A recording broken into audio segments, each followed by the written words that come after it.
Ah, friend. My expression wasn't much better than yours when I first saw this.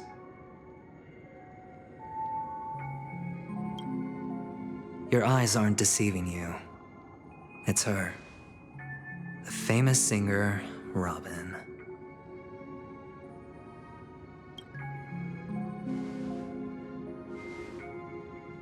Well, first of all, can I just say that this had nothing to do with me? I'm just an unlucky bystander here. The family can testify for me. If you don't believe me, just ask anyone in the Bloodhound family. They hate me and they hate the IPC, so they'd never lie. This is not where the crime happened. What I showed you was a memory. The most basic light cone manifesting tech, authorized by the Garden of Recollection and owned by the IPC. Did you really think the Galaxy Rangers were outsiders this whole time? Penacony has made a solemn commitment to protect the safety of anyone inside a family dream. Any person in distress will be forcibly awakened and safely returned to reality. What gives them the confidence to make such conclusive statements? Because behind this promise is the harmony. The family's Dreamweavers link up their minds together to construct an unbreakable defensive line. Breaking through this line of defense to create death in the dreamscape. Not even a memo keeper could do that without the family's permission. Who could have done it, friend? The only one is her. The girl who calls herself a Galaxy Ranger. An imposter. An unsought guest. An emanator who hides her true identity. Ifrit's death was a foregone conclusion. And Robin? Her misfortune was staring right at her. Who will be the next to die?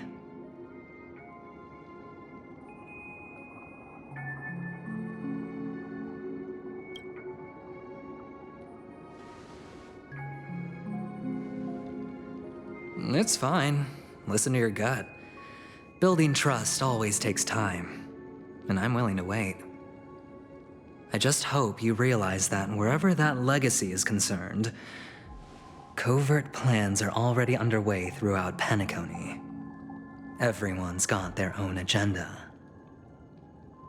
Careful you don't get stuck on the wrong side. If I were you, I'd keep my distance from Acheron. After all, any schemes out in the open are always going to be better than a monster in the shadows, right? Who's to say there isn't an even deeper conspiracy lurking beneath the surface? Memo Keeper, I think our little deal is finished. Aventurine is telling the truth. This memory is a real one, and there's no sign of any distortion grafting on.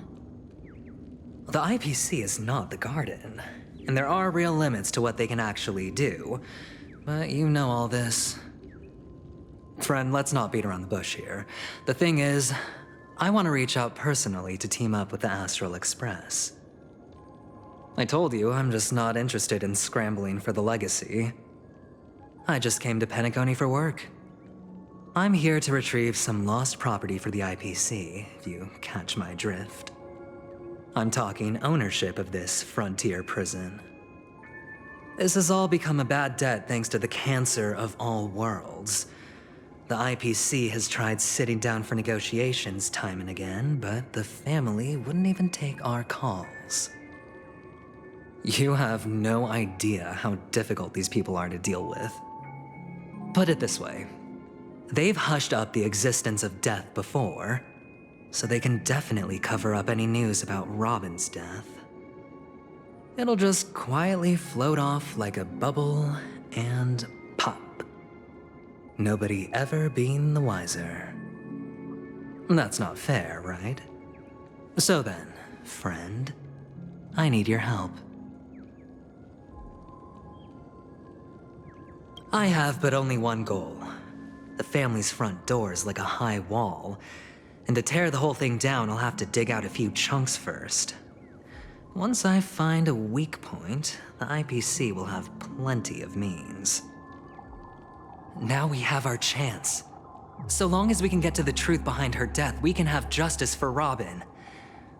While also gaining a valuable bargaining chip for bringing the family to the table. Truly a once-in-a-blue-moon opportunity. I've been investigating and making lots of friends all over Penacony precisely for this very moment. This tragic news would be extremely bad for the family, so they'll be doing everything they can to stop it leaking, especially to the IPC. But I trust that there are still a few factions that remain exceptions, and that's why I need you all. The reputation of the Astral Express precedes you, and the Harmony will give you the fairest of appraisals. You get to find out really what happened and seek justice, and I get to put it toward completing my mission for the IPC. It's what you call a win-win situation.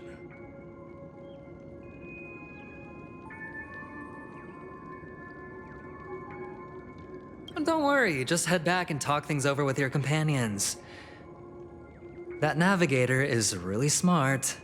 She must understand the value of this deal. Look, here's my contact details. If you come to any conclusions, call me. Oh, and take this. A thorough investigation can always use a little more funding. Don't mention it. So long, friend. I really am looking forward to uncovering the truth about death with everyone. Aventurine just sauntered off. He really doesn't mean to force it, but something still seems off. What now? What are your plans? Black Swan. What is she thinking?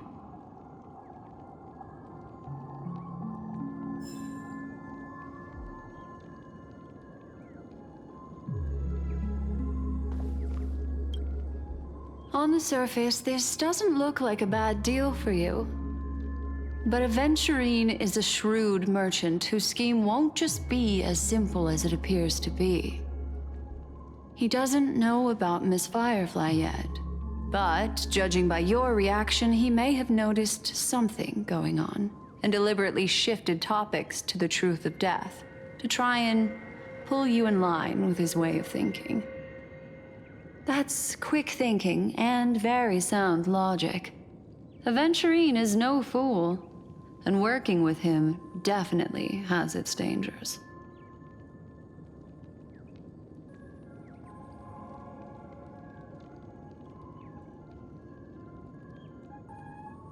That is something I agree on.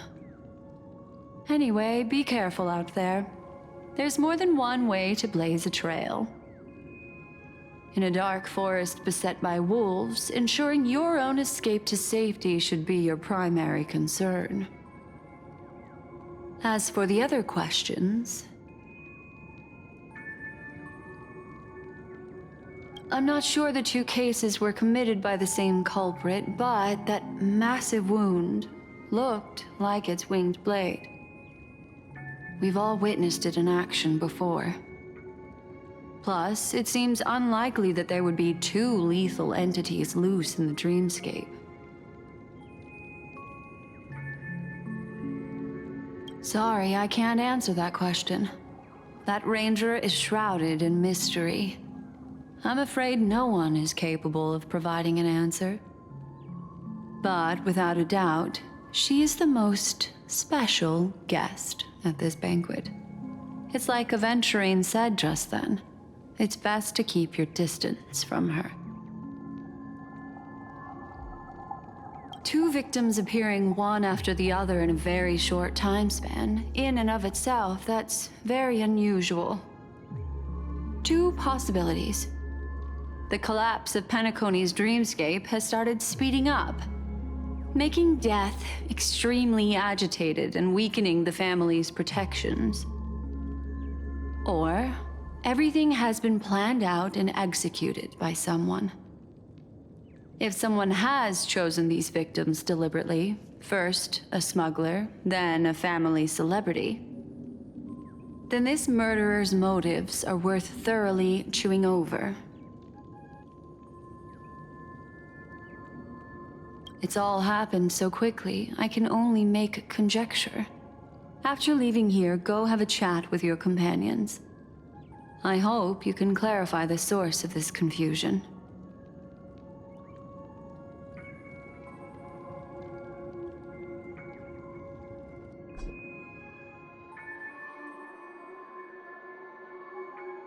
Come, this way. It's a short walk. Don't get lost.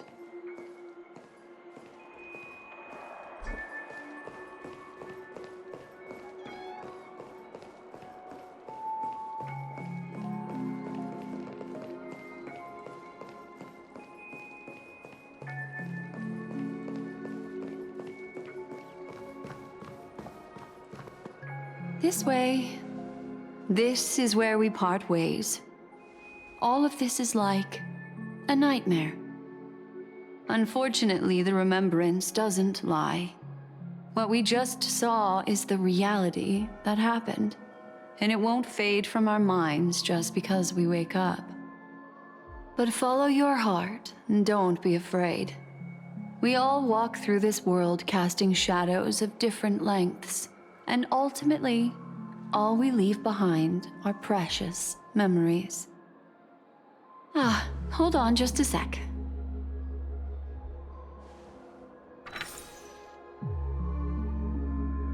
There you go. A small parting gift.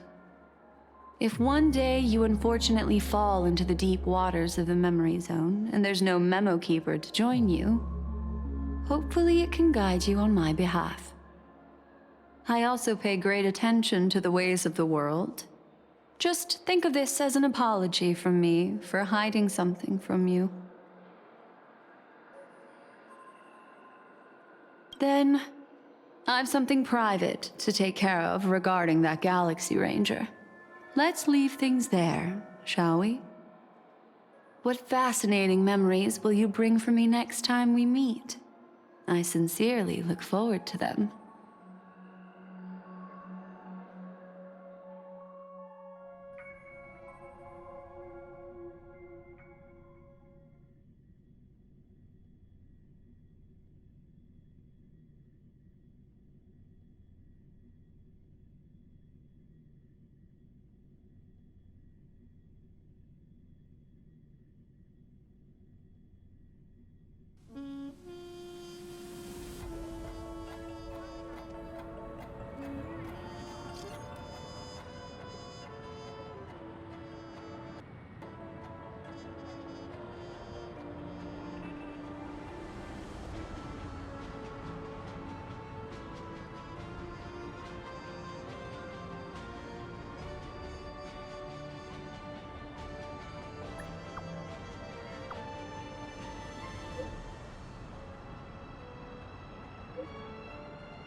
A family rep. Is Himiko okay? Become part of the family. Raise a glass and enjoy feasting. Well, isn't this a dream?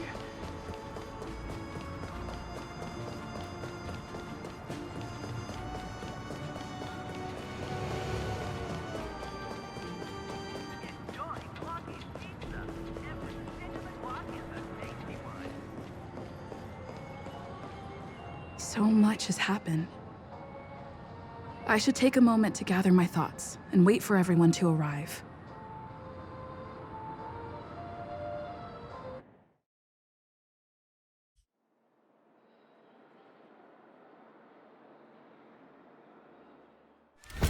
Better unsheath that blade now, Ranger. Do you still dream, Hunter? Of those slain by your hand?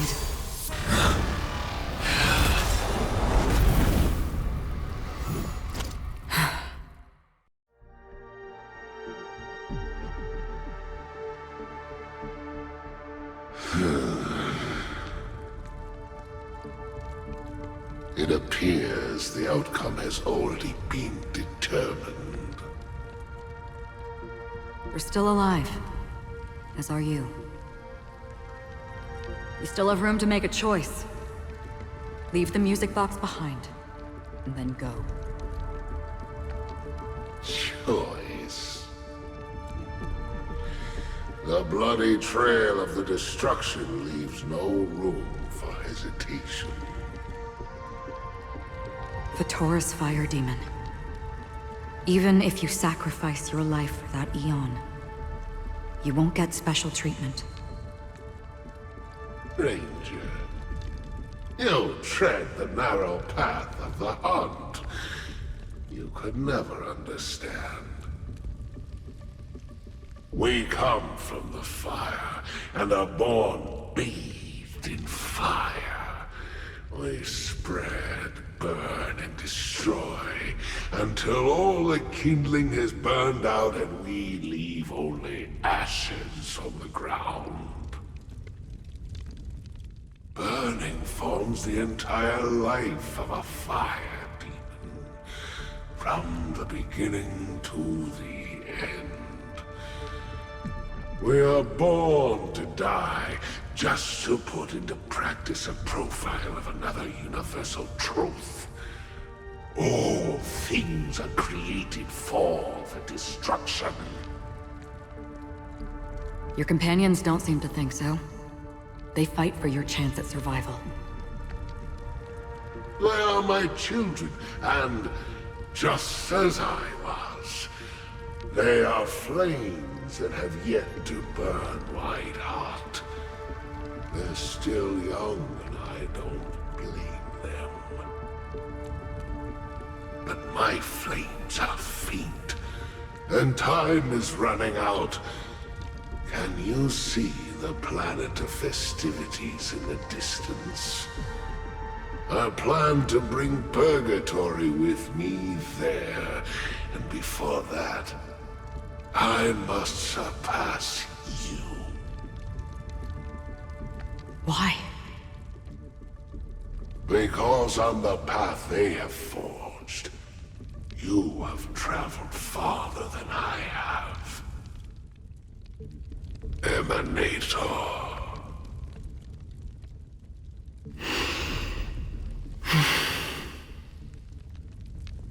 You cannot hide your true identity.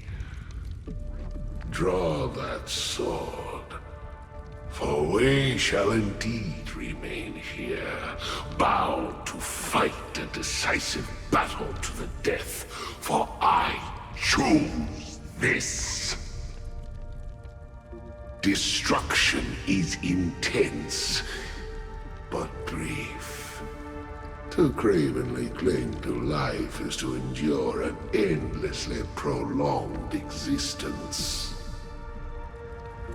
Even if the answer turns out to be your own destruction. What is important is not the answer, but that it exists, just as you exist. Everything exists to be destroyed. Emanators are no different. Just as even sweet dreams may be born of the void, the so-called impossible is merely something that has yet to happen.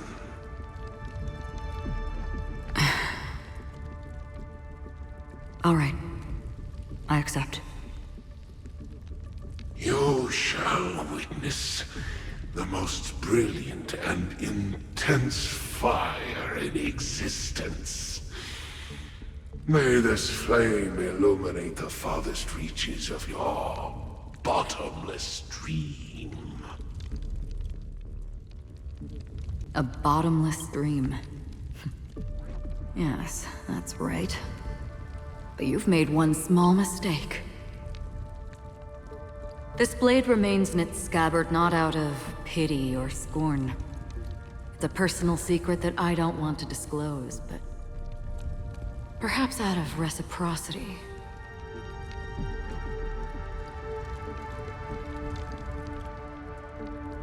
I'll reveal the truth to you.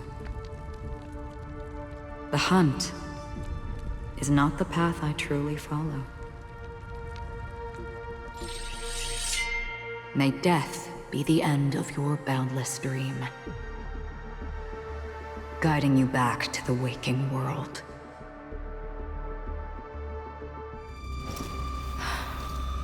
I still see them in my dreams. Hold it. Your time hasn't come yet. My time? I've seen many clever disguises that can conceal appearances, but they can never cover up who a person really is. And you're no different. You had no desire to kill the Trailblazer.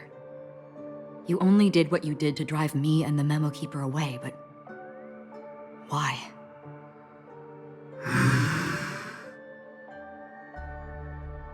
Did Destiny's slave make you do it? You know, Elio. I thought this is just the kind of thing that'd get written into your script. My script has always been brief. Other than that, anything beyond that is unnecessary.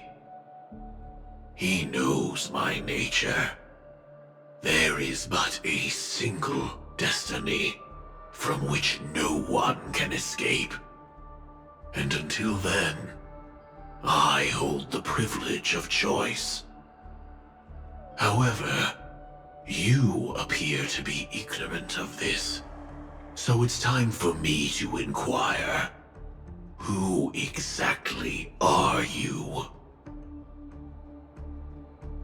Not your enemy, perhaps. That's not what I asked. I don't deserve your curiosity. Loners wandering the cosmos always have their secrets. Take me. I'm wanted by the IPC, so it's little wonder that I know something about the Stellaron Hunters. That's all. Maybe I can help. What reason would you have for doing that? I tend to forget things. Which is why, rather than memories, I'm accustomed to using my emotions to capture what I normally wouldn't otherwise. So, I know who is inside that cold armor. How about it? Ready to take off that armor and sit down for a talk? It's not yet time. I don't need help, but I can give you a suggestion that would make things better for you and me. If your goal is the Watchmaker's legacy, then go look into the family.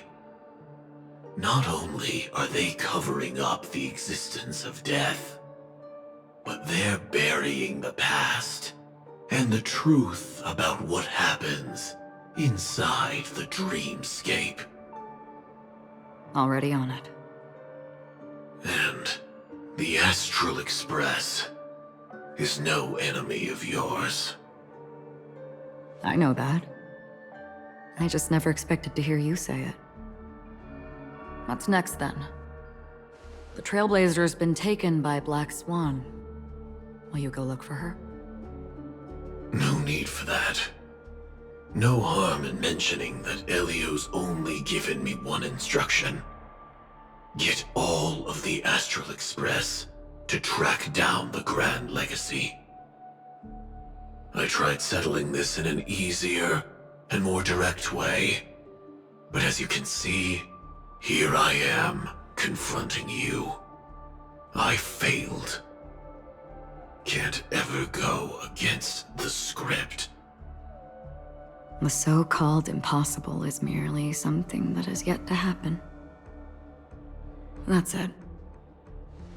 Before we split, can I ask you one more thing? Is there anything else in your script about me?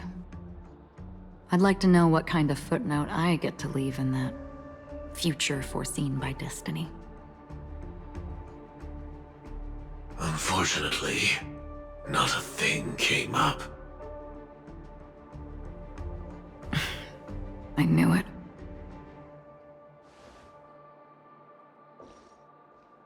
Hang on. I don't. Don't. What?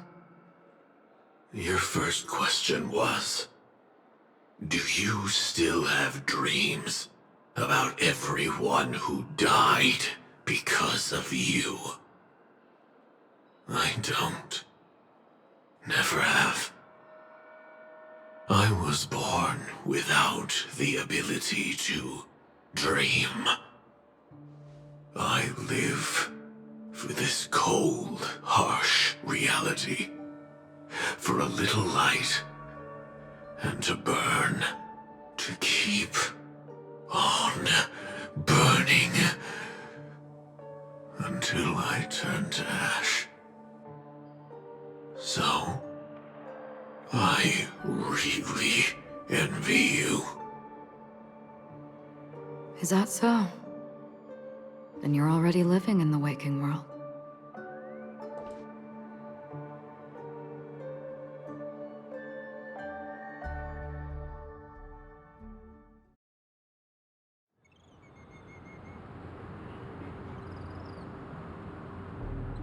We heard about Miss Firefly from Black Swan, but we never expected Miss Robin to... I'm sorry that I couldn't be with you then. Reality cruises on in Serenity, while undercurrents bubble up from the dreamscape. Just like that memo keeper said. Stay strong, everyone. We can still do what we can for them. Starting with finding the murderer. Let's recap everything then. The Trailblazer just reminded me of something. March, do you remember what that family rep who negotiated with us said? Indeed, we trust that the Nameless has nothing to do with this. And we also beg each of you to help assist the family in verifying the identity of the deceased. That's how it was put, in reference to Miss Firefly. Looking back, he seemed a little evasive at the time. And he also failed to mention anything about the earlier murder, too. The family's planning on covering up all news about Miss Robin's death. If news gets out, Penacony's going to turn into a bloodbath. But the murder that followed closely after was obviously beyond their anticipation. The family had to try and turn things to their advantage by bringing in reinforcements from outside. The Charmony Festival is nearly here. They must be snowed under. It may also be that Miss Firefly's murder had so many witnesses that it couldn't be covered up. So they went with the flow and let more people on the scene to control the situation. After all, the nature of the two murders is fundamentally different. The family's first protective measure should be against malicious actors among the guests, such as that IPC envoy.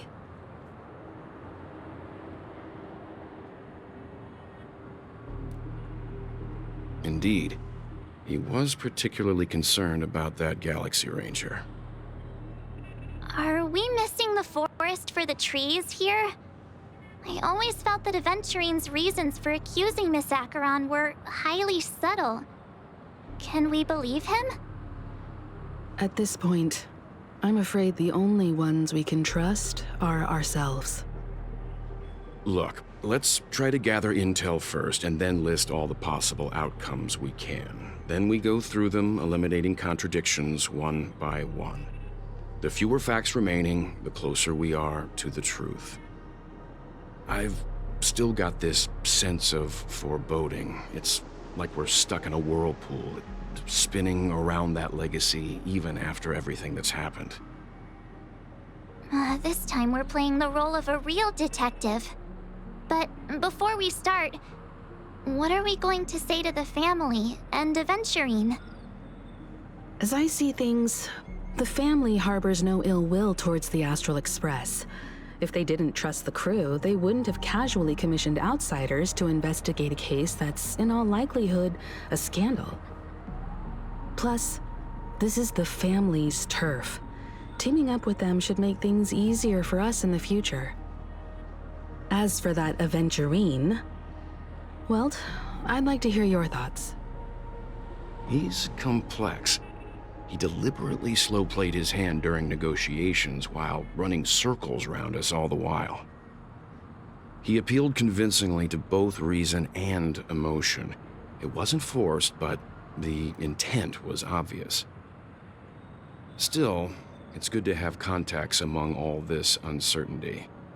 Aventurine showed his skills, and as far as our interests are aligned, he can become a reliable ally. We also need to keep a certain distance from the family. Never let them get too close. Teaming up with the IPC helps balance that out. If either side makes a move, we have the option to pull out. So you suggest accepting Aventurine's proposal to team up? Yes. It's risky, but we can only wait until both sides have played their cards before making any further judgments. I get why, but there's a whole lot of bad guys and girls around here, and I'm worried about getting stabbed in the back. She's been bullied a few times now, and I can't stand it anymore.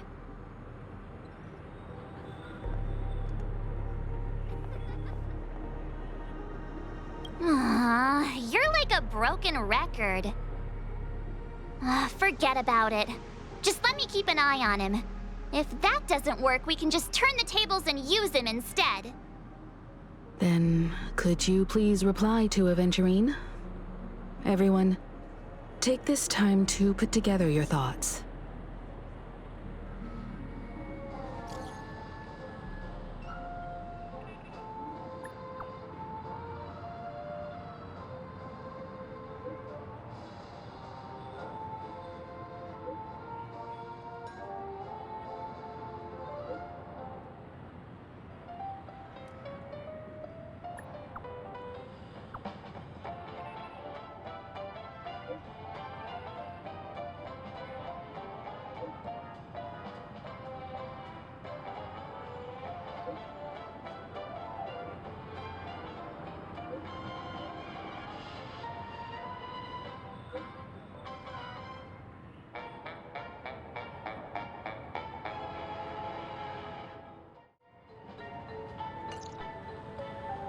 Looks like Aventurine is happy with this outcome. Let's tell everyone about it.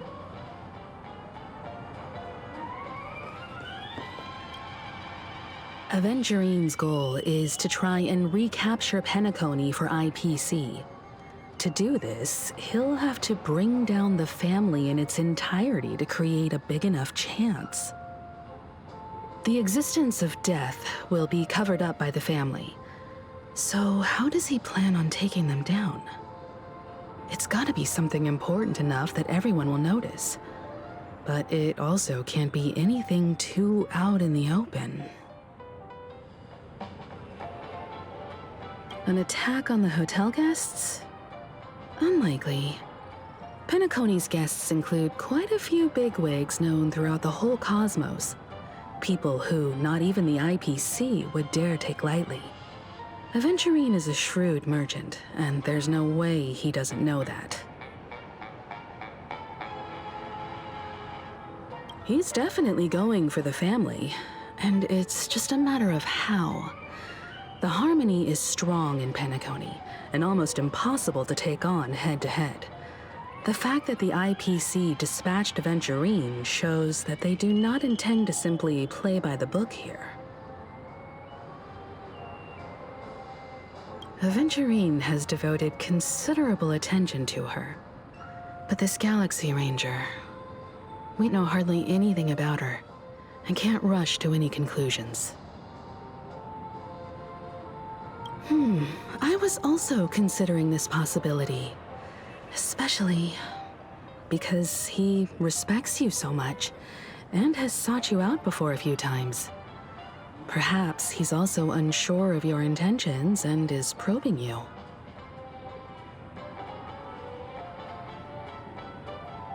I'm just speculating. In any case, we have to be careful when handling Aventurine. He's skilled at reading people and discerning the right moment to strike. Also, he's clearly a born gambler if he's willing to go all in to win.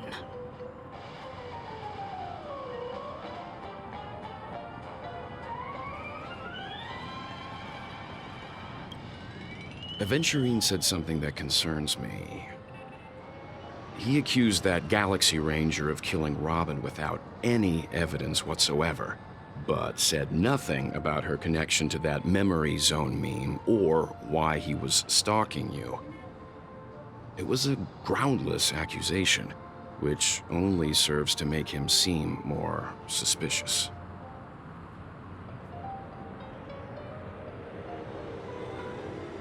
Maybe Aventurine's goal was never to gain our trust. Maybe he wanted to foster a feeling of enmity towards Acheron and make the situation more volatile. 2 birds, 1 stone.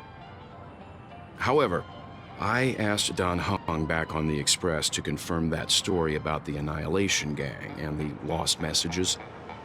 It wasn't something that Aventurine made up out of thin air. You've met her many times now. What's your impression of Miss Acheron?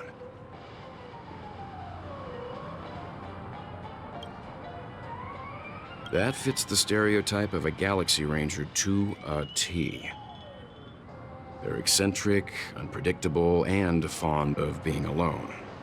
No wonder she's a suspect.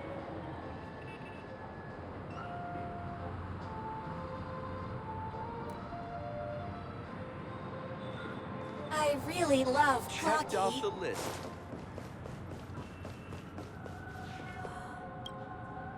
I hope it's not too soon to bring it up, but I feel like Miss Robin isn't actually dead, but that she's still alive and well. Somewhere. That everything's just some horrible prank. Because aren't we supposed to be inside a dream? How could someone die in a beautiful dreamscape like this? Shouldn't only good things happen here?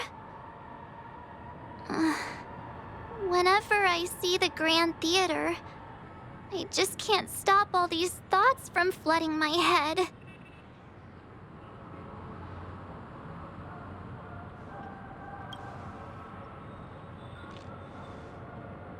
No. After all, they've brought everyone this sleepy dreamscape, which everyone loves. I just feel like I'm starting to understand them less and less. Everyone's still having a great time out there on the streets. Nobody knows what's happened. It's all so unreal. As if Firefly, Miss Robin, and us were all outsiders from another world. Aw, what a mess. I really want a nice cool drink of soda to help me calm down. But then I'd be just like everyone else out on the streets. Looks like Aventurine doesn't need anything else. Let's turn our attention to the family's assignment for now. Himiko, what do you think? Among our current clues, the 2 murders that she witnessed are the most directly connected. I suggest starting here. One thing I'm curious about is, if a person dies in a dream, what happens to them in real life?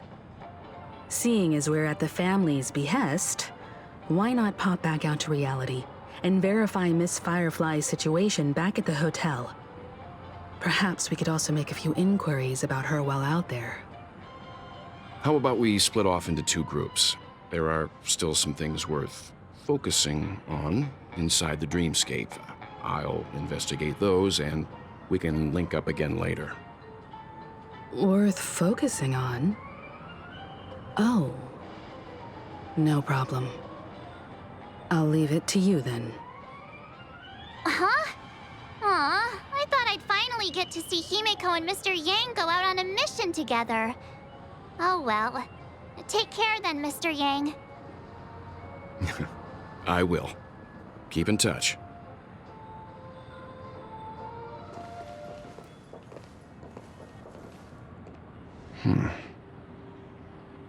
Honored guest, could you come out for a second?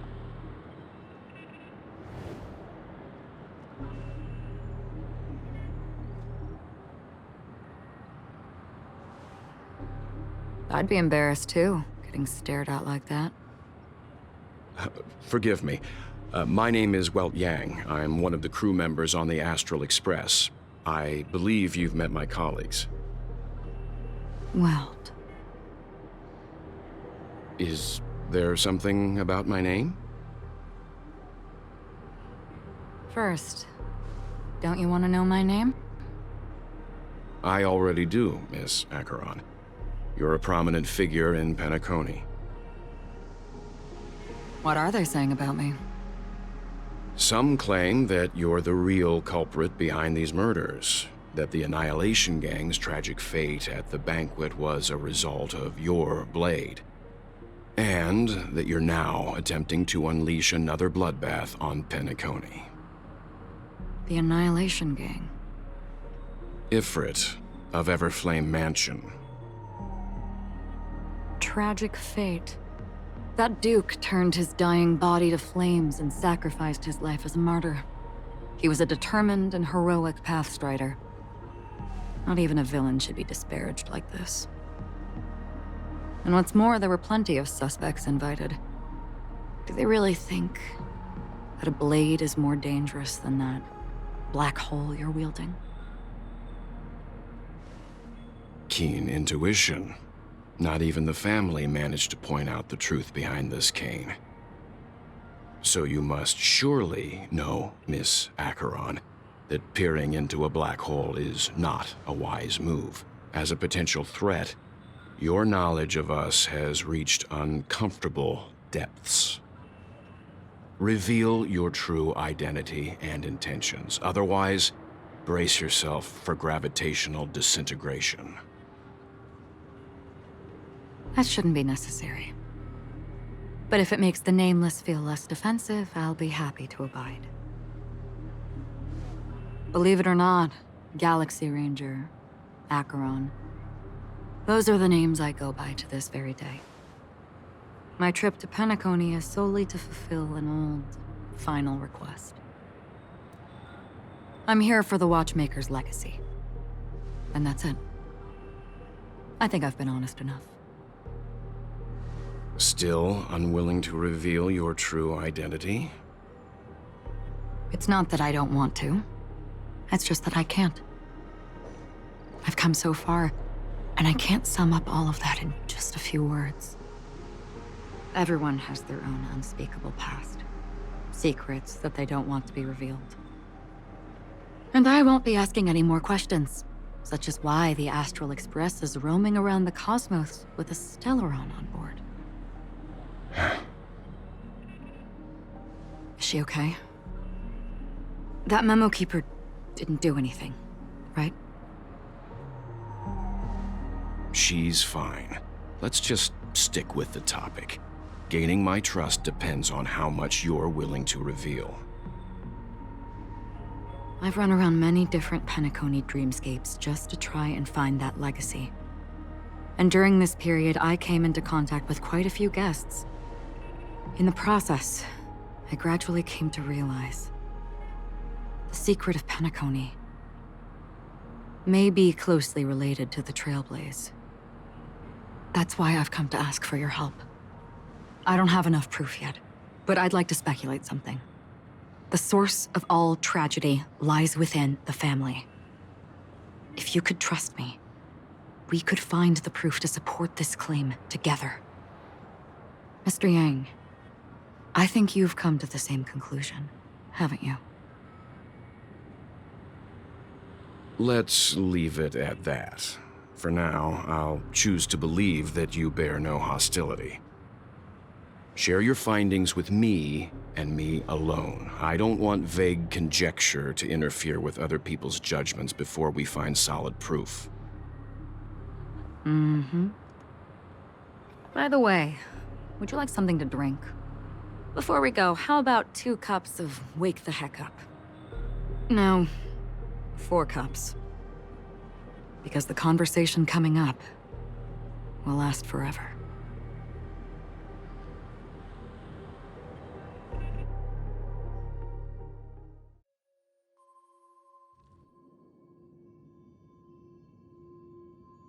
I've been watching her closely for a while now, and the first invitation was in the banquet hall of the hotel.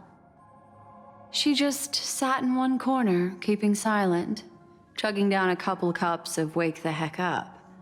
I told her it's a pungent, bitter beverage, not the taste of sweet dreams, only for people allergic to Soul Glad.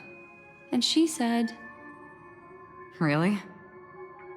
But I don't taste any difference at all between them.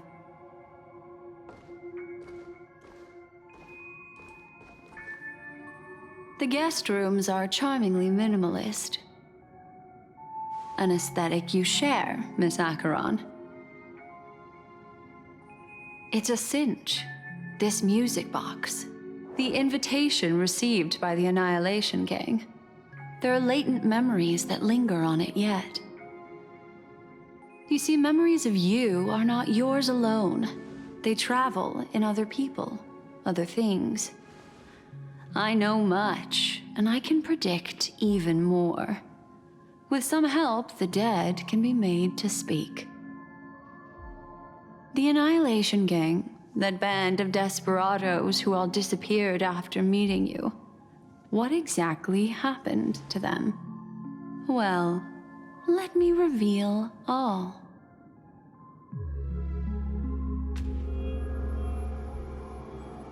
Gradation 12. Dreamscape 12. Father, I dedicate this to you. Well done, Dubra. Wherever they go, shall be met by annihilation. There it is. It's hazy, but it's Ifrit's voice. The other one is probably his progeny. This is the residual memory from when the invitation was first delivered.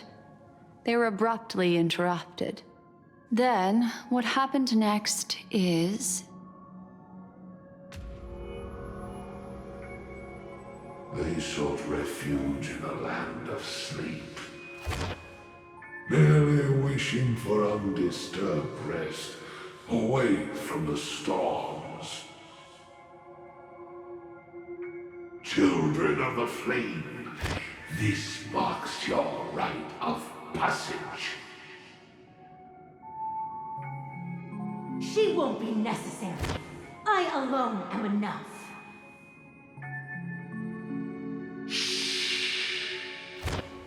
When have those on the path of destruction feared death? The Everflame Mansion has set out on a journey. Those poor people, they have no idea what lies in wait ahead of them. Memory recovery is going well, but slowly. She'll be here soon, and time is short. There's nobody else here, so there's no need to be delicate. In fact, I think I'd better go all out.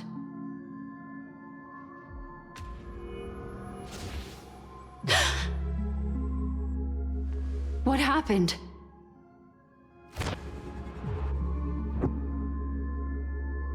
The memory after that is blank.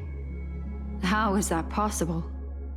This music box fell into Acheron's hands, and she brought it to Penacony. That's a fact, and that's how it should have gone. But along the way...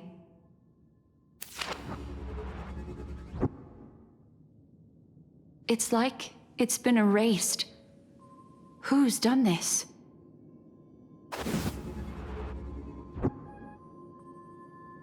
Who are you? Who are you? It's... No. Is this not a memory? Oh, a memo keeper.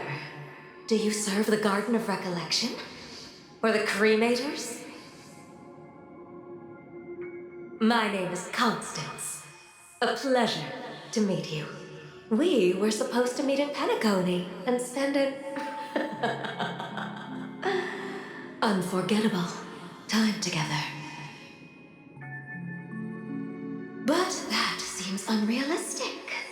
Dahlia's not welcome on the banquet star, and I don't need a coming-of-age ceremony. And you, I know what you're looking for. Want her secret? I can give it to you, and then you can enjoy the banquet for me. I wish you unforgettable memories.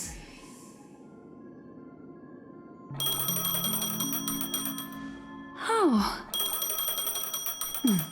A phone. Wanna listen in?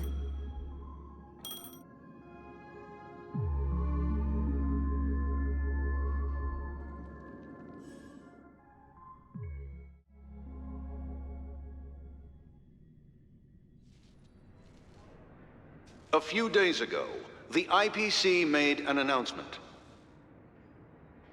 Under the watchful guidance of the Marketing Development Department, and in accordance with the Interstellar Peace Charter, the independent Sigonian sovereignty has hereby been established, and shall take a legislative seat at the Interstellar Congress. The formation of the Sigonian sovereignty is of great historical significance to the Sigonia system. This move puts an end to the planet's long and bloody history, turning the sensational Kataka-Avgin extinction event into a distant memory. Sigonia 4 is located in an unclaimed zone at the intersection of the Denise, Prothean, and Dorneau star clusters. The planet's surface environment is known for being extremely harsh, constantly faced with the threat of impact from small-scale celestial objects. This is why very few intelligent species have made this planet their home, dividing themselves into several tribes to eke out nomad lifestyles as they struggle to survive the arid desert wilderness. They have developed their own folk beliefs that are independent of the Eon belief system. Sigonia. Sigonia. Ravenous eye of the storm, spurned by all the gods. Land of rock, but not water. Lightning, but not rain. Blood, but not tears. You beat us with your falling stars. You lash us with wind and storm. You chew us up with the cracked earth.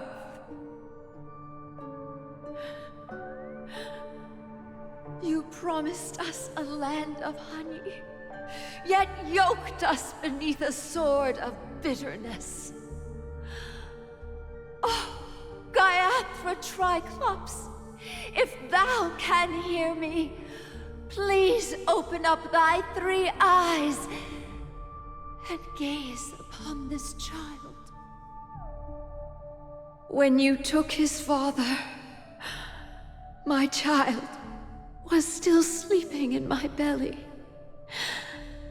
And where my husband went, I too soon must go. I don't ask for a peaceful death. Just for you to tell me, does the baby swaddled sweetly asleep? Does he dream of his mother's heartbeat and the sound of falling rain? Please tell me whether this life is all just a fleeting dream.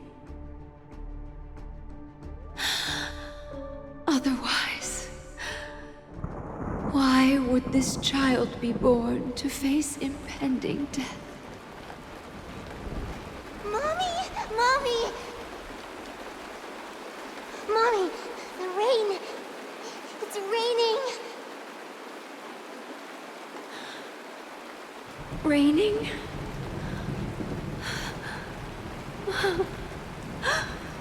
Raining.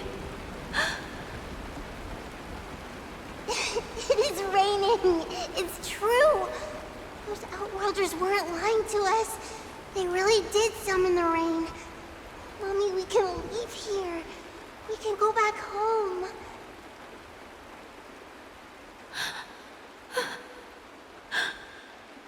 Back home. Gaiathra Triclops. You came. Do you hear that? Thank you. Thank you.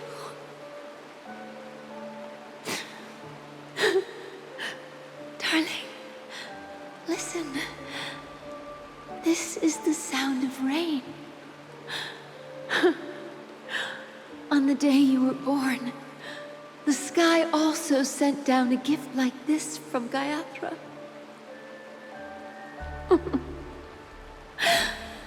Such a lucky child. Such a blessed child. Just like your name. A gift from them to Avgen. My boy.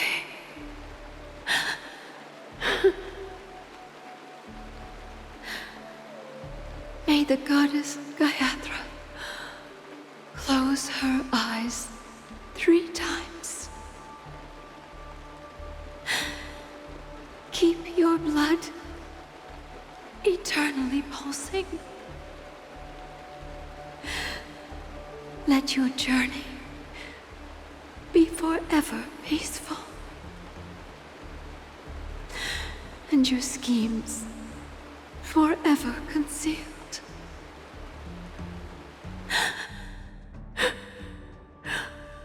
Welcome to this sad world, Kakavasha.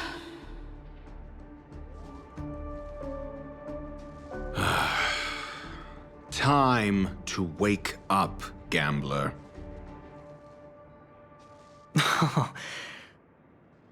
Oh, heavens. I must have drunk too much Soul Glad. Didn't expect you to be back so soon. How is it? Find anything? Just as you guessed. Nobody outside knows about Robin's death. There aren't even baseless conspiracy theories. They are still streaming the rehearsal for her ceremony, using a stand-in, I guess. They must be dreaming. Of course. Who could imagine that death would actually descend upon the idyllic dream created by the family? Let alone that the victim would be the female lead of the Charmony Festival. To be honest with you, I didn't believe it.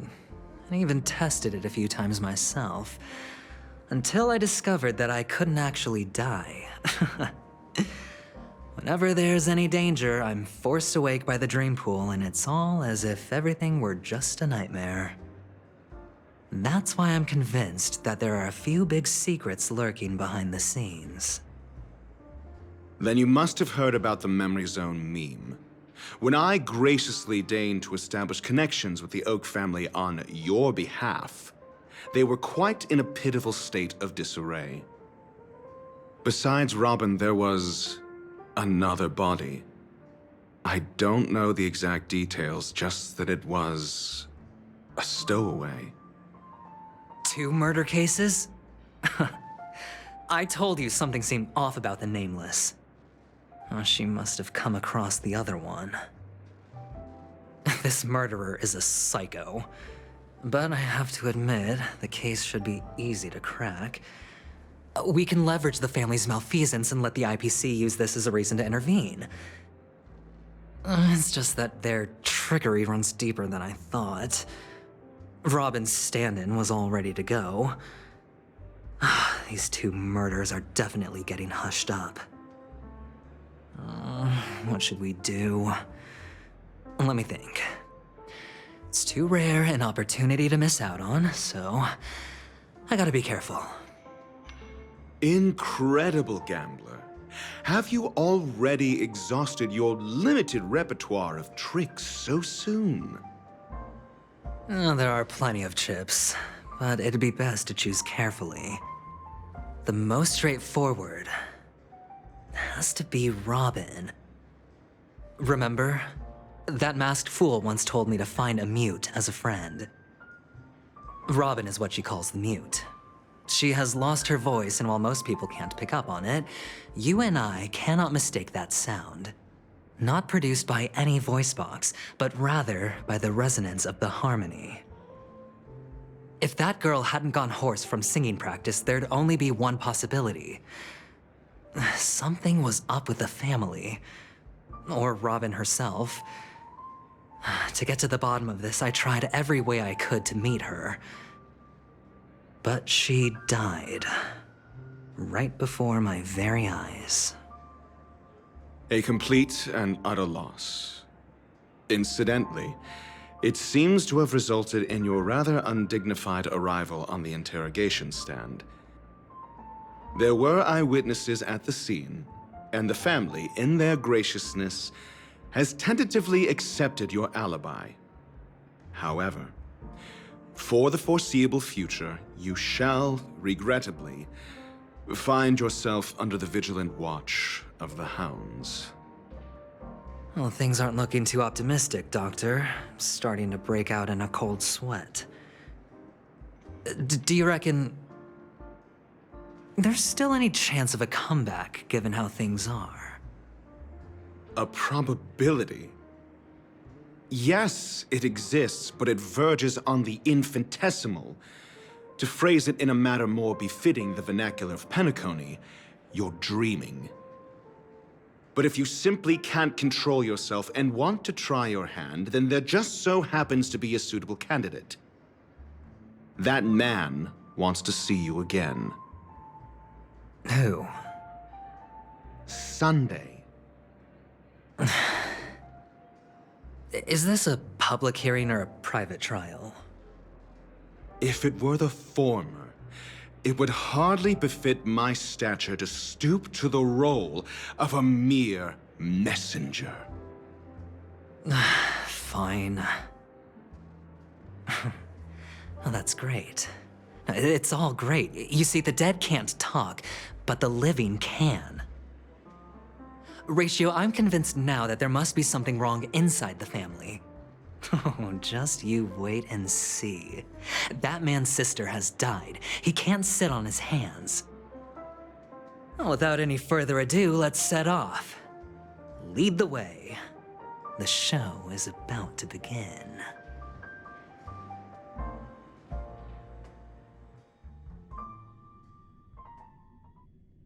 We're here. The Dewlight Pavilion is the Oak family's fortress and a place where heads of the families meet to discuss great plans for Penacony. Fortress? I like this metaphor. I dealt with the warlords of the Amanicus star system not long ago, and their synchronized orbital manor wasn't this heavily guarded. This mansion nominally belongs to Sunday, and is very befitting of its owner. Without his express invitation, the likes of ordinary guests would never grace these grounds in their lifetimes. Look around while you still have this moment of freedom. Hey, Doc, whose side are you on anyway? Who's to say I won't sell you out? We'll see. When we meet the authoritarian master of the Oak family, I'll pry an answer out of him. Follow me and I'll bring you to his parlor.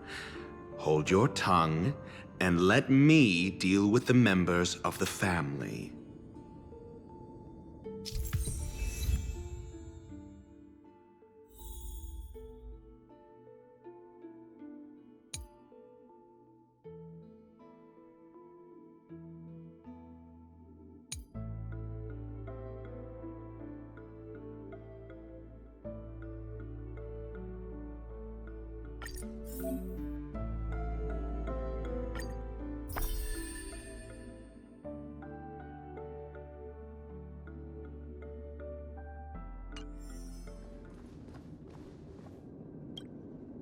Hey, you two! That's a place of business. No entry. I was requested by Mr. Sunday to bring him the suspect. My name is Ratio.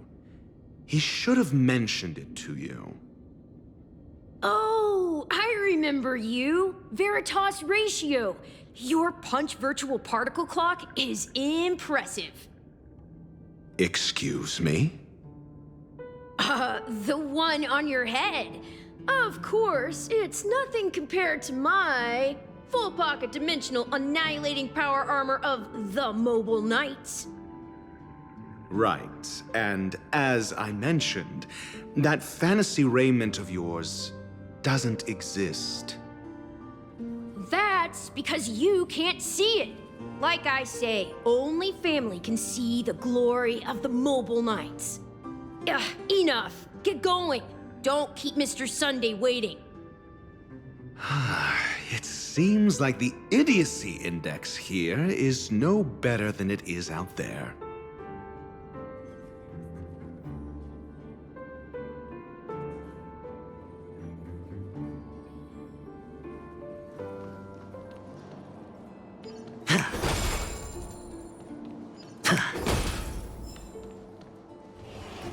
A dead end?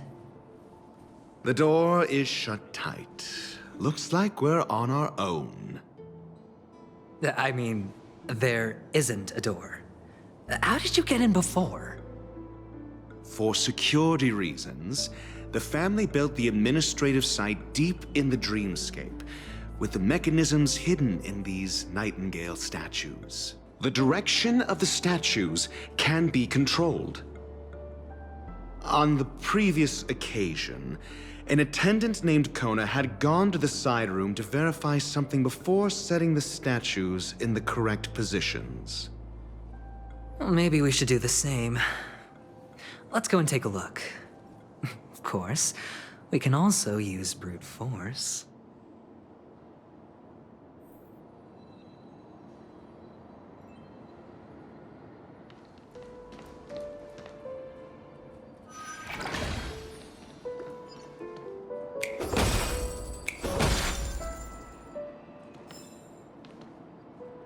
Six nightingales facing in different directions.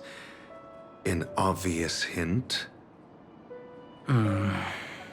But are these nightingales? They are. What's wrong?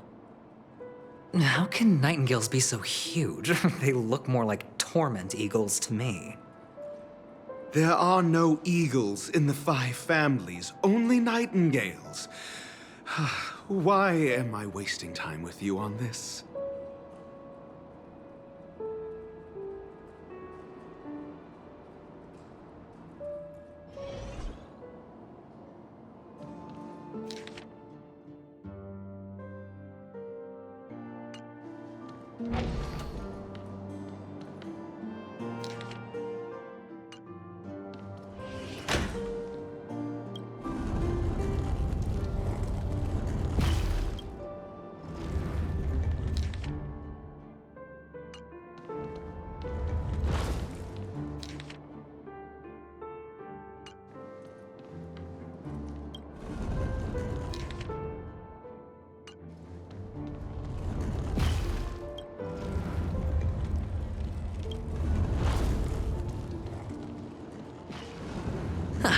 Just as I thought. Here's the correct answer. A truly miraculous discovery. Perhaps I should offer you the chance to join the Genius Society. Really? Well, I thought you'd given up on that already. I was being sarcastic. Can't you tell?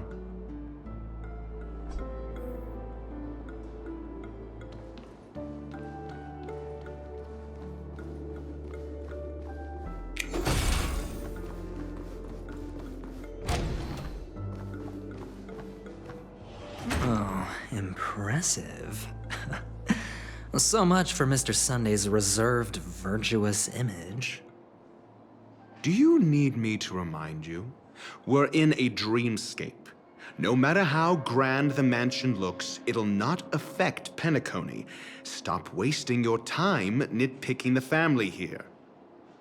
Yeah, you're right. The only way to destroy the family is death. Sunday must have thought the same. Let's head down.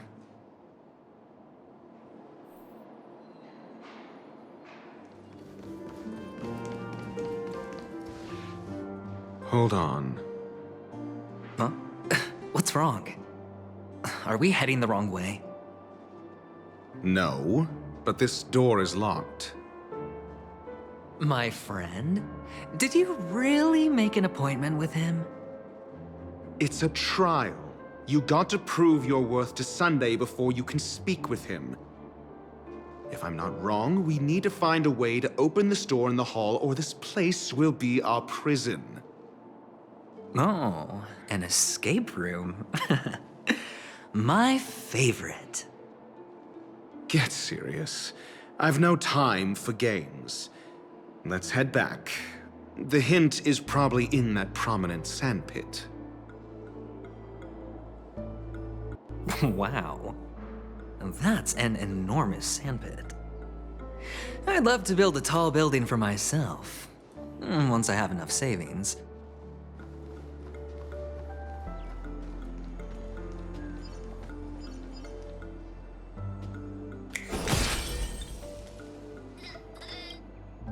Oh, look. There's a noticeable gap in the model. I believe you're right. There wasn't a gap before. That man must have done it intentionally. Well, with your brilliant mind, you shouldn't have any trouble recalling what was here last time. Right, Doctor? Of course. Let's look around. When I see it, I will know it. Fine. Fine. Why do I feel that we're pursuing a degree in burglary now?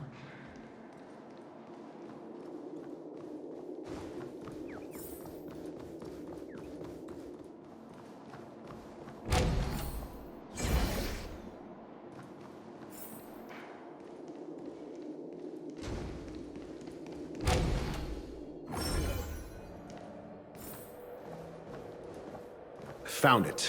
This is it.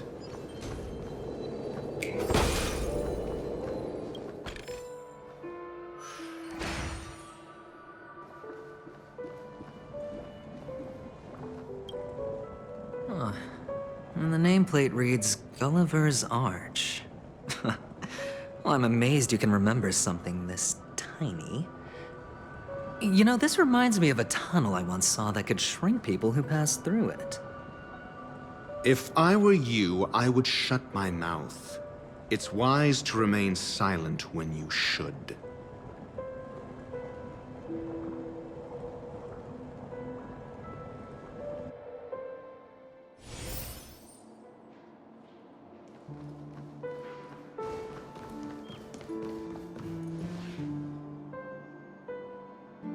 Oh, this reminds me of one of those building toys.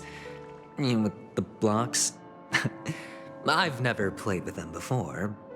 I wonder if it's more interesting than stacking chips.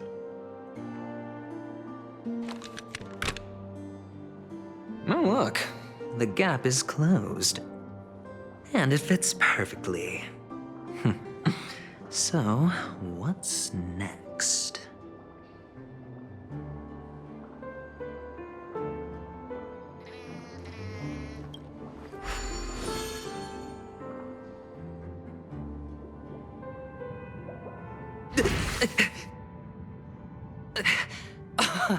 Oh, good heavens. Did I drink? Am I still in a dream? Indeed. Oh, Doctor, you're huge. It's me! Down here! In the sand pit! Oh, actually, I think we could make this work for us. Just find a way to slip me into Sunday's collar, and I'll infiltrate the family just like that.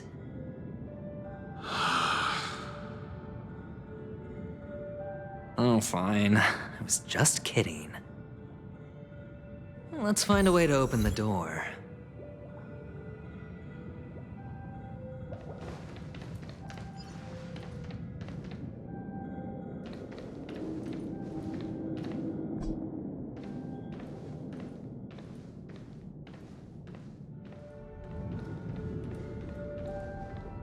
Hello! Welcome to the Golden Hour base model. I am an Oak Soldier. I will be here to guide you through the tour of the base model. Happy to be of service. And tell me about the tour. Hello! Welcome to the Golden Hour base model. I am an Oak Soldier.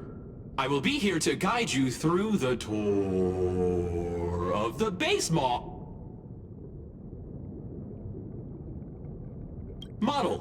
Happy to be of service. Generating guide. Please wait patient.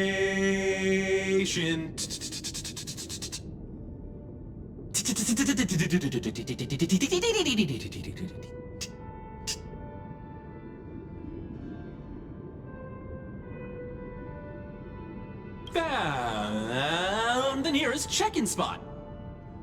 Please look behind me. A capsule machine model.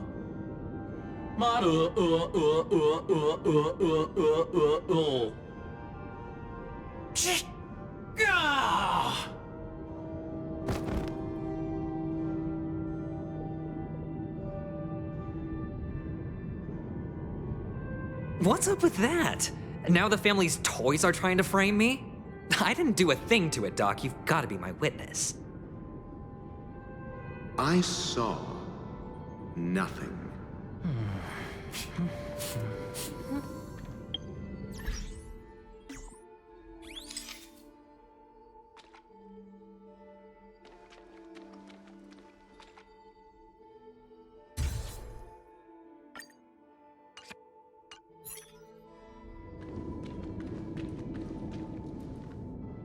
Oh, capsule machine. There's no mechanism on the floor. Could there be one at the top? Doctor, do me a favor.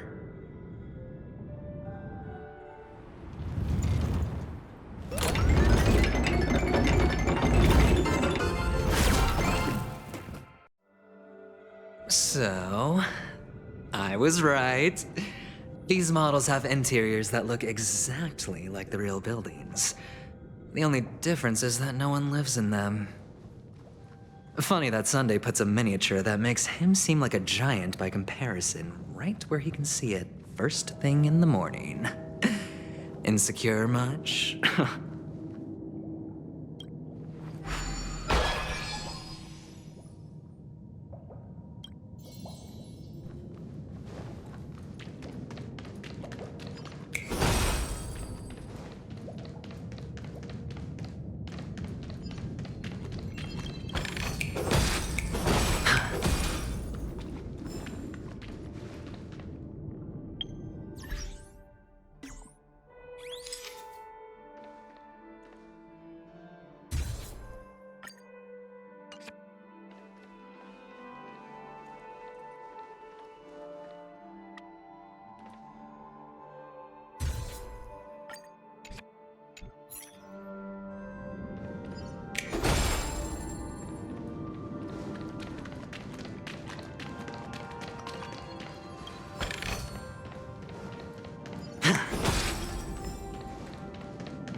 This is hardly enough. Oh, one of the fragments flew upstairs. I'll need to use the pinball machine to flick myself up there. But it's tough.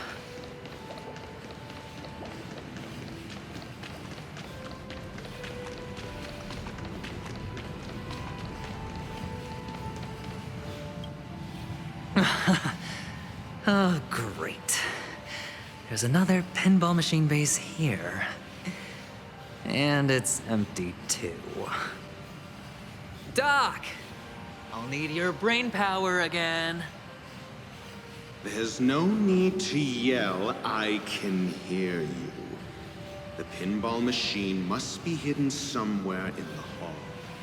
Like the arch. Wait here, and I'll be back in a minute.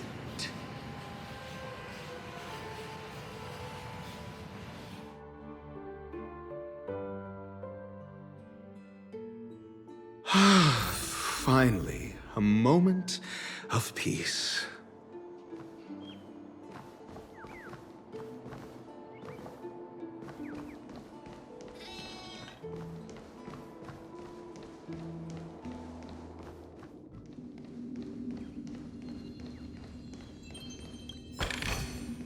Well, shouldn't that's it.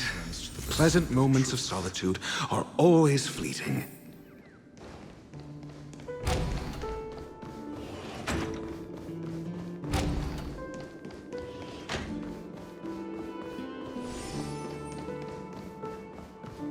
Oh, you're back. Just place it here. Thank you.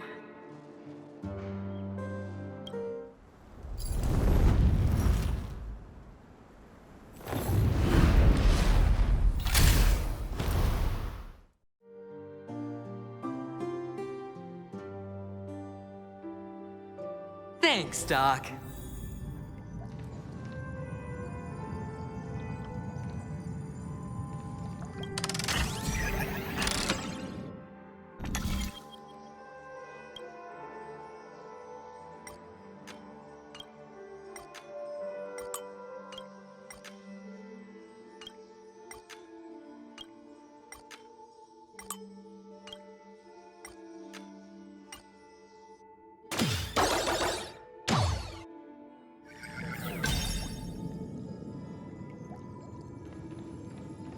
Oh, Ratio, you should come in here and take a look. The view here is breathtaking.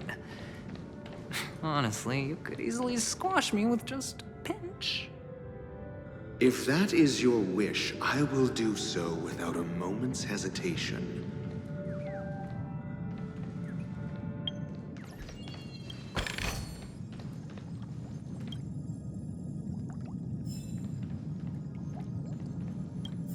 All done. Piece of cake.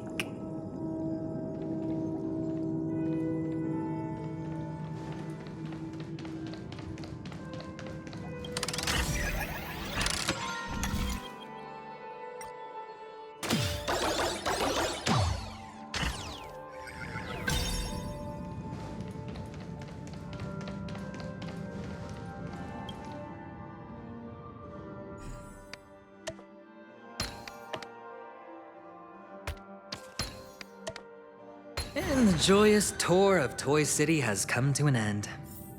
Makes me feel sad. Penacony isn't all bad, right? I'll use this interesting experience as a talking point at the poker table.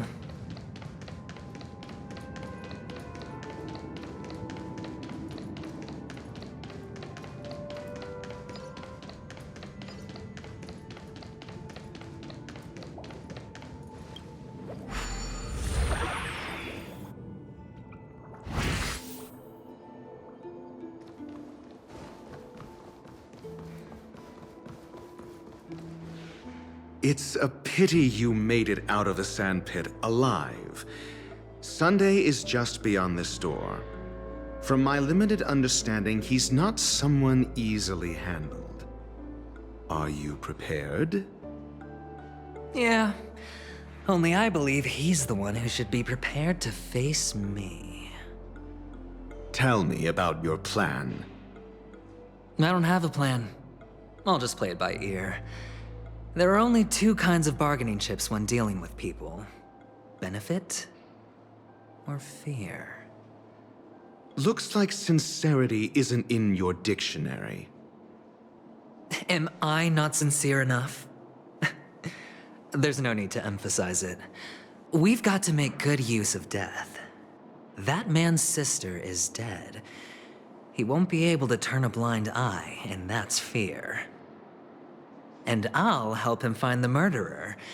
He can't do it due to his status and position, but I can. And that's benefit.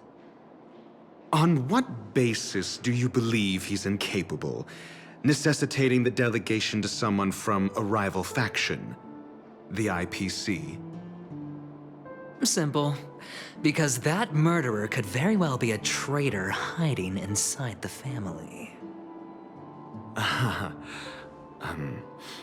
Do you mean the Galaxy Ranger whom you accused previously? That was just an excuse, good doctor. There's something wrong with that woman, and we need someone who can keep her in check. It's better to minimize the variables outside our control while we execute our plans. Moreover, I need to know her identity. If I'm lucky. She could be an important pawn. And it's good to have more helpful friends when dealing with this matter. But honestly, the murder case is likely unrelated to her. I believe my standpoint. There's a rat in the family. Otherwise, why would Mr. Sunday arrange a private meeting with us? This isn't an interrogation, but a secret negotiation. We'll see. Using Robin's death as a bargaining chip, I'll win back my freedom and power.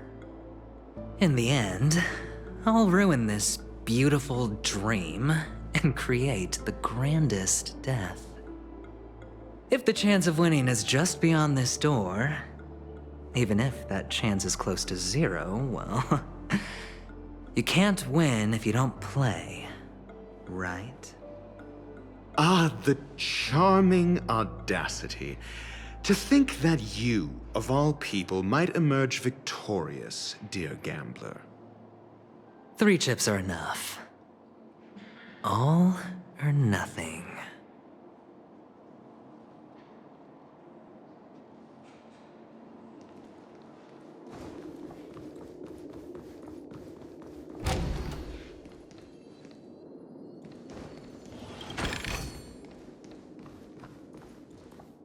It seems my puzzles are too effortless for you, IPC Ambassador.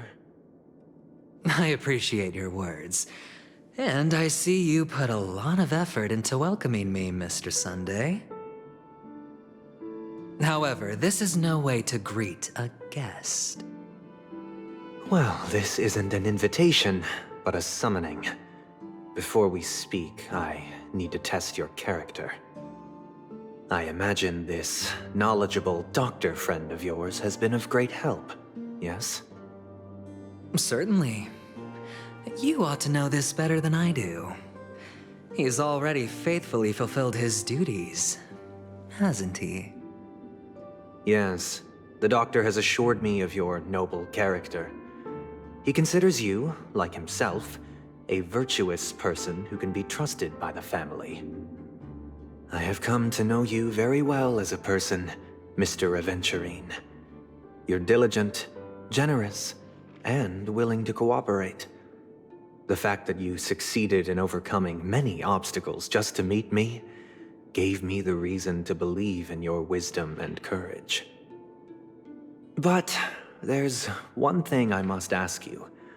That is, you've used your wisdom at the wrong place to meet the wrong person and put yourself in a situation where you shouldn't be, witnessing a tragedy that shouldn't have happened. You don't look too well. Am I making you anxious?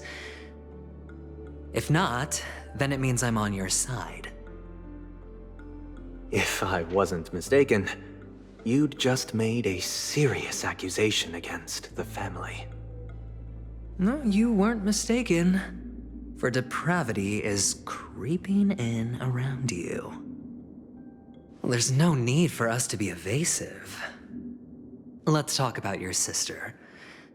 Your sister's talent is unrivaled in the world of show business.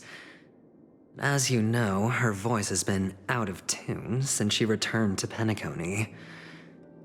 What's more disheartening, she can't sing anymore. Who could be responsible for this? Many suspect the culprit is among the outsiders, but I know you hold a different opinion. Now your noble status has become a shackle, preventing you from apprehending the murderer and avenging your sister's death. You're feeling anxious because you're out on a limb. But don't worry, I'm on your side. I'm immensely honored by your concern for me, Mr. Aventurine. Since you're so selfless and generous, I believe you wouldn't ask for anything in return, would you? Well, naturally, you wouldn't incur any loss from this. I just want to reclaim what is mine. My liberty and the personal items under the family's custody, the bag of gift money, and... the box in which the cornerstone is stored. That's right. Cornerstone. I've heard it's a treasured asset of the Strategic Investment Department. A sacred stone that seals the Preservation Emanator, granting significant power, and every liquidation specialist holds one. For an object so precious, it probably comes at an even higher price than other forms of recompense. Well, I'm sure you're aware of the high level of risk I'll be undertaking to bring the truth to light. Mr. Aventurine, when you're out and about, do you always make adjustments to your appearance? Your tie should be on the center line. Your shirt must not protrude from your vest.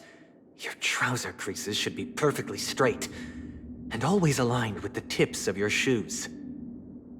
Of course. But I don't, because it's not appropriate to do so in public. You should make sure everything is presentable and in order before leaving the house. I'm not the kind that takes risks. The cornerstone must be in the custody of the family. No room for negotiation? Please, don't let me turn you down twice. Sure. The gift money is good enough. I suppose you wouldn't mind that. After all, a merchant can't function without a bargaining chip. You compromised quicker than I thought.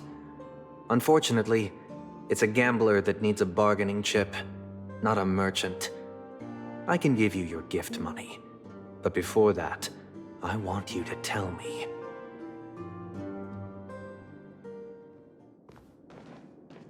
The fact that you can decisively forsake the box you asked for, what exactly is stored in it?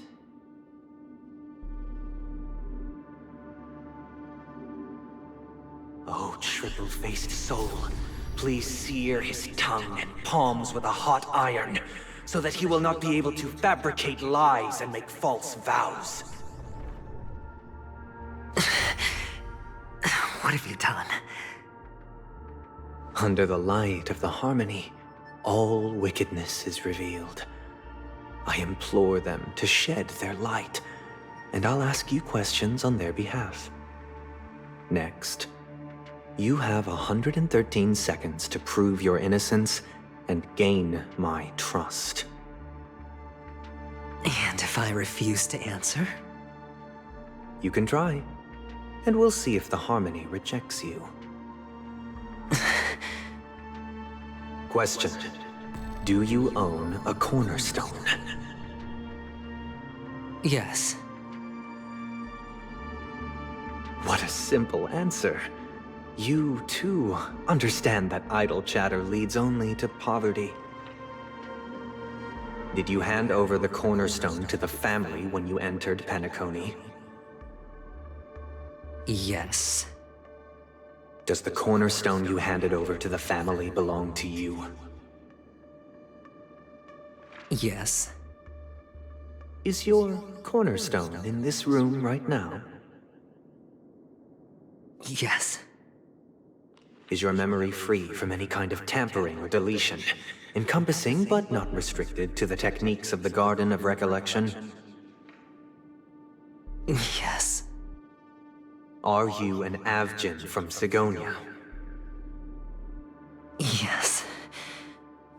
You even know about that? Do the Avgins have any ability to read, tamper with, or manipulate one's own or another's mind? No. Does it matter? Do you love your family more than yourself? Yes. All the Avgins were killed in a massacre. Am I right? No. Are you your clan's sole survivor?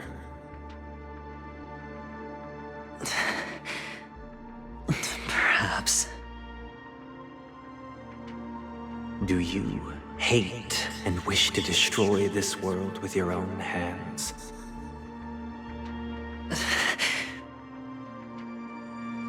I don't know. Interesting.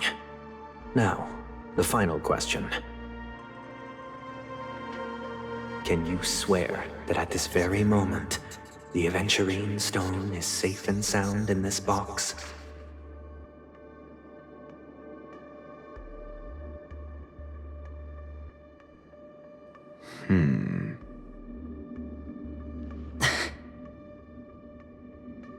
Of course. Looks like we can get an answer. Open it, Mr. Aventurine. It's your last chance to defend your honor.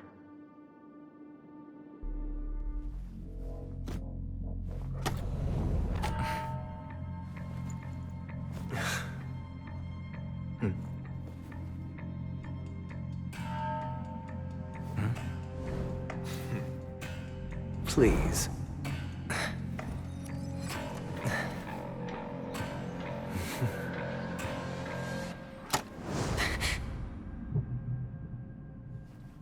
Are these what you're looking for?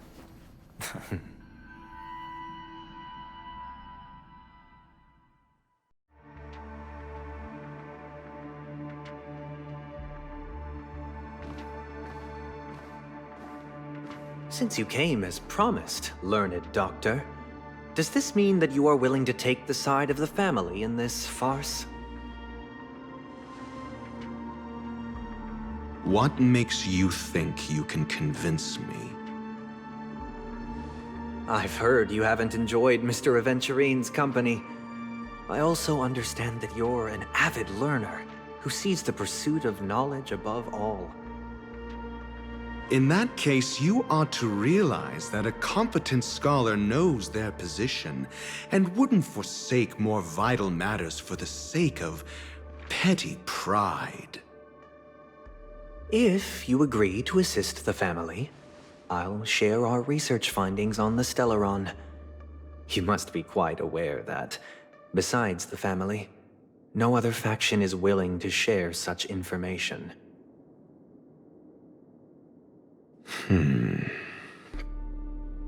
Cut to the chase. What do you need from me? I need Mr. Aventurine's comprehensive plan. Haven't you confiscated his cornerstone? You can't expect a featherless bird to take flight. But I've also heard the 10 elites in the Strategic Investment Department have united, progressing together in the interests of the IPC. You'll have to speak more clearly than that. The cornerstone, which Mr. Aventurine surrendered. Was it really his?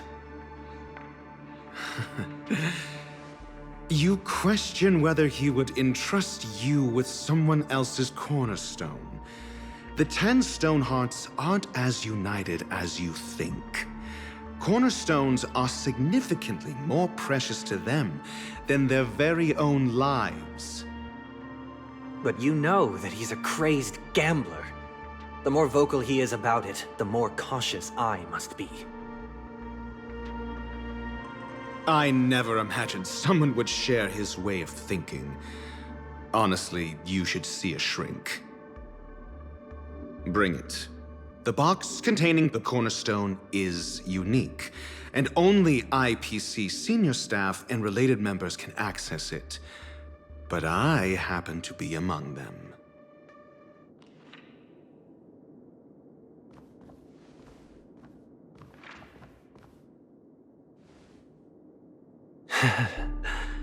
I appreciate it.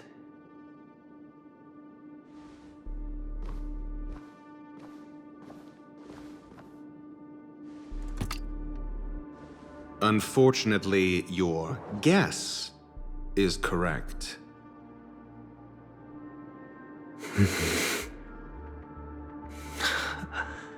The golden stone.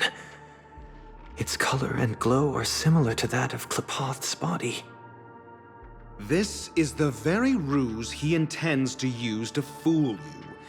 He won't reveal to you that the 10 Stonehearts chisel their own will into the cornerstones, granting them an unparalleled radiance. And this golden statue is also known as Topaz, not Adventurine, and it belongs to Topaz. So, do you wish to confront him? Not at the moment. I'm more interested to know the location of his cornerstone. The safest place somewhere you'd never think of. Because he never intended to hide it. In fact, that cornerstone has been in your hands from the very beginning.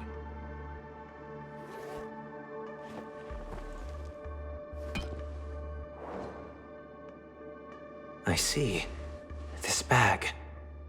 Mixing a cornerstone, more precious than life itself, with a bunch of worthless jewels, disguised as a gift of money waiting to be confiscated, is indeed in line with Mr. Aventurine's style.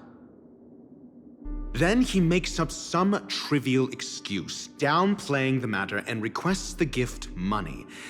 This is a gamble, one he's all too familiar with, betting on your single misstep, leading to a total loss. Learned doctor, I am grateful for your help. The family will surely reward a righteous person like you. As for the villain,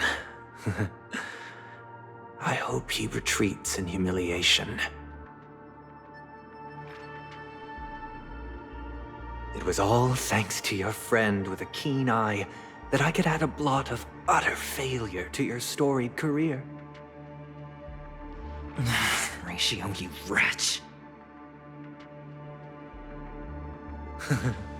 Finally shown your true colors, huh?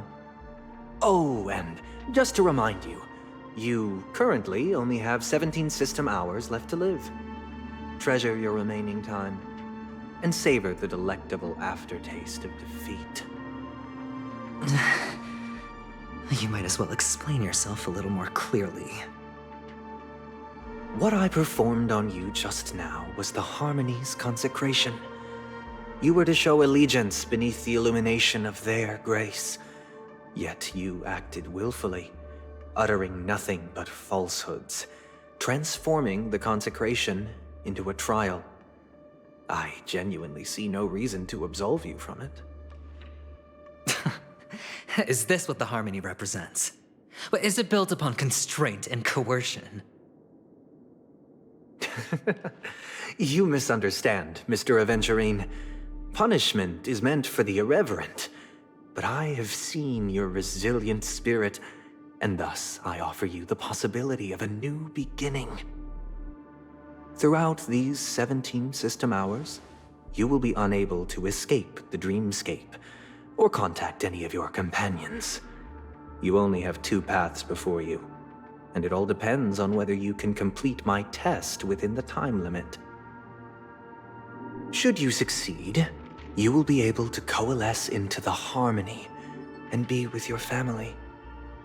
If you fail, you will suffer the wrath of the eternal Centurion and fall into an abyss of doom. Sounds like I'm gonna end up the same either way. I indeed do need a servant to help me uncover the evil hidden in the family from an external perspective. I will purge the evil from the inside and bring the real culprits to justice within 17 system hours. When the time comes, compare your findings with mine. If both our findings align, or if you can provide me more insights, then they will truly be able to grant you mercy and honesty. Shameless hypocrites. You took everything from me and still demand the truth? That isn't fair. Your carnival reeks with the stench of cash. Nothing is achievable without it. This is meant to be an act of personal virtue, not requiring the family's support. Your bag is over there. Do as you please. I believe you can trade this bag of worthless jewels for everything you need. That's what gamblers excel at, isn't it? Off you go, Mr. Aventurine. You are free. I will wait here for your good news.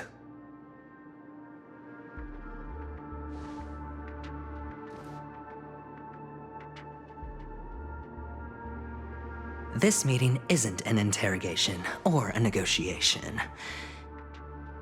It's an outright execution. Why would I do that, Mr. Aventurine? I'm just wondering what a passerby who stumbled upon a scene of a murder could have found out. That's all. By the way, before you go, I have a personal question. What is it now? Do you truly wish to bring about the destruction of this world?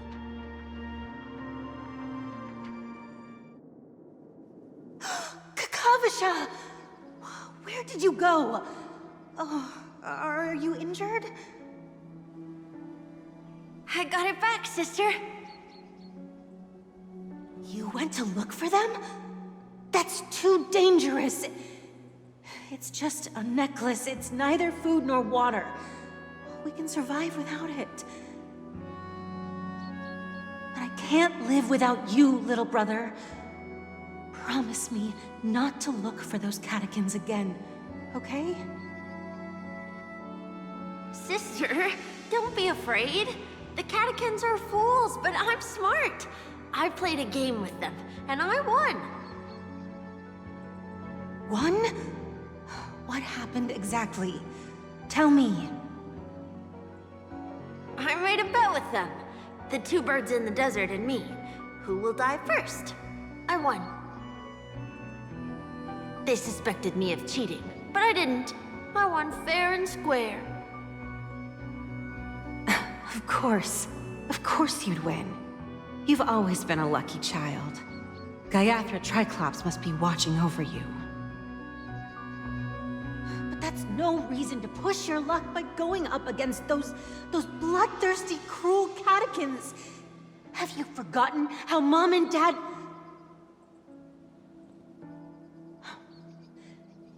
Look, this is just a necklace. But Kakavasha, you are my only family.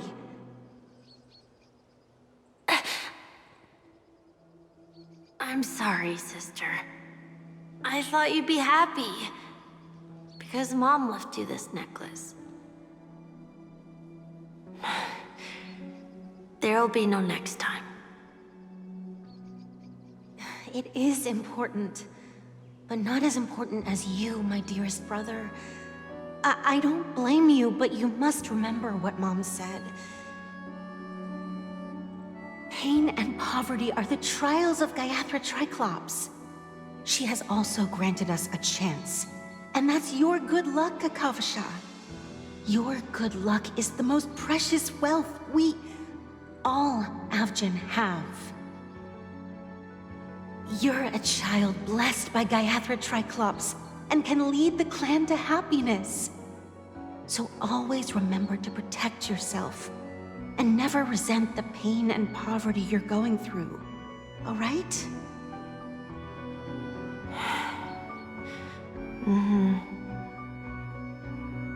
Listen to me and swear to Gaiathra Triclops. Okay. We'll swear to Gaiathra Triclops to protect this wealth. But sister, if Gaiathra Triclops was really watching over us, then why did she not protect Dad when he was swept away by the quicksand?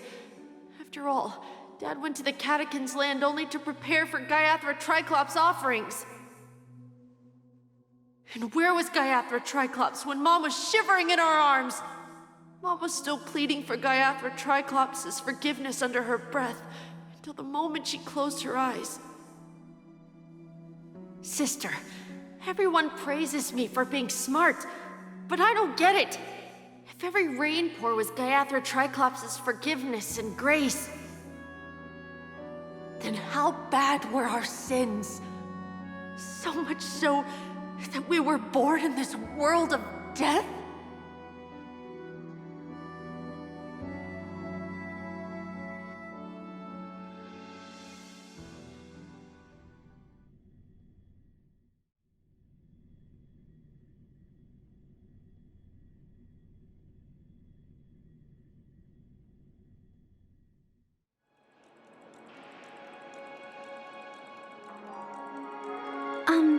Excuse me.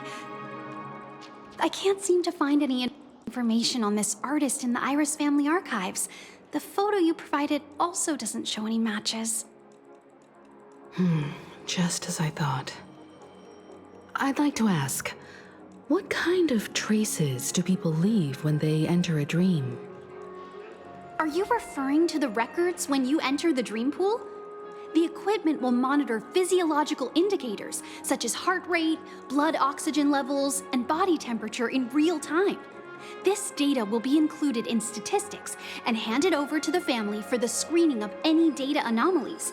Immediate action will be taken once any illegal behavior is detected. I apologize. The hotel does not have access. This information is managed by the Bloodhound family. We can only gain access if there's a problem. Looks like nothing can be found here. At least we know who to look for next. We can ask the Bloodhound family for information. Thank you for your assistance, Miss Allie. By the way, is Miss Robin doing fine? We are looking forward to her performance. Fine? What does that mean? Is there something wrong with Miss Robin? The preparations for the Charmony Festival have been proceeding smoothly, so I guess things are pretty good. I believe she will be able to put on a spectacular show for all of you. I'm sure. Sure enough, no one knows about Miss Robin.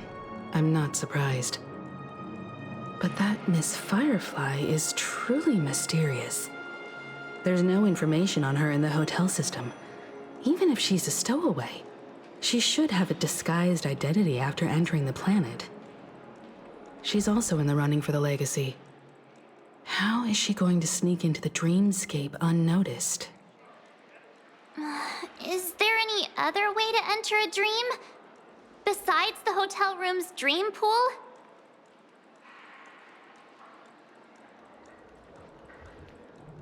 The Memo Keepers have abilities that are difficult for normal people to comprehend. In the memory zone of Penacony, they thrive effortlessly, a fact proven to us by Black Swan. The hacker girl from the Stellaron Hunters used extraordinary means to unlock the Dreamscape Hotel's seal. According to the scene witnessed by her, it is likely that they are behind Miss Firefly's case. The Garden of Recollection and the Stellaron Hunters. Both are possible, but what about the IPC? Since they want Penacony all for themselves, they're bound to have a plan. Who are you guys? The Bravo team has arrived at their designated position, ready to execute armed evacuation operation. Boss, get moving! Armed evacuation? Boss, are you drunk? What do you know? It's more efficient this way. Just don't let the director find out. Act first, report later. Understood? Help! Help me! I spent all my year-end bonus on the snowball! I don't want my name on the department's major disciplinary notice! Hey, check it out! That voice. Could it be the IPC workers from Bellabog? To all guests, the IPC will be conducting special operations within the hotel. Please follow the staff in charge of evacuation to the designated safe zones, or compulsory measures will be enforced. I'll request a beating for you lot! You've been told not to drink during work hours. Take him back to the hotel room. I'll organize a meeting later to properly go over how this incident report should be written. Miss Topaz? I never thought I'd run into you on Penacony. Long time no see, Astral Express crew. Aventurine has told me a lot about your happenings. Huh?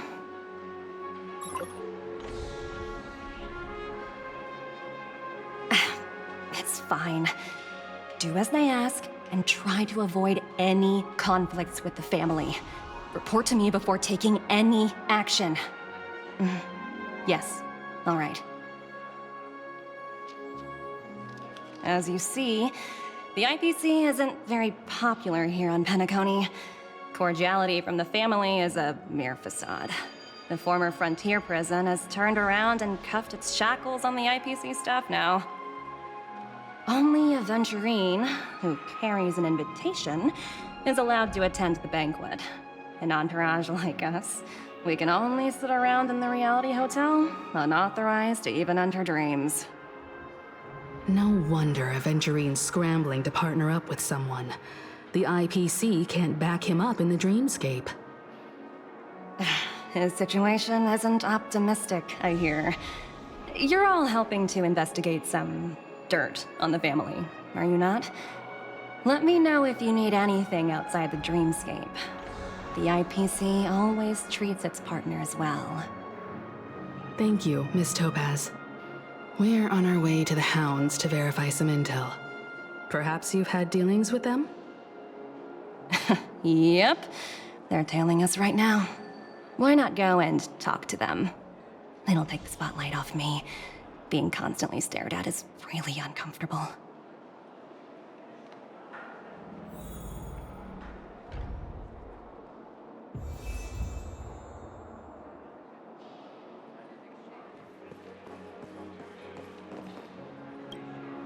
How does it feel to be in business with Aventurine? I bet you're not used to it. That's just his style. All or nothing is his mantra. He's always cozying up to his clients while egging them on to undertake some dangerous assignment with him. But everyone has their merits, so I won't comment further. But Aventurine's luck has always been good. He's always closed all his cases without a hitch and basically never lost a gamble. Which is why, on the issue of retaking Penacony, I'm watching with keen interest.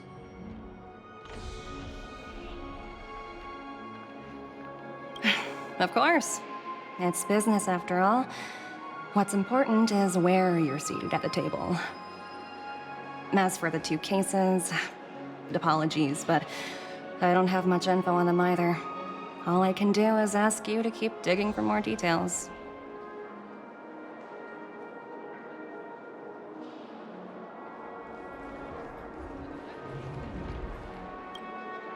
We're carrying out our captain's orders.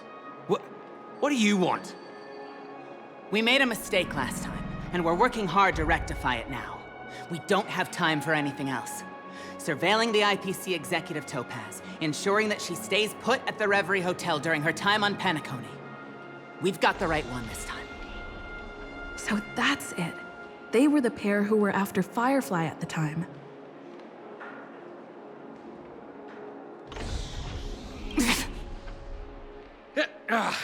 It's you again.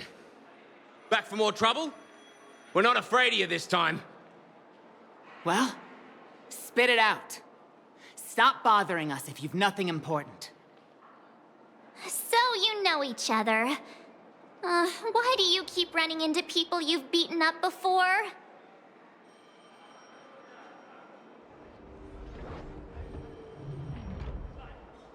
That's right. We're investigating a murder for the family. Can we speak to your captain about the case? Well... Hey! The security officer instructed everyone to shut their traps before he returned from Dream's Edge. What murder? You'd better stop spouting nonsense. Yeah, that's right. We have nothing to report. Please leave. Looks like they're not going to cooperate. But they did at least tell us that the captain is at Dream's Edge. Why don't we just look for the security officer then? It's probably Gallagher, the one she mentioned, right?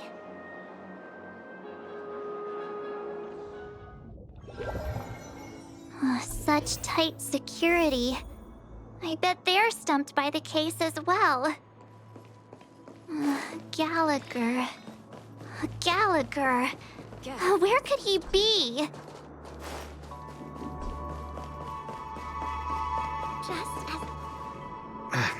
Apologies. The Bloodhound family is running an investigation up ahead. No unauthorized personnel allowed. Hold on a minute. I think I've seen you before. The gray-haired one. How much trouble have you stirred up exactly on Penacony?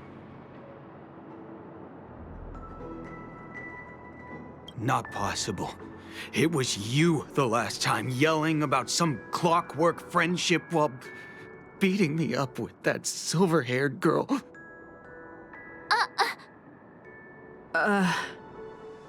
I'm not letting you get by this time. Please leave, or I'll have to get on my knees and beg you. Huh? What kind of heinous crime have you committed now?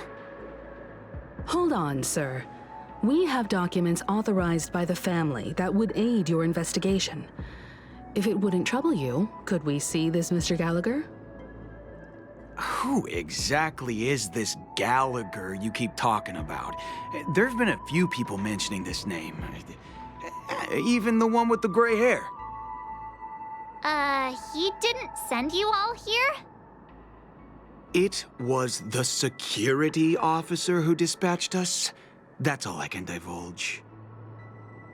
He'll do. He's the one we've been looking for.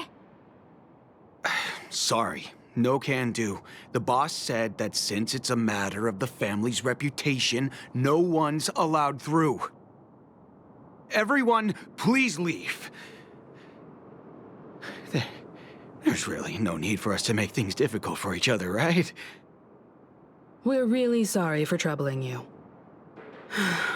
Let's think of another way. Another way. That's it! Didn't they say something about that... what was it? Clockwork? That got this guy to change his mind. Can you perform it again? That... clocky magic. It's not bad if we're resolving a misunderstanding. Please?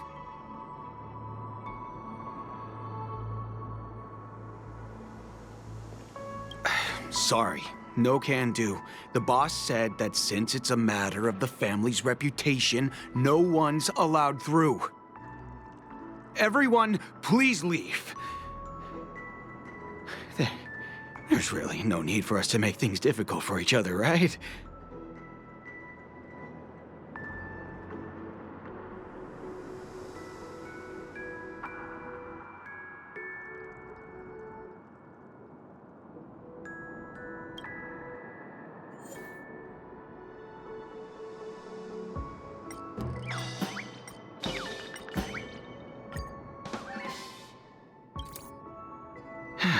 Let me see what time it is now. Whoa! It's this time already? What? Time to clock out! And no one's gonna stop me.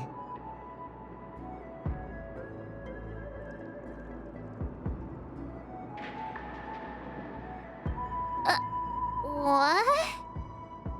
Huh?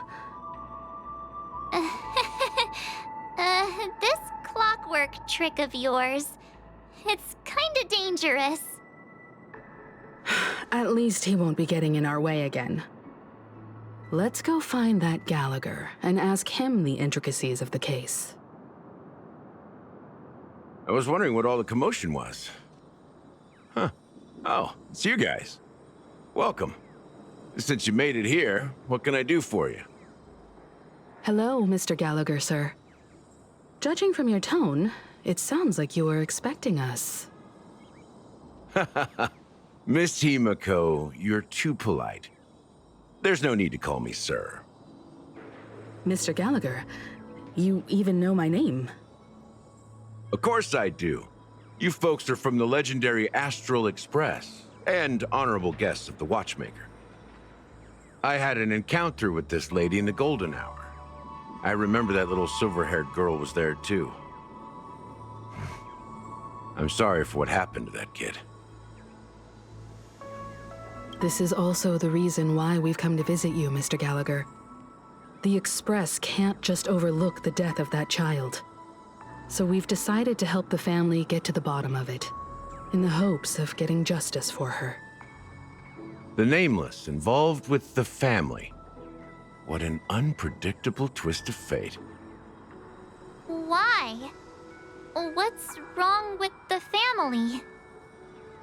It's nothing. On Penacony, everyone loves the family. No matter how much one resists the beautiful dream, when the time comes, they too will find it hard to let go. Who wants to leave a warm nest? Just idiots, little kids, and inebriated fools. Mr. Gallagher seems to be getting at something. You got it wrong. I'm not. You want to discuss the case? Sure, come with me. This is not a good place to talk. Let's go elsewhere.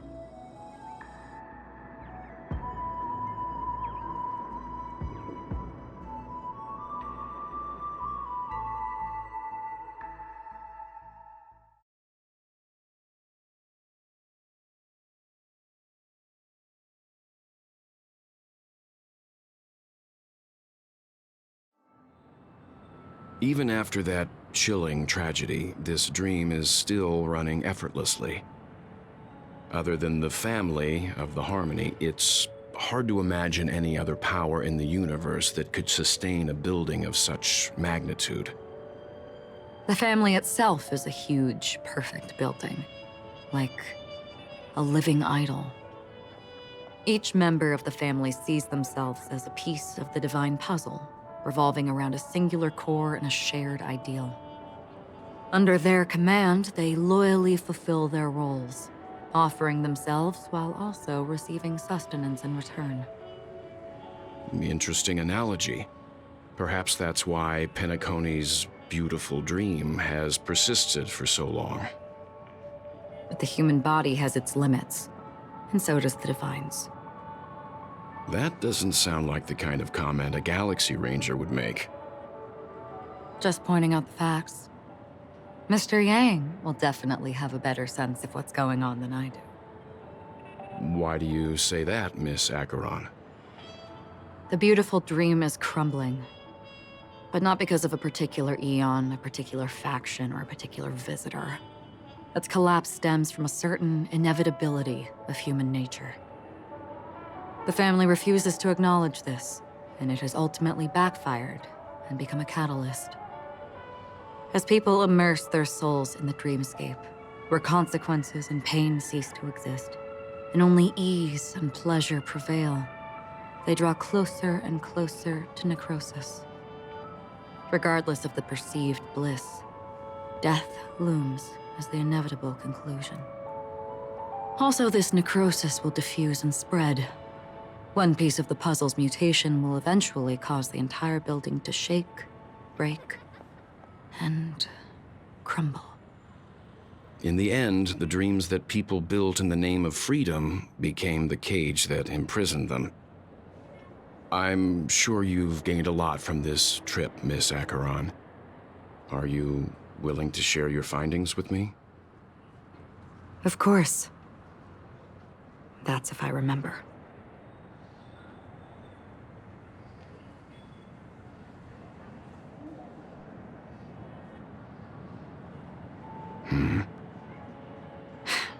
Don't mind me. It's just a habit. Owing to events in the past, I've become easily forgetful. It's only when this sword is unsheathed that those hazy memories start to become clearer. Take your time. That should do it. I vividly remember everything that occurred on Penacony. Ask away. The moment of daybreak. I've heard that's where the Dawn Factory, which processes the foundation of the dreamscape, is located. Behind the dreamscape's song and dance stand many imagination factories. Workers create all kinds of whimsical works day in and day out in their dreams. Then they return to reality and sleep on a narrow bed in a room. A far cry from luxury. They say it will suffice. Experiencing the bizarre and motley dreamscape is the best reward. There, I encountered a young woman who had just come of age, the perfect time to indulge in beautiful dreams. Her greatest wish was to one day move to the golden hour and see the magnificent garments she had woven with her own hands. For certain reasons, her wish was difficult to fulfill. But I managed to bring her a garment. Gilded Hour. It's said to be Penacony's currency center. Yes. It is a fortress-like financial city, the economic heart of the dreamscape. The Pepeshi people of the Alfalfa family are there to keep it running, sending blood that is made from money everywhere on Penacony. Everyone there is exquisitely dressed and always in a hurry. The greatest wish of the local Pepeshi people is for their future generations to work in the Gilded Hour. I've never met anyone who is willing to talk. I could only stand at the crossroads, watching crowds of people hurrying like the wind through the jungle of steel, only to deposit the alfalfa credits that they'd earned into the bank's vault. I don't know if they would open the vault's door, but before I left, I witnessed a well-dressed Pepeshi person plummet from the sky, while those around him continued on their way, unfazed. I hear the Blue Hour is very romantic. Do you have any tales to share? Perhaps Mr. Yang has heard. There is a large boat called the Eventide, anchored along the Sea of Dreams, where soft music and dancing persist endlessly every night. I ran into a wizened lady there. She was at the dock, waiting for her long-departed lover to return, waiting for countless hours within time that stood still. In the humid sea breeze, she spoke of her own youth. Like many who desired wealth and love, they came to Penacony to pursue their dreams. Alas, her lover's consciousness was lost in the dark depths of the Sea of Dreams. Finally, she suggested we continue our conversation on a boat in the shallows. I agreed and boarded the boat with her. But she never said anything. Her eyes absent-mindedly gazing at the horizon for what seemed like forever. Finally, we retreated to the beach. The dreamscape of chic, luxury, and consumerism, the moment of dusk. My companions have been there too. Then you all must have seen those who are attempting to realize their dreams.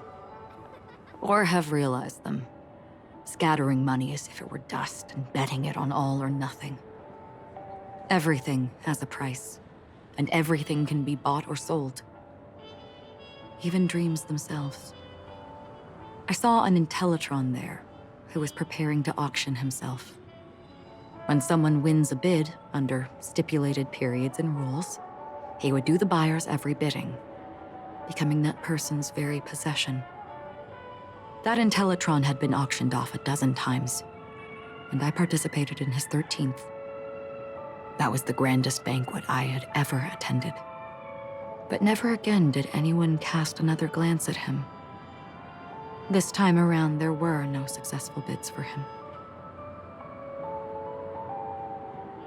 This is what I've seen and heard along the way. Someone once said to me, Penacony wasn't like this a long time ago, nor should it be. I've traveled through the reality and dreamscape of the planet of festivities, watched the tides of night rise and fall when time stopped for people, where the spirits of the rich and impoverished remain forever fixed on their own scales. This is why I think the collapse of the beautiful dream is inevitable. There might be a way to change everything. Perhaps. But if this is indeed the world that people desire, if this is precisely why life chooses to slumber, should we still seek to change it?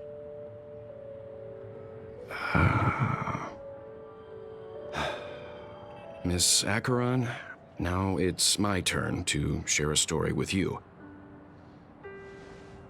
There was a man from my homeland who, at a time when the world was grappling with deep, unhealable pain, made a choice. He wove together the dreams of everyone in the world, linking people's dreamscapes, and shouldered this burden himself. From this, he created a giant, a spiritual atom. And since that moment, the giant stood between heaven and earth, becoming the pillar of the world's existence. As a price, those who found it hard to move forward, who could not advance, forever lost their future. They slumbered in a dream, devoid of disaster and pain, living out their days peacefully in the man's created utopia. And it is because of the wishes of those people who wished not to awaken that this spiritual atom became unbreakable. And yet, you stand here right now, which also means that man failed. Because people must always move towards the future. Even if human weaknesses make them pause when they truly cannot move forward, humanity will eventually seek a way to save itself. And that man, he was never a failure. Like everyone in that world, he etched the possibilities of human nature into his heart. He was the sun chaser of legend, soaring towards the sky and embracing his final victory with his fall. He ascended to heights uncharted, only to come face to face with the sun, a place not visited by anyone before. His wings would melt because of it, only for him to fall into the sea. And after that, countless others would surpass him, soaring to even greater heights.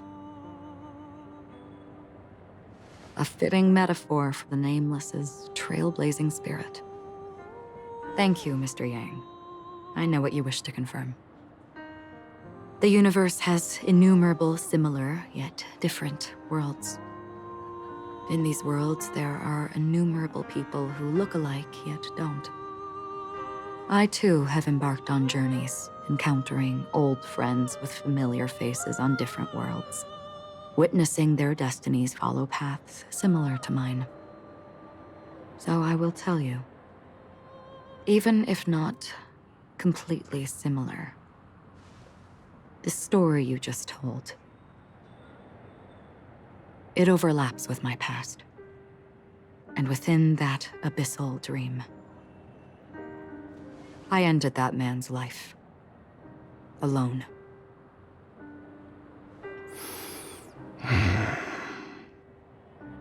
I am not who you think I am. Nor will my home be as fortunate as your world. I am sorry. It's fine. I don't mind, so long as I can alleviate your suspicions. There's something I still wish to know, Miss Acheron. Under that representation of the hunt, exactly what sort of power is it that has motivated your solitary journey thus far? Mr. Yang, before answering that question, I wish to continue the previous topic. I like your analogy very much. Indeed, birds are born to fly.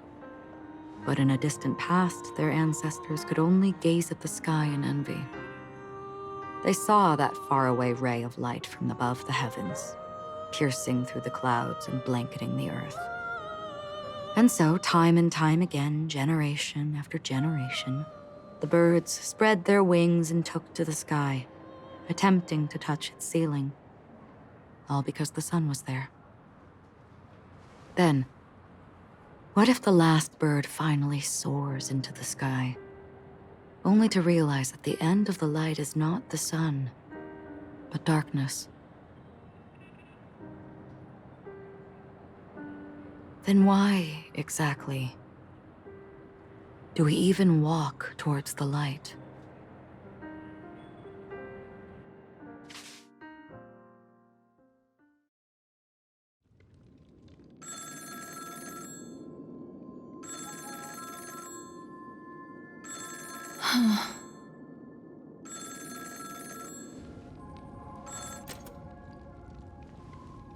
Long time no see.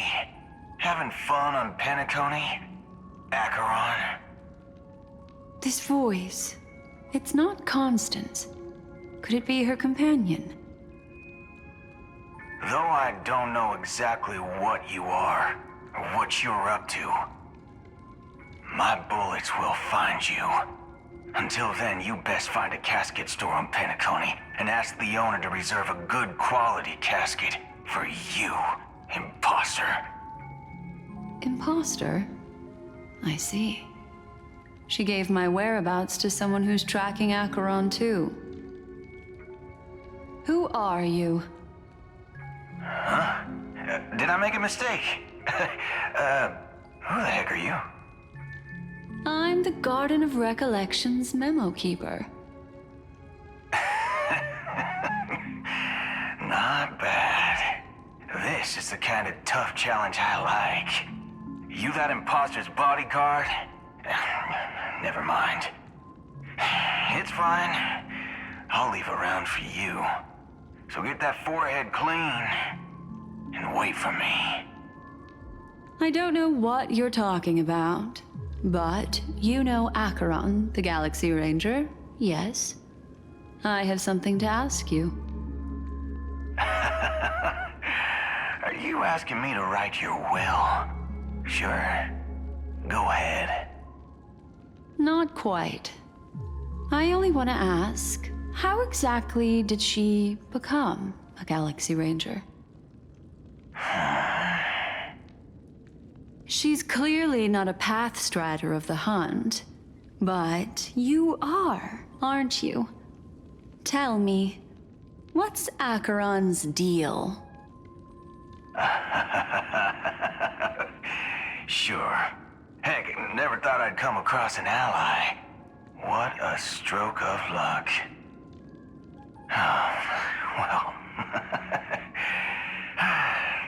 I'll be on Penacony soon. Memo keeper, go buy a bottle of his Donna's White Oak and warm it up, and I'll raise a glass to you. That lady's passed. Well, nobody knows. But if all you want is a simple answer, sure, you best get a chair and take a seat. That woman, named Acheron, is an emanator who should not exist.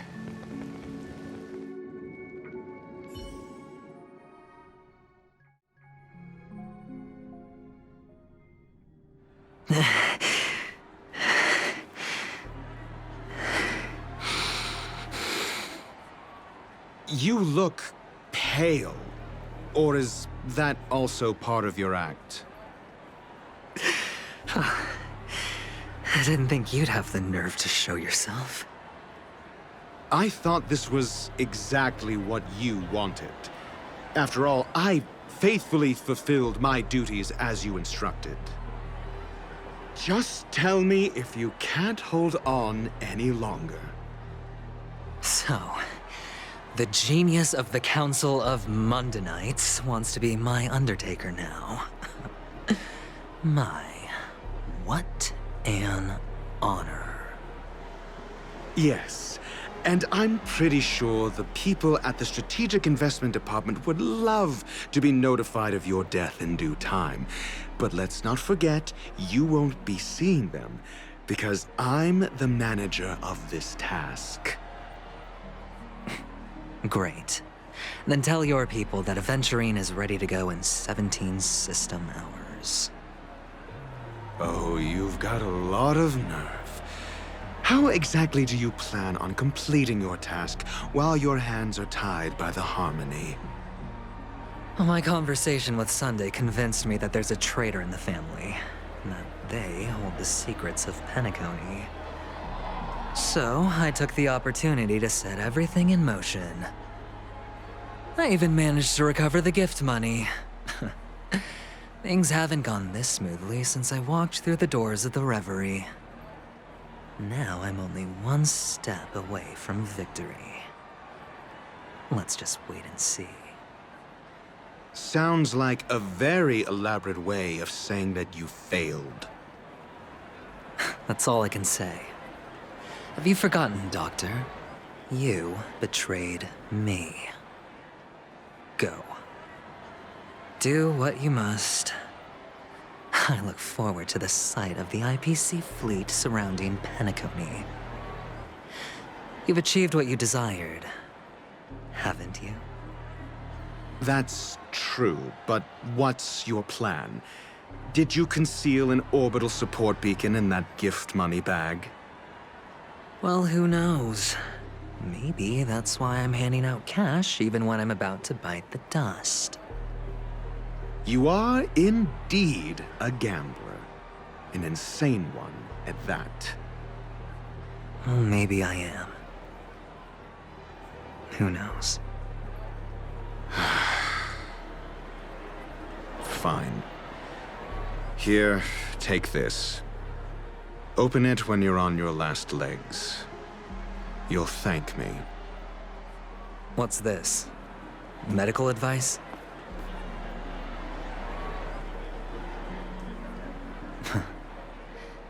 You catch on pretty fast, Doctor.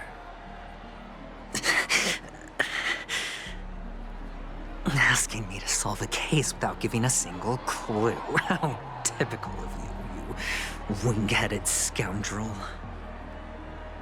But the way you're all on edge about that stowaway, it's just as I guessed it would be. As for now, let the rain of wealth from the IPC fall evenly on everyone.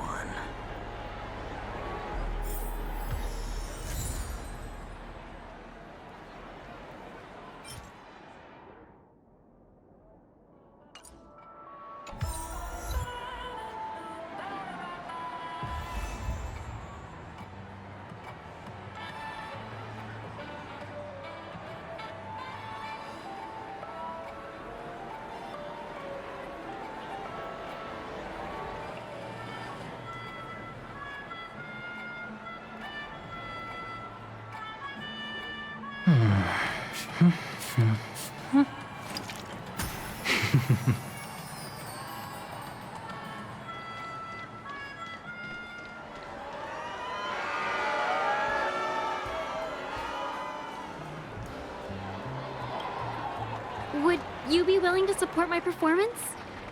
and keep the Song of Beauty alive in the cosmos?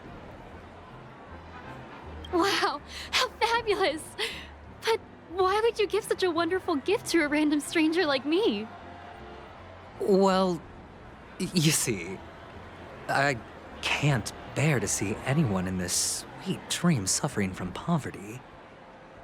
That's incredibly kind of you. Thank you so much, sir. If you ever get the chance, please, feel free to come by and indulge in my singing. Sure thing. Oh, by the way, do you happen to know anything interesting about death? Death? That's a pretty scary topic, and it doesn't really match the mood of this sweet dream. Oh, you see, I'm a tabloid reporter collecting ghost stories in Penacony. As you know, the more chilling the stories, the more attention they get. Maybe you could help me out. Well, if you're up for some gossip, it's not about death, but there have been some rumors about a guest at the reality hotel who fell into a deep sleep and didn't wake up. It was like they were in some sort of coma. Nobody knows what caused it, but luckily the customer eventually regained consciousness. Well, all customers are under the protection of the family, after all. Thank you. This will make for a very juicy headline. May Shibe protect us. Unexplained coma. That's actually what happens to your body if your brain dies in a dream. But unfortunately, the customer ended up waking up in the end.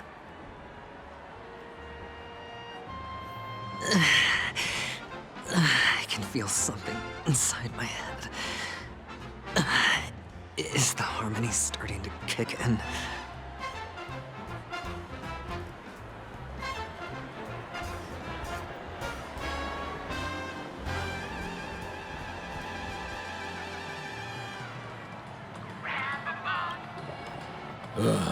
The world has truly lost its way.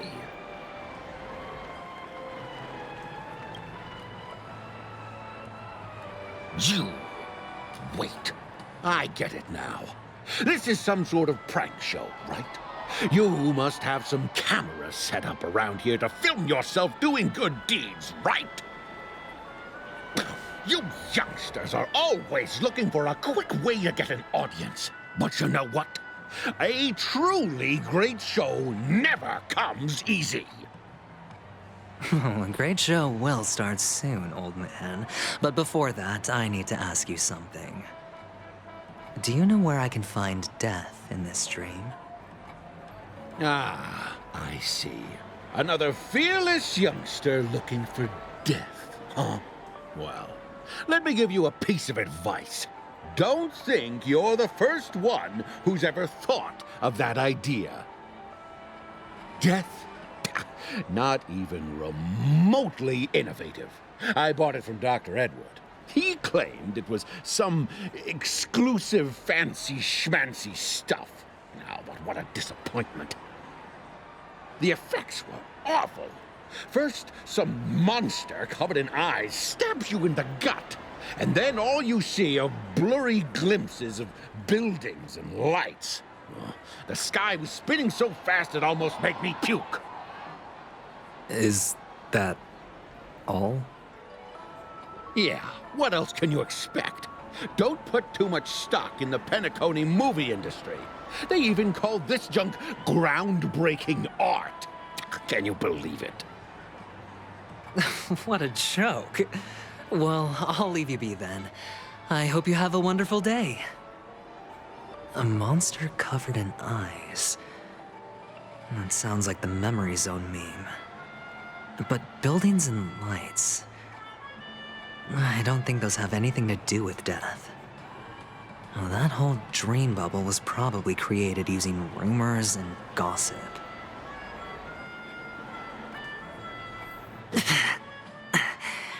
The disturbing voice in my head. It's getting closer.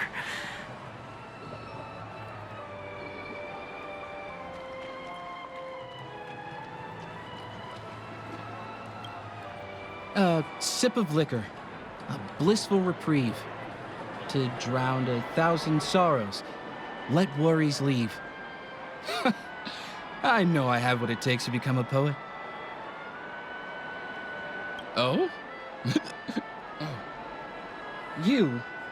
You're giving these gems to me? Didn't expect to meet such a generous soul in this place. Or are you just pitying me? Well, it really doesn't matter. As long as I have Soul Glad, that's enough. This is just a dream after all. You really shouldn't drink so much Soul Glad, my friend. It's not good for your health. Oh. Maybe I really should quit. But not before meeting the Devil of Soul Glad. The Devil of Soul Glad? Care to elaborate? Yeah. It's a seahorse with a long neck. They say it loves to appear to drunk people, especially the ones who are passed out on the side of the road. How funny. Yeah. Very funny indeed. Thank you.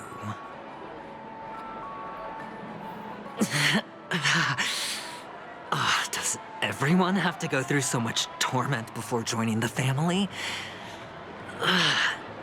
Darn it.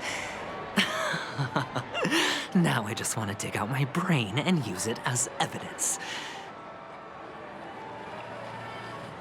Who cares if everything's full of sugar? It's a dream after all. Take care, my friend. If you ever find yourself in danger, remember that the hounds are always ready to help.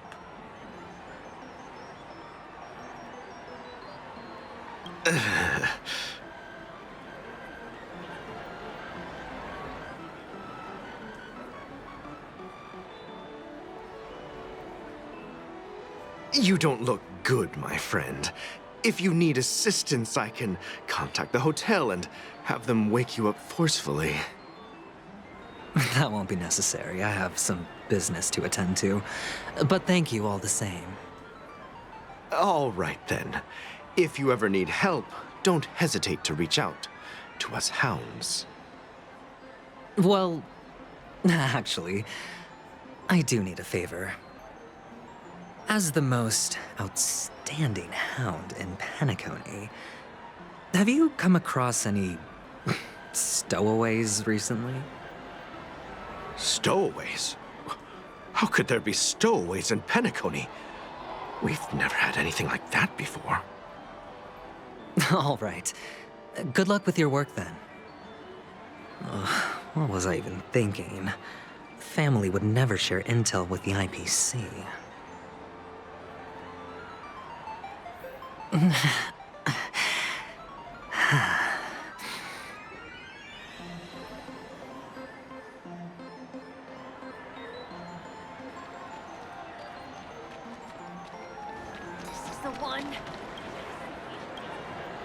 You want to talk to me? Sure, but nothing too sensitive, okay? Huh. Wealthy people have fancy ways to enjoy this dream. But to be honest, I've never seen anyone who gives out money to others like you. So, are you trying to be the prince from the tale, handing out his gold leaf garment and melting his lead heart in the fire? I'm flattered. I'm no prince, and I just thought these gems would help you speak. So, as an investigative reporter, maybe you've heard something about death? Ah, another curious soul. I see. Well, that was actually the topic I was most into when I entered the industry. But my boss shut it down. How did your boss talk you out of it? Well, she simply said, Covering baseless urban legends like that would make us look like some third-rate tabloid. I thought about it, and she had a point. Reporting on stuff like blowing out birthday candles and getting spooked by nightmare ghosts isn't exactly professional material. Guess she's got a point. Thank you for sharing.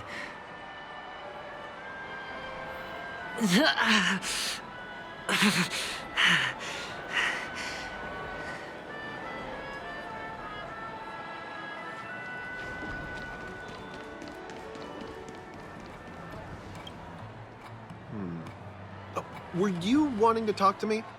Sorry, I thought you were checking out something behind me.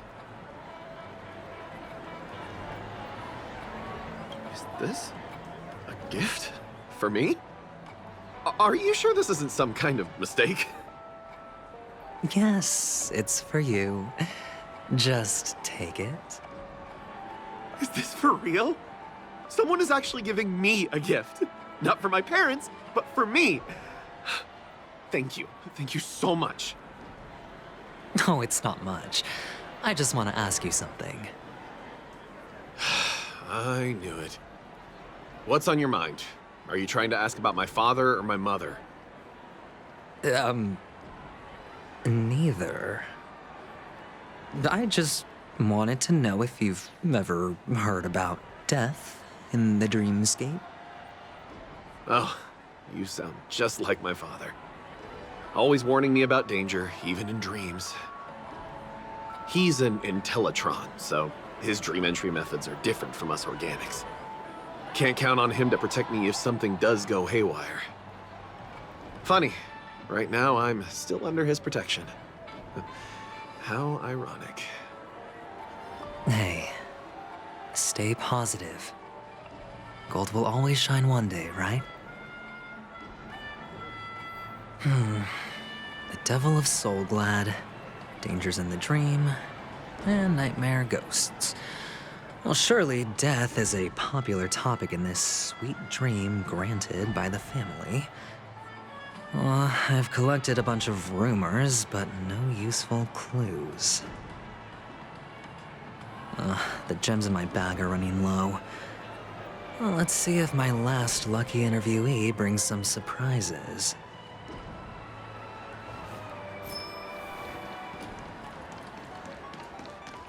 This is the one. Please do not.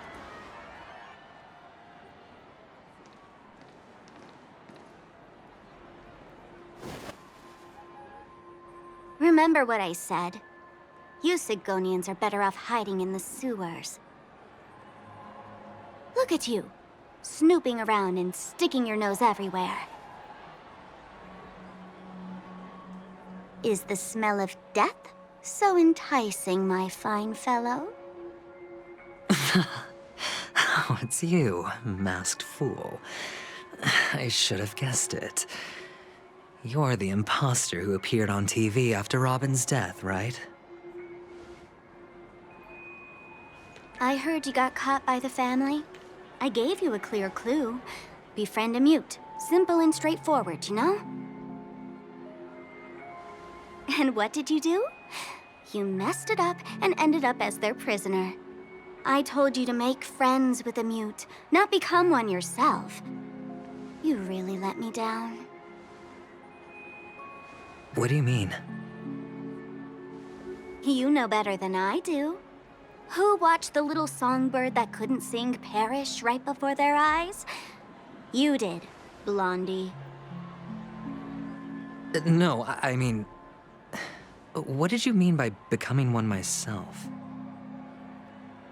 Well, it means you'll soon end up like her, unable to speak ever again.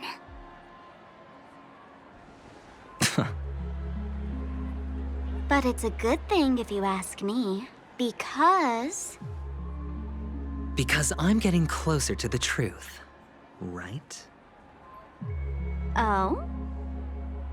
Why else do you think I'm handing out cheap trinkets all over the streets, fool? All part of the act. Fool's bait. The more pathetic I seem, the more likely you'll come sniffing around. So, now that I've drawn you out, will you reward me with an answer for my efforts? Why should I help you? Don't you want to see Penacony descend into chaos? Well, I can make that happen. I just need an answer to one question. Back then, when you asked me to find a mute, did you really mean Robin?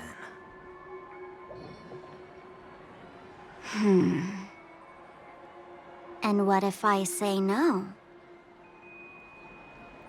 Then I'll thank you. Oh, the word no has never sounded so pleasing. Well done. I admit I underestimated you, but what difference would it make? Let me tell you something. There were 2 mutes, but one is dead now, and the other, though he's still in Penacony, I'm afraid you'll never find him again.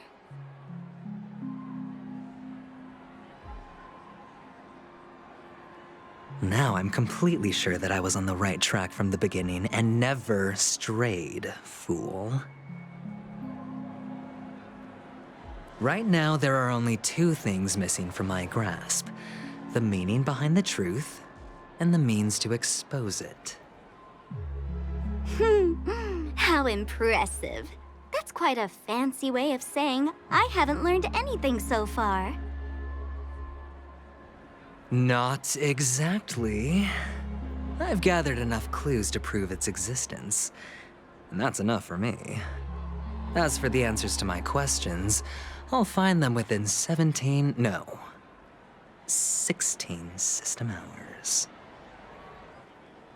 Oh, really? Only 16 system hours? Well, let me lend you a hand. Here you go. This is my precious, mutually assured distraction button, and I have one just like it. When either of us presses it, the other and the whole of Penacony will go up in smoke. If you're really so desperate for the IPC to take over Penacony, blowing up the chessboard isn't a bad idea.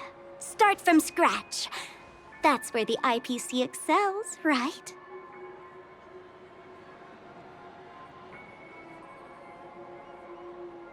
Just press the button when you're at your wit's end. And of course, feel free to reach out to me for my hospice care, too. Oh, a deadly button, huh? Well, I guess the family didn't take your threat seriously at all. Otherwise, how on earth did you manage to bring it in here? I have my own ways. That's all you need to know. Well, I'm afraid I'll have to decline your offer. Who knows if your little gadget will actually work. By the way, I have no plans to search for the other mute friend you speak of, but it's good to hear that he's still here in Penacony. I'll handle the rest myself. I'll orchestrate a grand finale for the downfall of the family. And at the climax, the walls will crumble, people will wake up, and those who couldn't speak will find their voices again. When that time comes, go ahead, press the button, light up the sky with a magnificent fireworks display for me. Catch you later, fool. You're still talking big, but sure, if that happens, I'll stay true to my word. Just don't let me down now, okay?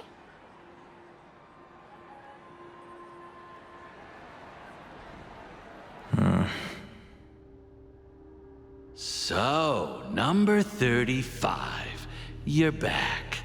Like your new lucky charm? Can a commodity code really be considered a lucky charm? Silence! I didn't give you permission to speak, you Sigonian hound.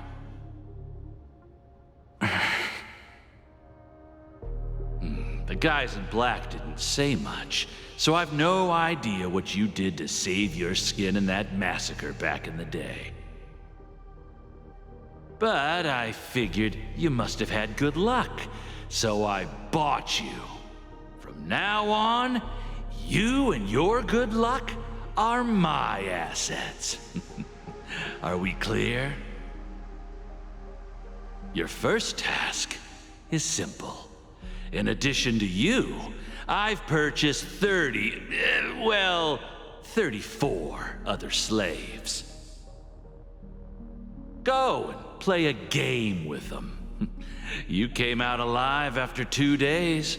It proves that you are the real deal. You're insane. Testing out if you're a good product. Aren't you worried that the money you spent on me will go to waste? I've got stacks on stacks, Blondie. The slave market is never short of self-righteous brats like you. But you look good, and that's why many customers are betting their fortunes on a scrawny brat like you. So go along now, and don't let your master down.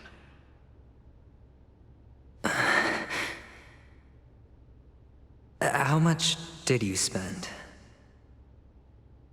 What? My price. How much did you pay for me? Huh. You really want to know? Well, it was 60 tanba. No more, no less. I'll take my chances. 30 tanba. If I come back alive, you'll give me 30 tanba. Deal? Are you trying to strike a bet with me? Oh, you've got some guts. Yeah, sorry, but that won't do. Don't forget your place, slave. You're not qualified to be at the table. You're just a chip, a life thrown away in someone else's hands. Either you come back with more chips for your master, or you never come back. It's all or nothing. Don't embarrass me, my lucky hound.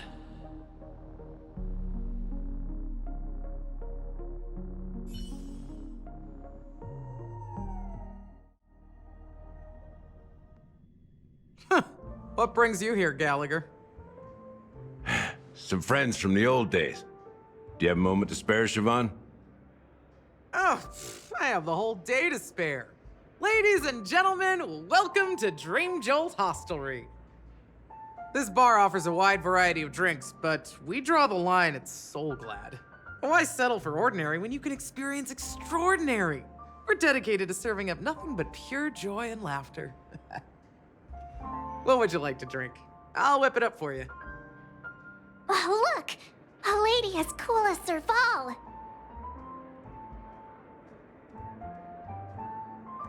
Who's Serval? Will you, introduce me to her? Huh? Oops. She's heard us. Just spare them, my esteemed bartender. I'll take over the bar today. I'm getting up there in age, and I need some practice before I forget the skills that used to put food on my table. Where did you stash the ingredients? They're all under the counter. Since our guests have traveled from afar, shouldn't you whip up some special drinks? That's exactly what I had in mind. Hey, my friends, do me a favor. Go around the bar and bring me any ingredients you fancy. The discussion might take quite some time, so I'll prepare some customized, non-alcoholic drinks for you. In the bar? But aren't all the ingredients right there on the counter? Why, we're in a dream, my lovely lady. You can help yourself to anything if you wish for it. Comfort, hunger, confusion, or even boredom. It's all within reach, right at your fingertips. Oh, did you hear that? She just called me my lovely lady. Even in reality, mixing drinks is more than just throwing ingredients together. A bartender needs to capture the bar's atmosphere, master technique, and spin a tale of mystery and anticipation. Only then can a perfect drink crafted with a customer's life story be created. In other words, what you get from your drink is down to luck, so don't overthink it. Indecisiveness has no place when it comes to enjoyment.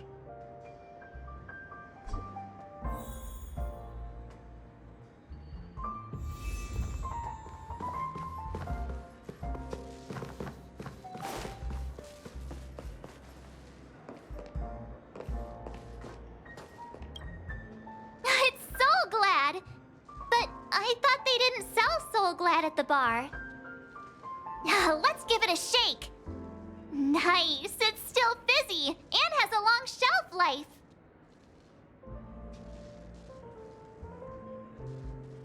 Uh-huh. Let's just leave it here for a while, and it'll be all right, right? Why don't they sell Soul Glad in this bar? Did something happen? It's all about the bartender's pride. It wouldn't make sense for customers to come here and order drinks they can find anywhere else. That's the mindset I use when I brew my coffee. You're right, Himeko.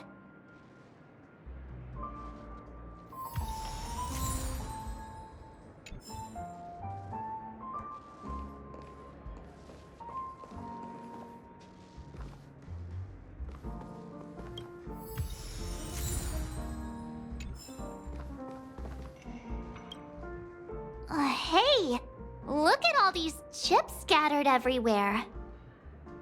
A few days ago, an actor from the Iris family came. Caused a ruckus with Siobhan. Those chips must have gotten scattered during all the chaos.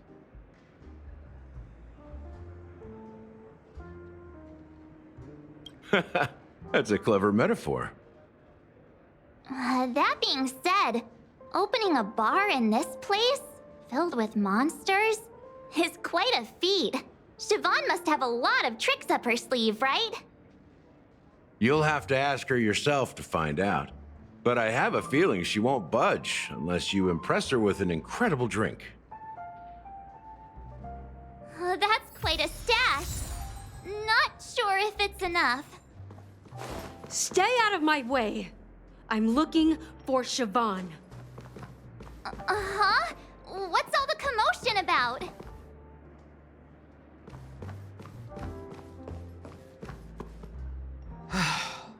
Haven't I made myself clear enough, Miss Amiki? The Dream Jolt Hostelry only welcomes guests who want to enjoy a drink to their heart's content. I'm sorry, but I'm not interested in your proposal. But you have the talent. You'll attract a huge audience. You're destined for the Iris' stage, not for this rundown shack. Come with me. We'll become the talk of Penacony, a shining light into every corner of the dreamscape. Please, Siobhan, I really need you. As you see, I'm entertaining my guests. Don't make me repeat myself. Fine. If you don't come along, I'll just sit here and not go anywhere else. Give me a sparkling drink. Sweet. With extra ice. Just one moment. What's her deal? We can't discuss the case with other people hanging around the bar. Hey, can you do that clockwork trick of yours again? Time is running out.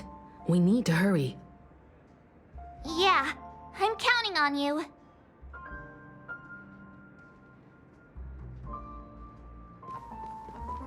You're one of Siobhan's guests, right? What can I do for you? If you're here to convince me to leave, please stop it. I'll never leave until she accepts my proposal. I just don't get why she won't leave this place. This rundown shack with no customers whatsoever.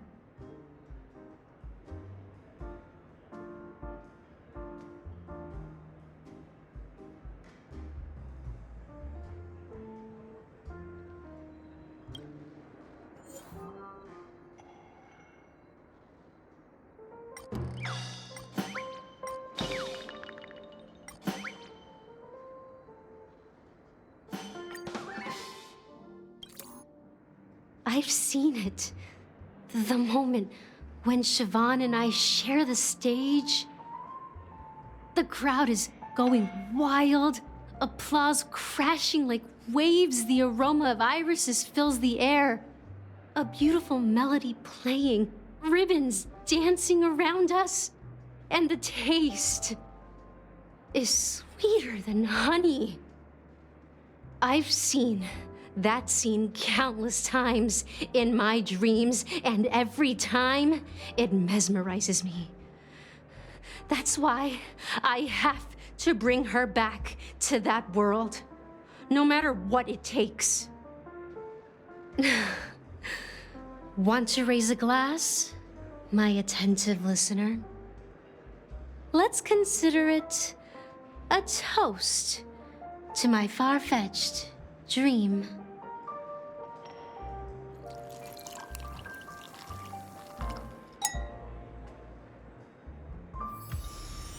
She's still not leaving. Maybe I'll have to try again. I just don't get why she won't.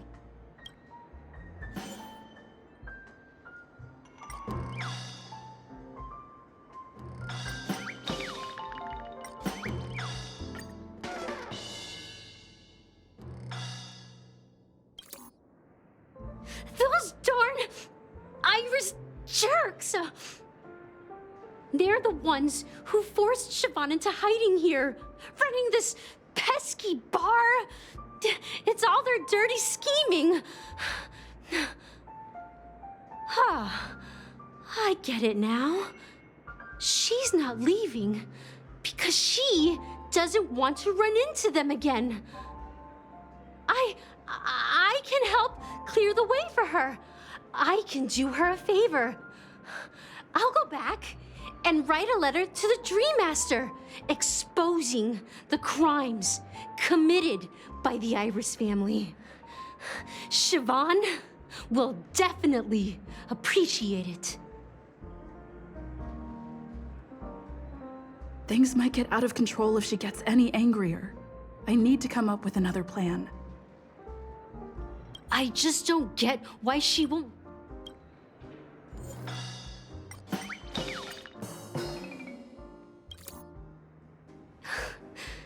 It's ridiculous, right? Our paths were never meant to cross, yet I'm still holding on to her. I'm too timid and shy, longing to shine but afraid of stepping into the spotlight. I need her guidance because I'll never be able to do anything alone. You don't know Siobhan's past, and you have no clue how radiant she used to be. Even among the talented Iris family, her skill was unmatched. I know she probably thinks I'm just trying to ride her fame to get ahead. But all I want is for her to reclaim her place.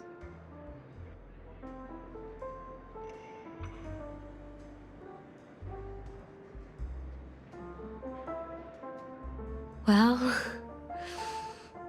talking to you has got me feeling a bit down. My thoughts are swirling, making my mind clear, and bringing tears to my eyes. Maybe I should find a place to reflect on what Siobhan truly means to me. Here's the payment for the drinks. Please, pass it on to her. I'm leaving now. Amaki has left? That's good for her. Radiant dreams may be enticing, but they're nothing more than dreams. Her drink is on the house. Please keep the money. When you're ready, go to Gallagher. I can tell he's itching to show off his skills.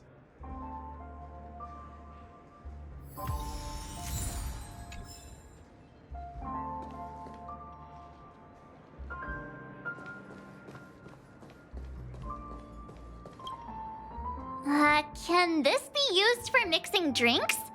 Oh, and there's a note underneath. Exchange with your precious things. Oh, what should we exchange for it? And who should we give our stuff to?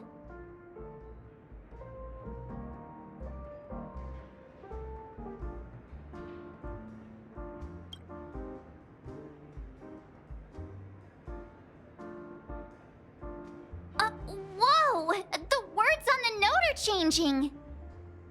Happiness belongs to the noble. Does this mean we can take it? Doing good deeds does pay off. Thank you.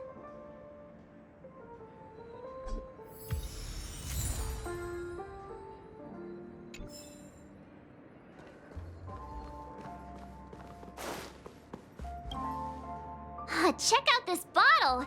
The liquid inside looks beautiful.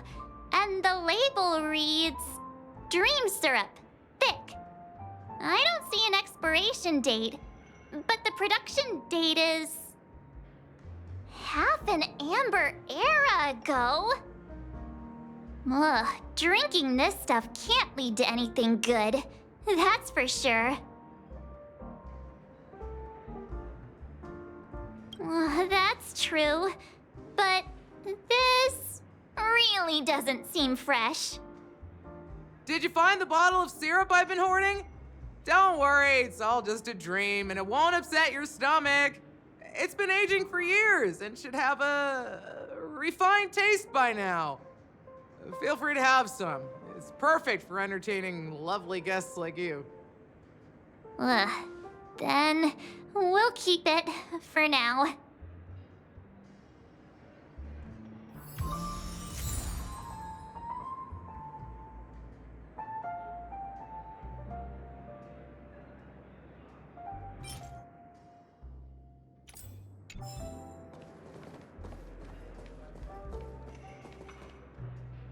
That being said, mixing a drink is way simpler than you'd imagine.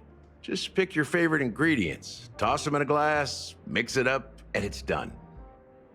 So go ahead, explore the bar, and bring me any ingredients you prefer. Nice work. Let me take a look. You found some interesting ingredients there. Now take your pick. Each drink has its own unique flavor. And the base ingredient sets the tone for the initial taste and the lingering aftertaste. So, which one would you like to use as the base?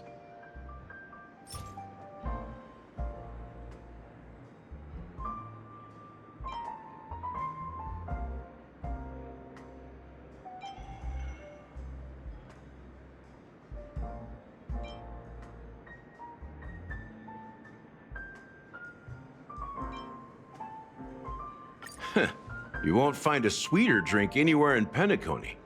And that's what today's dream seekers crave. Now that you've chosen the base, it's time to pick the adjunct. The ingredient that'll create a marvelous chemical reaction with the base. It should give an unforgettable taste without overpowering the main tone. So, what's your choice for the adjunct?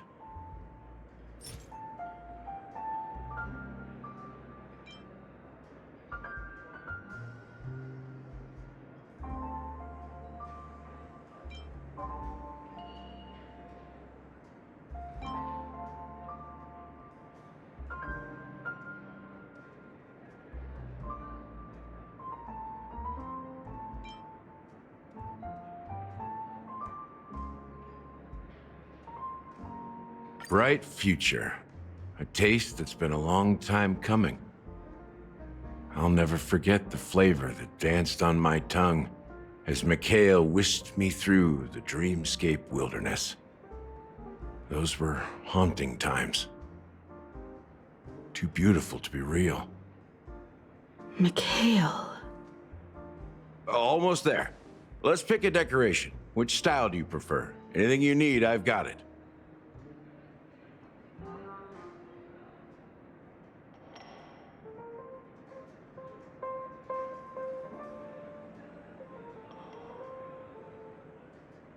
A symbol of bravery and dauntlessness. May you break free from your shackles just like he did. Well, it's done. Here's to you, Dream Seeker, with this glass of El Dorado. To golden dreams. Well done, Gallagher. You're not over the hill yet. So, are you satisfied? Oh, the flavors! They're way more sophisticated than Soul Glad. The richness and layers of these flavors are a masterpiece, especially with the adjuncts. I can taste the spicy and sour notes with a hint of sweetness. I'm not entirely sure what it all means. Maybe Mr. Gallagher can shed some light on it. Well, if you're expecting a profound answer, I'm afraid I'll disappoint you.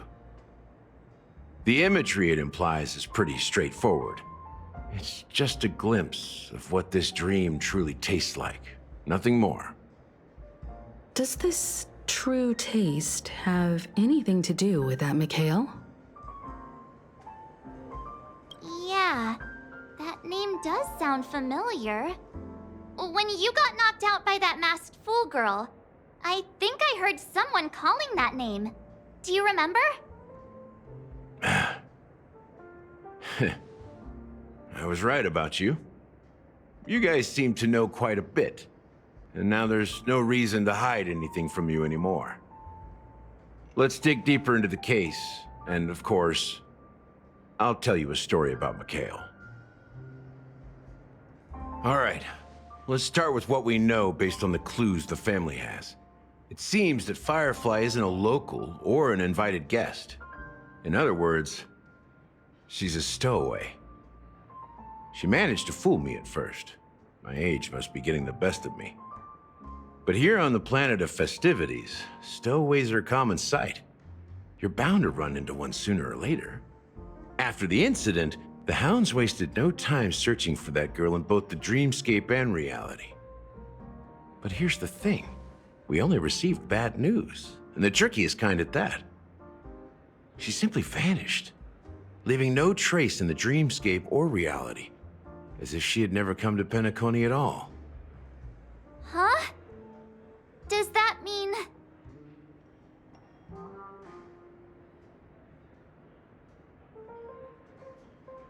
Different? Are you suggesting that girl wasn't actually killed?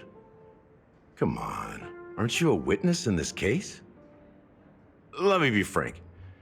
This case, actually, is unlike anything the Bloodhound family has dealt with before. Dealt with before?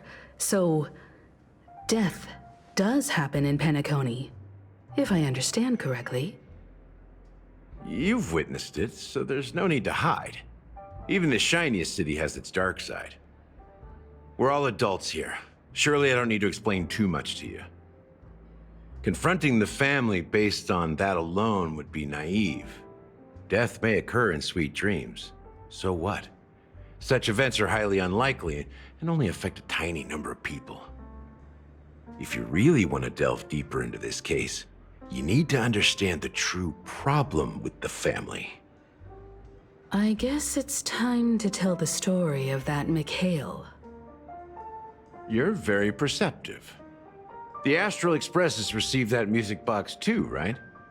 Do you know the secrets it holds? There's a message. Witness the impossible in the realm of dreams. Find the legacy of the Watchmaker, father of Penacony, and thus the answer to the question, why does life slumber? That's the exact wording. Hey, why are you laughing? Wait, did you write it? It's quite poetic. No, but I'm the officer in charge of this case, so how could I not know? I'm sure you must have noticed that this message didn't come from the family.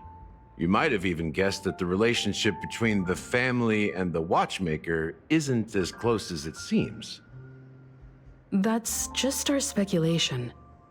Actually, it's hard to believe that the father of Penacony and its actual managers are at odds. Now I can assure you that your speculation is absolutely correct. The family has considered the Watchmaker an enemy for a long time, but the hounds haven't been able to track him down, as he seems to be living only in the characters and stories he created. Let me ask you a question. Have you ever wondered why the family allowed the Watchmaker to send out such a ridiculous message to the outside world, inviting you here and causing chaos? So, you want to seize this opportunity to expose the Watchmaker? Well, now you understand why the Oak family authorized the Nameless to assist in the investigation, but kept you in the dark, right? Because the Watchmaker is not the legend of the land of the dreams at all. He's the most shameful stain in the history of Penacony, and he's the root cause of all the anomalies in the dreamscape.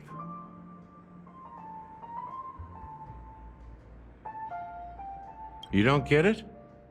Well, I mean, Mikhail, the betrayer of the family, he's the Watchmaker.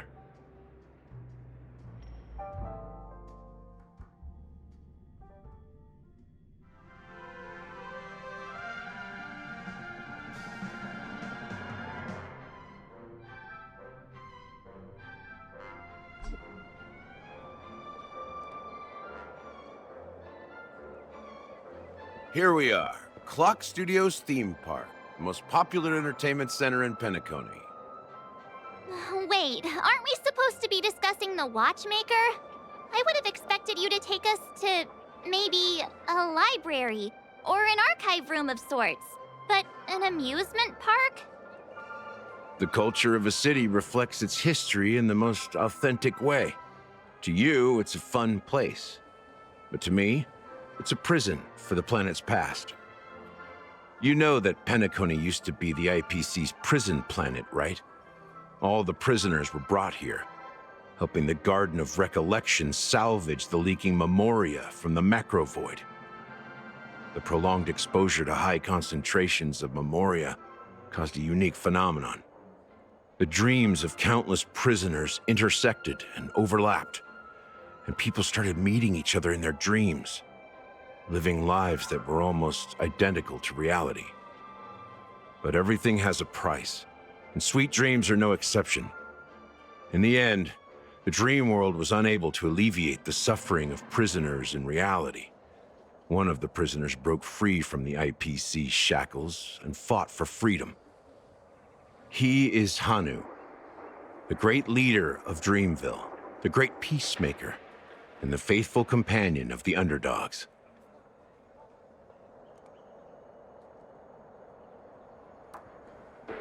History is always written by the winners.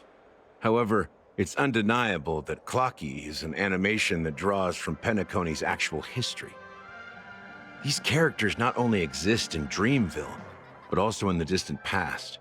Once you realize this, you'll understand why we're here. There are so many members of the Bloodhound family around here.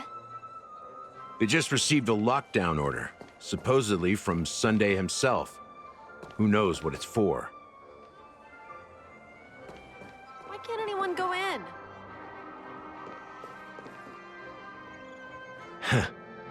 So many of them. I've never seen anything like this, even when they're tracking down suspects. We don't need to go in. We don't want to draw any unwanted attention inside. We can just talk here. Let's find a quiet spot and continue our conversation. View here is great, right? We can see everything from here, including Clocky. If all the characters in the animation are based on characters in reality, then Clocky's counterpart is definitely the Watchmaker. In the animation, he's Hanu's partner and one of the founders of Dreamville. Does that mean the Watchmaker was personally involved in that war and sided with Asdana? It was a monumental war for freedom.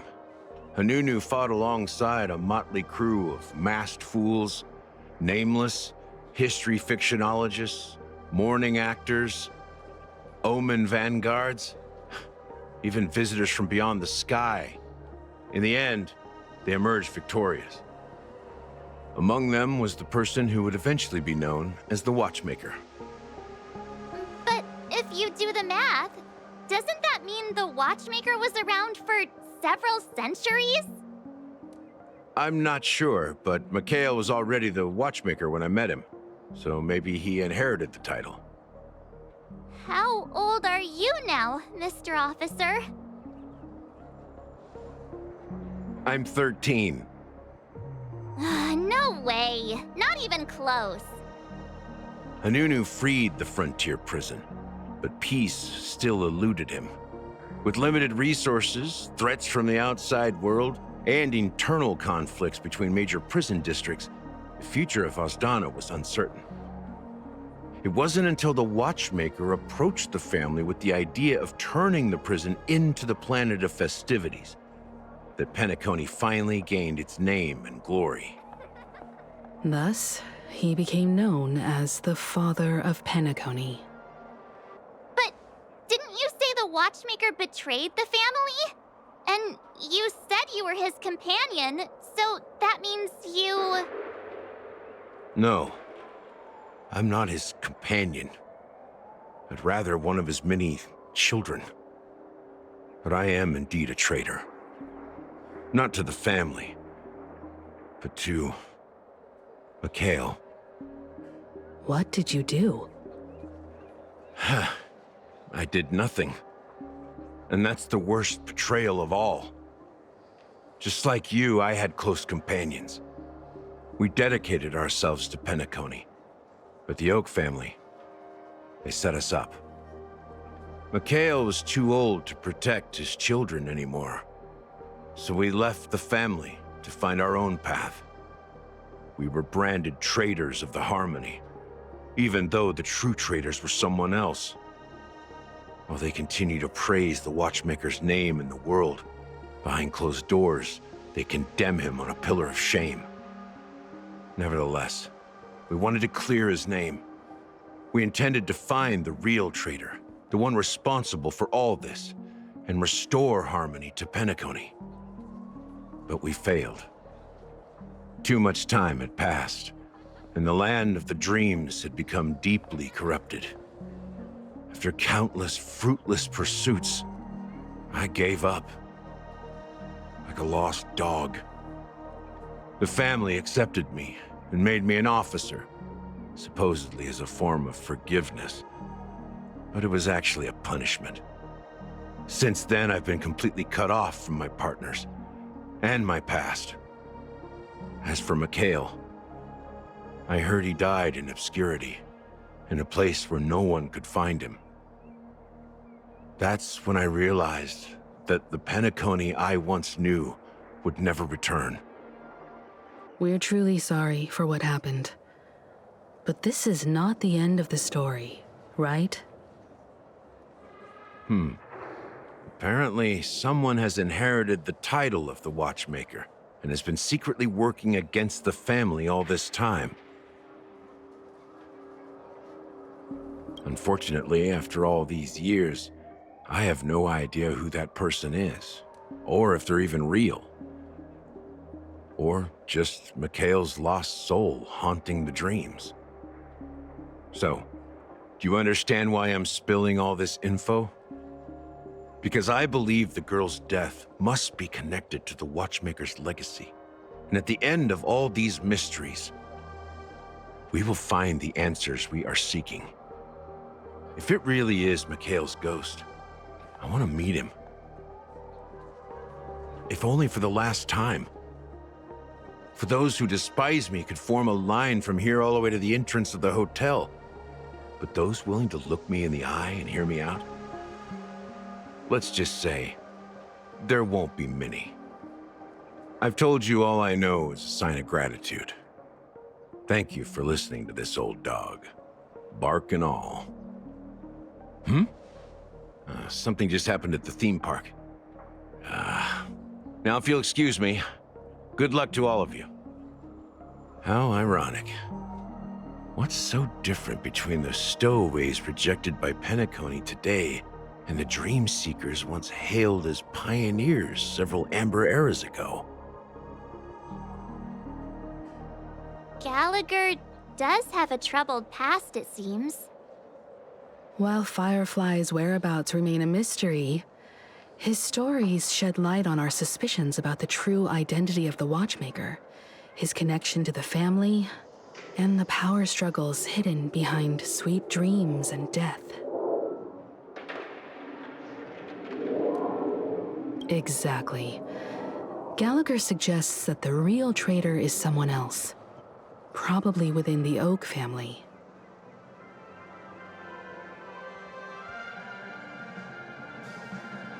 That lines up with what we've gathered so far. Firefly got involved in this mess because of the legacy, and now we're sure that Aventurine's accusations against Acheron are baseless. You're really into Clocky, huh? He's just a fictional character, not a real person. Speaking of which, that Clocky who only reveals himself to you is quite intriguing. It's a shame we've never met him since then.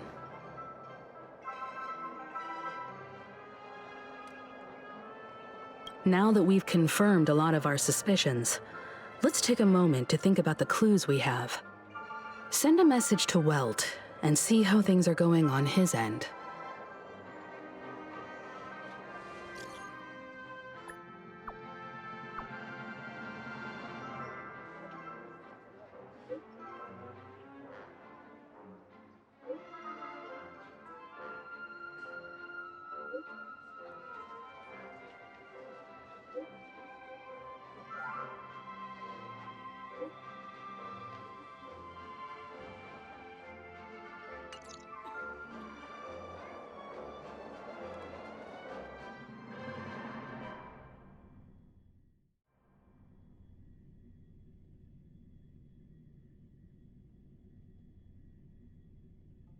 Are your companions worried about you? They're just checking up on me. Let's get in and get out. Seems they've made some progress. Looks like we're about to enter the depths of Dewlight Pavilion. It's been a smooth ride. Almost too smooth for a heavily guarded mansion. Let's see if there's anyone waiting to greet us.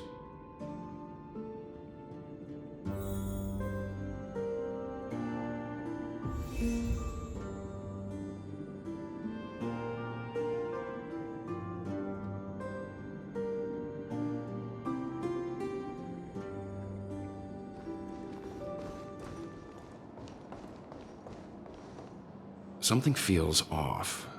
A grand mansion like this and not a butler or servant in sight. Could it be due to the disruption caused by the emergency? Well, this door is open. Looks like we'll have to investigate ourselves. Let's proceed with caution. Just one moment.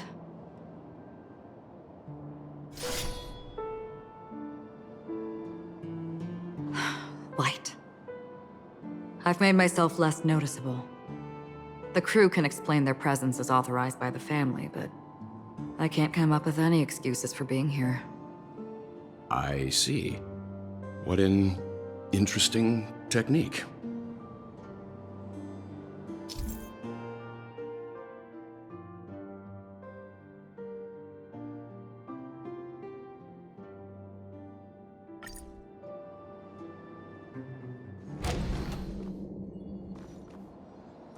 The model in the sand pit.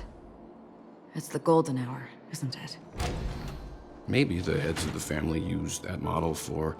Just the footprints here are different from the rest. There are 2 sets of them. Looks like outsiders might have passed through here not long ago.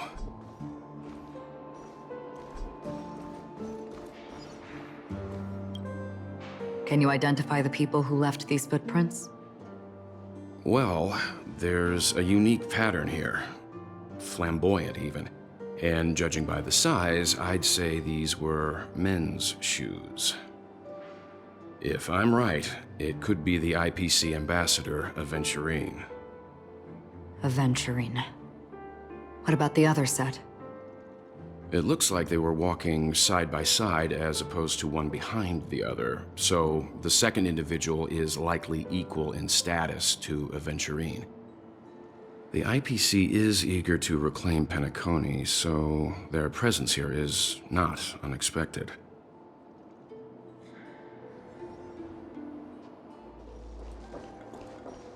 Well, there aren't any people in this mansion. They've set up quite a few mimetic guards to patrol this place.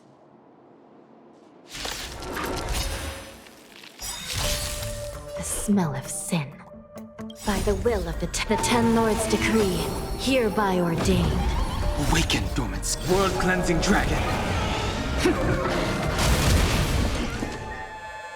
Recount. Another journey begins on the still waters of oblivion. I weep for the departed.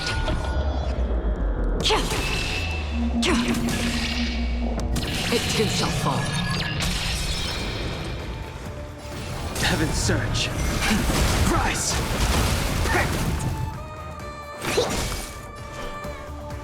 I shall be the judge. Destined for oblivion.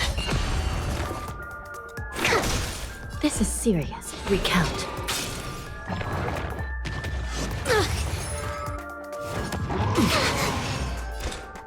On the still waters of oblivion. The strength. Heaven's surge. Break! Specimen sighted. I shall be the judge. Gotta stop the bleeding. To travel. Do not fret. Free will, or was it destined for oblivion? Look, it dropped something. A note. Looks like instructions from the butler for the other servants. Seems like the mansion's entire workforce were assigned other tasks before Robin's death. It must have been a big project to require that much manpower. The Charmony Festival, perhaps. But no matter what their main priorities are, there should always be someone left at the mansion, right? So you're saying someone deliberately cleared the place out? Yeah, but I don't know why.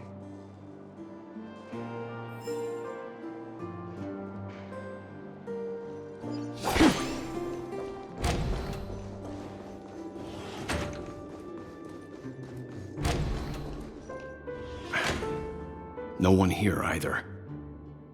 Since no one's around to entertain us, let's make ourselves at home. Stay close to me so that my white can cover you too.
As soon as I and the rest of the crew arrived in Penacony, Mr. Sunday and Robin showed up to greet us.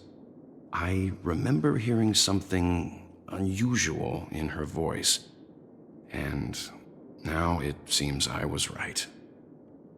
Robin believed it was because the harmony had been tampered with somehow. But as far as I know, there aren't many entities capable of interfering with the power of paths. Meaning? If there really is a traitor within the family, that person must hold a high position or possess unimaginable strength. That would explain why Mr. Sunday has been having such difficulty in catching the traitor.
The information about Robin, Firefly, and the other victims.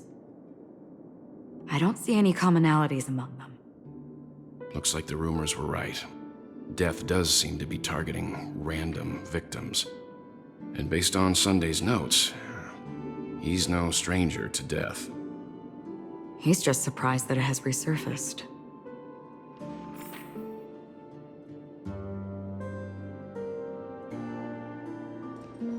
This light cone is securely guarded.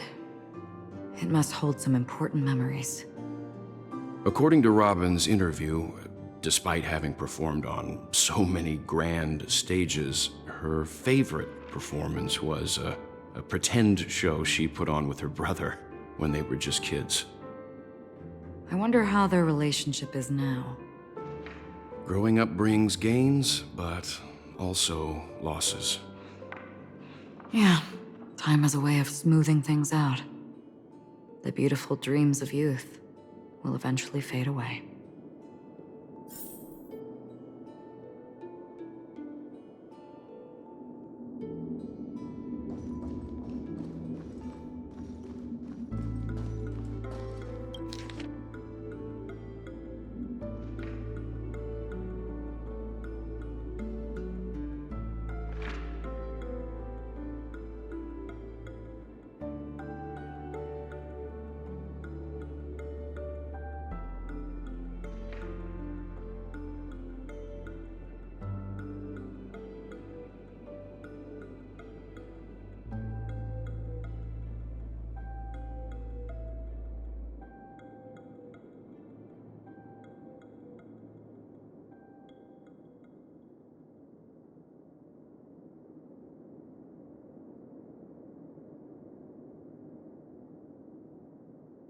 Mr. Sunday has done some serious research on his suspects. This traitor must have been causing trouble for the family for a long time. They all seem to be insiders, but I haven't met any of them. Huh? Wait, these characteristics. What is it? No, nothing. Maybe I'm just overthinking things. However, if this traitor really exists, could they be responsible for Firefly and Robin's deaths? Perhaps that's why Sunday is taking this matter so seriously.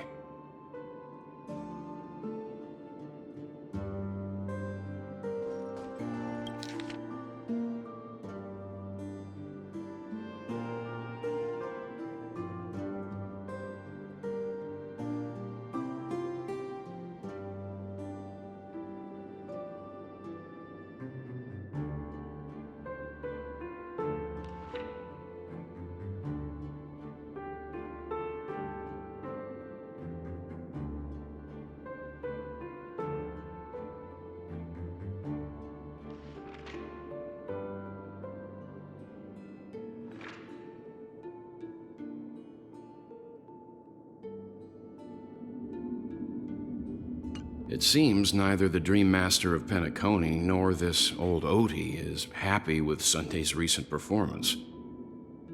They don't seem to care much about death. Instead, they're more concerned about the Charmony Festival and the Watchmaker. Maybe the other family heads don't think death is a big deal. One thing's for sure. There's a lot of internal conflict within the family, and everybody has their own agenda. That's all for now. Nothing more noteworthy. Before coming here, I had all sorts of scenarios in my head about dealing with the family. I did not expect an empty mansion. Watch out. Someone's approaching. I don't think trespassing on forbidden areas is the way to be a guest, Mr. Yang. And... Acheron? The Galaxy Ranger? Our apologies, Mr. Sunday. Nobody came to greet us, so we entered without permission. I hope you can forgive us. But even if there's no one to greet you, you should wait for the host. Don't you agree? Even without the famous Galaxy Ranger. As far as I know, the crew has officially accepted the family's commission, so coming here will be unnecessary for you. On the contrary, that's exactly why we're here, to ask you about the case and gather more information. We don't want any loose ends. Well, since you've come with goodwill, I have no reason to show you the door. Rest assured, he hasn't figured out that we went through those documents. While the truth remains a mystery, I'm getting close to it. I assure you that the traitor will soon pay the price. Let's hope justice will prevail soon. I have a question for you, if you don't mind. How did the family come to the conclusion that the murderer was within the family? With all due respect, it's in the IPC's interest to wreak havoc before the Charmony Festival, and the family has every reason to suspect the IPC's involvement. Well, other family heads share the same suspicions as you, but in my opinion, the true murderer would never have drawn as much attention as that ambassador did. Not to mention, I personally shackled him a while ago. However, I'll give you a suggestion regarding your suspicions, Mr. Yang. You should be more cautious of Aventurine. While the wicked can't break through high walls, they can plunge their evil dagger into the heart of the righteous.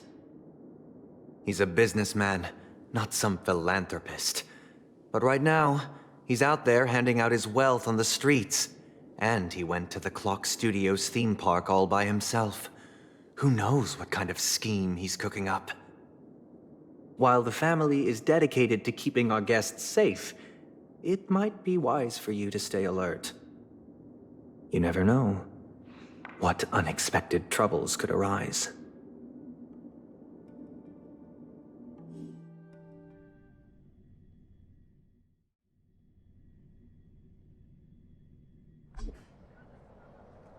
According to a Pierpoint hotline tip, there was a major breakthrough in the shocking Ejhazio Aventurine case. The suspect has been arrested.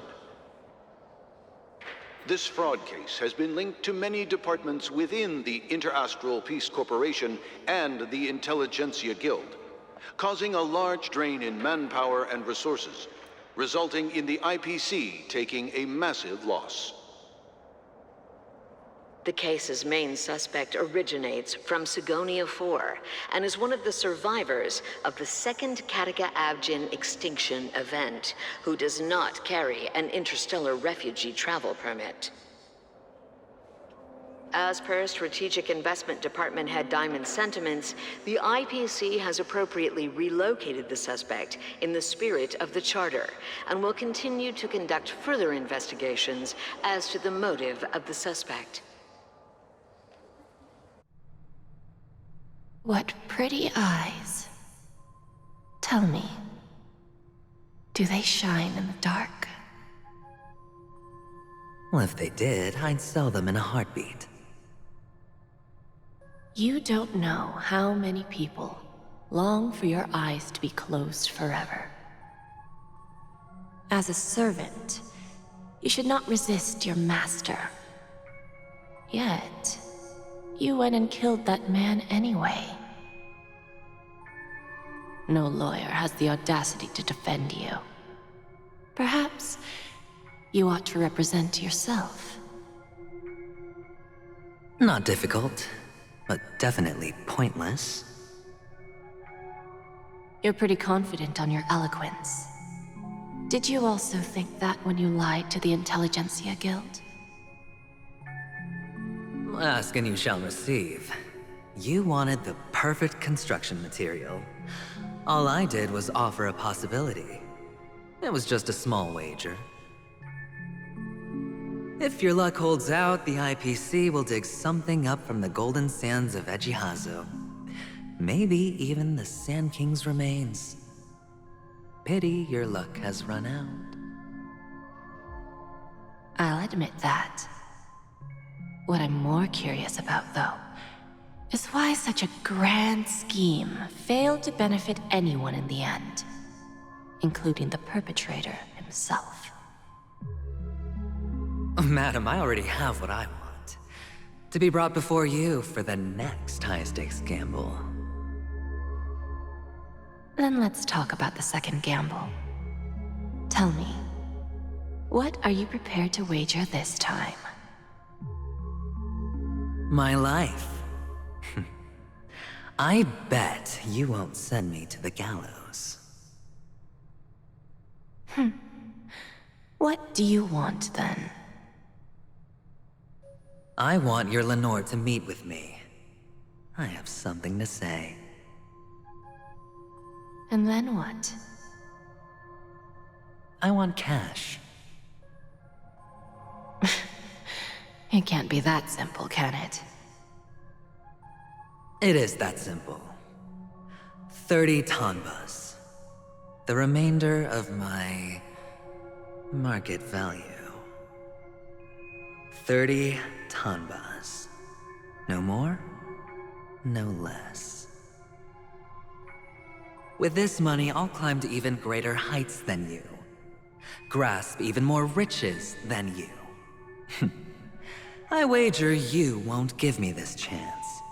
Which is why you should call him here. Interesting. A pity Diamond won't see you. No one gets to see him. From here on out, I am Diamond's representative, and I will decide on his behalf. You're wrong. 30 tanbas. I'll give you that. And much more than that. Wealth, status, power. The IPC will give you whatever you want, even what you don't want. Kakavasha. A good name, but unfortunately destined to be buried in the dirt. You, though, you deserve to live, to create even more wealth for us. Go, pick the clothes you like, then choose your desired identity. And then, use them well, child. May your plans never suffer failure. Life is like a long-term investment. Those who choose correctly, do the correct things, reach the correct outcomes, and show the world their value. People can't always make the right choices in their lives. But luck has always been on my side. I've never lost. Is it because Gayathra blesses me? Well, if that's the case, she must also be looking upon me right now. My success is inevitable. But what then? Even if I overcome this difficult trial, what would come next? What awaits me after this glorious gamble? An even more glorious one? Will I return triumphant with unending riches after countless successes, or will I encounter failure, never to return?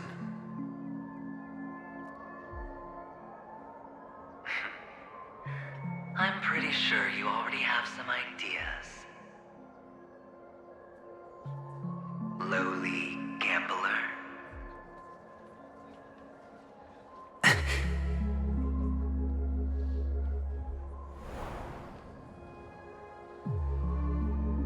What? What? What?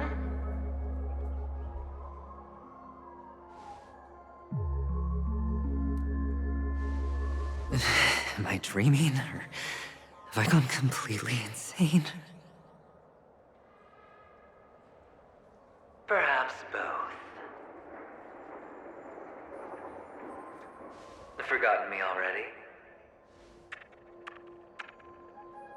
When you were strapped to that electric chair by a mannequin warlords, who was it that gave you the idea? Fine. I may be crazy, but I'm not stupid. Get out of my head, newborn of the Harmony. The Harmony? Oh, don't play the fool. It's not the first time we've met. No need to be so polite. I'm you, and perhaps even more aware of yourself than you.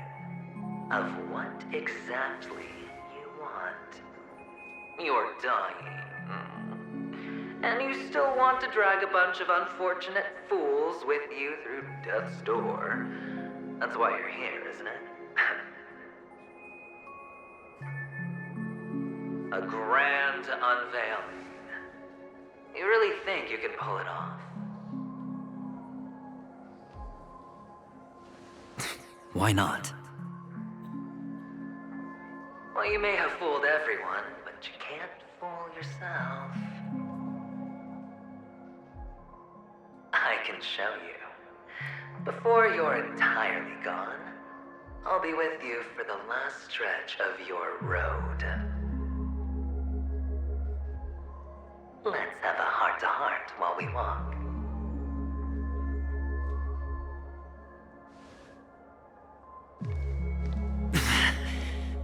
What exactly are you? Most people in this world spend their entire lives just to reach one outcome. And I am that outcome. Kakavasha, I am your future. First, I'm hearing things, and now I'm seeing them. Great. Am I going to be elevated into the Harmony's Emanator next? Why are there no guests here? What's that featherhead doing?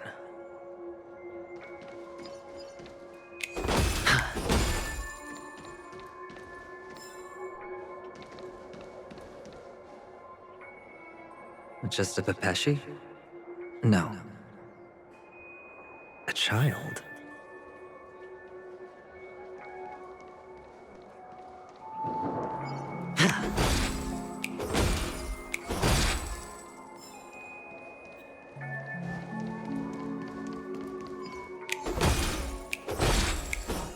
I thought minors weren't allowed in Golden Hour. Hey kid, you okay? Are you lost?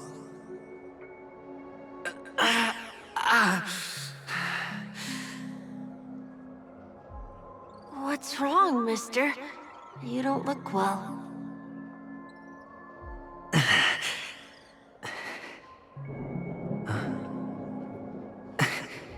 Your eyes. Impossible. Who are you? They're pretty, aren't they? Sis said they're a gift from Mama Funga. Colorful eyes are said to bring good luck. Mister, you have pretty eyes too. Beautiful. Are you alone? Where are your parents?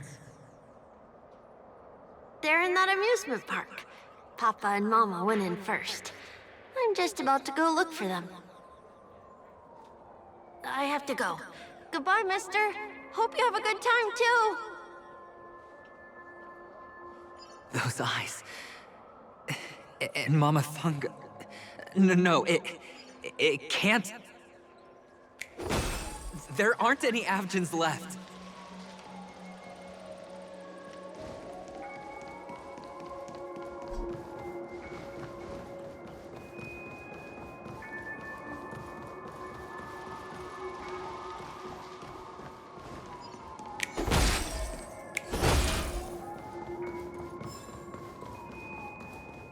Papa, Mama, wait for me.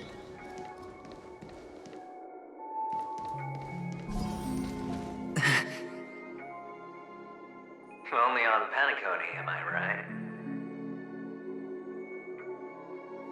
What are you still doing here? Well, you've known all along. The family truly showed leniency to everyone who came seeking help. Why would there be a need for such high walls and deep moats? However, people don't see it like that. Especially since the flavor of the dream syrup is so alluring. You will receive no charity on Penacony. And relying on your own strength alone to topple high walls? Not a likely fate. Which is why, once you step into the hotel, you remove your high hat and beg everyone you come across for help. Like a hyena scavenging for scraps in the desert. Because you know that opportunities are fleeting. Well, when you put it like that, even Ratio's a teeny peacock analogy sounds pleasant. Well, you know how rare it is for me to give you the straight dope, so listen while you can. It's good timing that you mentioned the doctor. I'm especially fond of what you and he have in common. The conspiracies, calculations.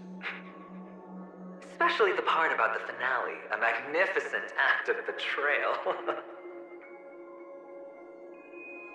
Oh, when everyone thinks this way, who would even suspect that it was another trap you've meticulously devised?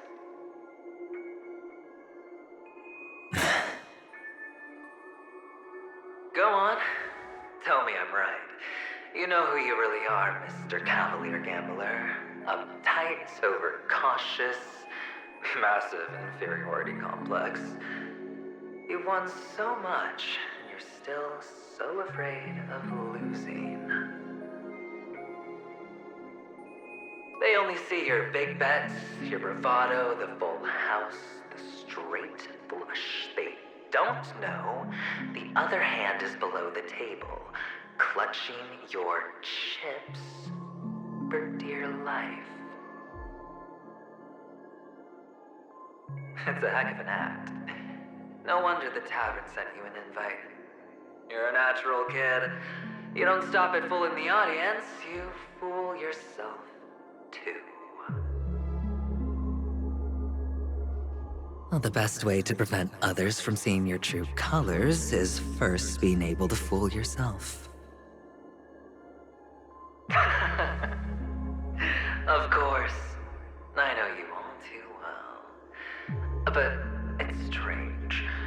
Why did you decline that invitation? You had the chance to embrace elation. Was that not what you most wanted? But you chose the IPC instead.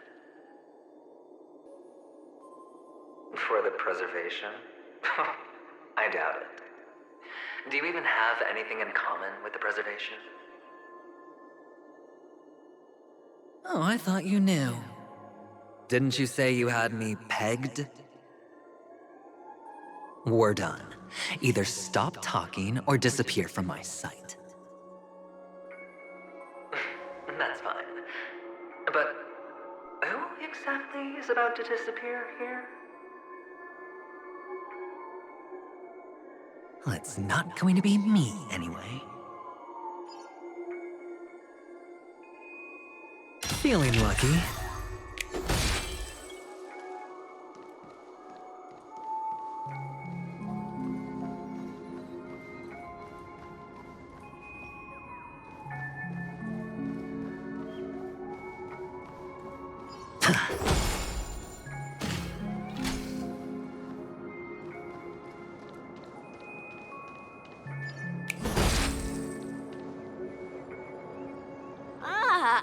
Playing hide and seek.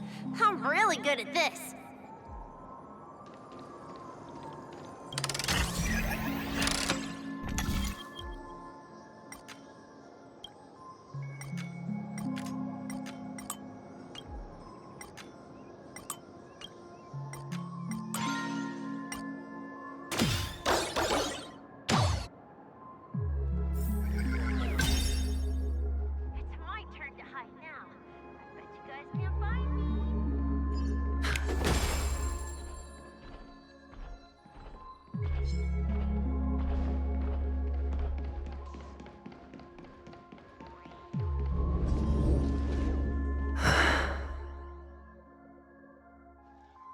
And seek. What sweet childhood memories. When Mama said goodbye that day, how many catechins were like jackals hot on your heels? I know you won't forget that sound anytime soon. Those shrill cackles. You had to hide right under the noses of those savages. You and Big Sis, playing dead, drifting in all that bloody water. Completely ruined that shirt. Shame. Wasn't that the last one Dad left behind? It wasn't ruined. I've always kept it. Come on. It's a rag. It's not like you can ever wear it. Now you don't have to hide. You probably won't even deign to get your pretty outfit wet in the rain. Well, your social capital has changed after all. I've never changed. On the contrary, now you're the one who does the hunting. The last round of hide and seek, and you get to be it. You should enjoy it.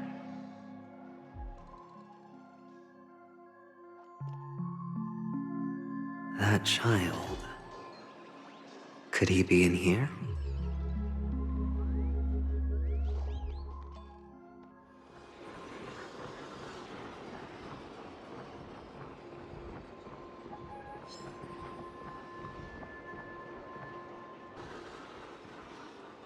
Is this a topaz? What does is this doing here?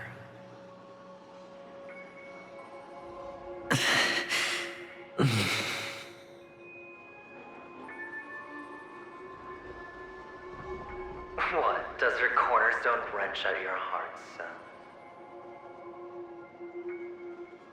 I was merely curious at why it was here. Maybe that winged guy put it here. To taunt you. Just to make you realize that your painstakingly arranged magic show is nothing but a death rattle. The cornerstone's hue is the same as the radiance of Cliphoth's body. I've got to give it to you. I've heard a lot of baloney, but that lie deserves a prize for sheer nerve. If he were just a little bit smarter, the jig would have been up right there. This is just bait. Of course. That's why Ratio's betrayal was one of the keys to your plan. I have to say, that doctor's acting was superb. Or maybe he wasn't acting at all. All the better for you. Sunday didn't become head of the Oak family by acting sloppy. He's obsessed with control. You have to give him enough detail to satisfy his meticulous nature, but not so much that he gets suspicious. Which is why you had Ratio seek him out and leak the plan on purpose. To prevent the other party from suspecting anything. The intel you gave to Ratio was all true, and you spoke the same to Sunday. Finally, Sunday took the bait, found the other cornerstone, and before you know it,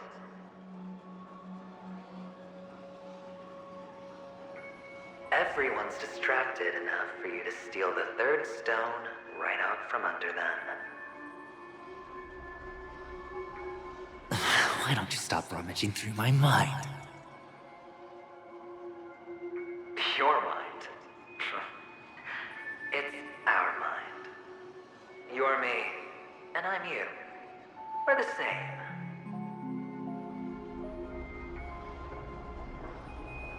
The best way to prevent others from seeing your true colors is to first be able to fool yourself. Really? You can't even fool yourself. You just got lucky this time.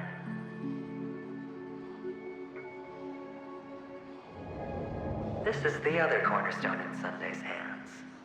Rather beautiful green. Just like you. Smooth. Cunning. Tell me, what's its name?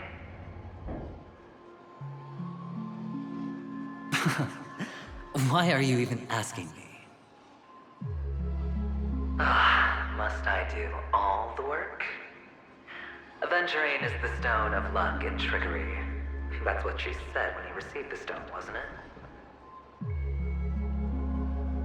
This type of stone isn't rare, but its hue is very similar to a certain gem.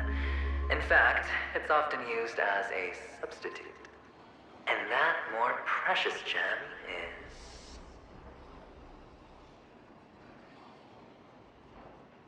jade. Even Sunday can't tell the difference. Oh, looks like jade can be substituted for aventurine, too. Sauce for the goose. Aventurine, topaz, jade. 3 elites, 3 cornerstones who, for a measly panicone, offered their everything. Oh, you're even more united than the family. As I've said before, 3 chips are sufficient. All or nothing.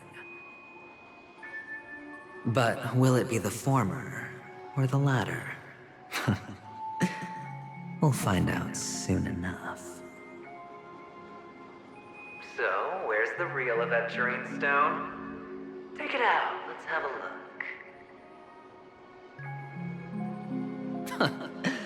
Suddenly, you don't know where it is?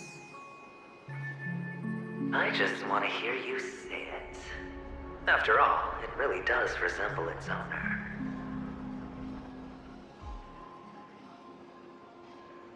As you wish, then. They never went anywhere. They're right where they belong. Piled up with these cheap baubles. You smashed the Aventurine Stone before you left? Oh, just look at it. Shattered. Just like your life. Poor thing. A humble pebble coated in the most lustrous sheen. I take it back. This thing is far more precious than your life. You're absolutely clear about the consequences of doing this. Blasphemy against Clip-On's body. You think the IPC will let you get off scot-free?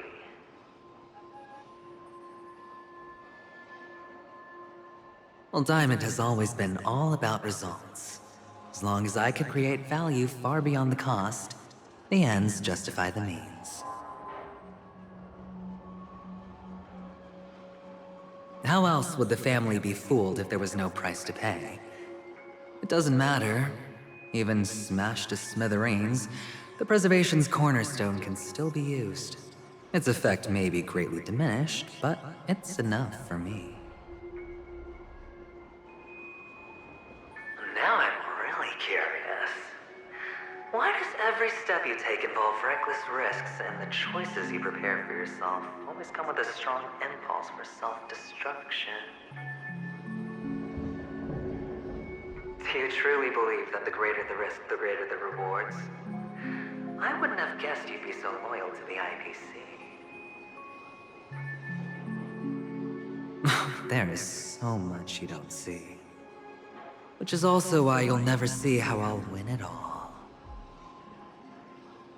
That is, if you can do what it takes. We'll just have to wait and see then. The cornerstone is gone. Another illusion of the harmony. Huh?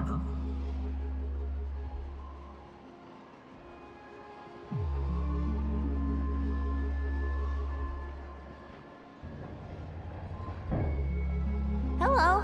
We meet again, Mr. Pretty Eyes. Yes. We meet again. Did you find your mother and father? Of course. Big Sis is there too. The four of us were just playing hide and seek. I'm so happy. On our way here, Papa even brought me to see a blimp.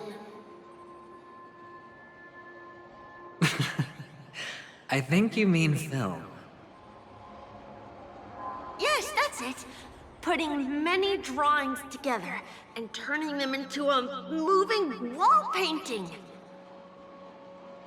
They put me, Papa, Mama, and Big Sis together, turning us into one big family. You should give it a try too, mister. You look sad. The amusement park will cheer you up. Sure.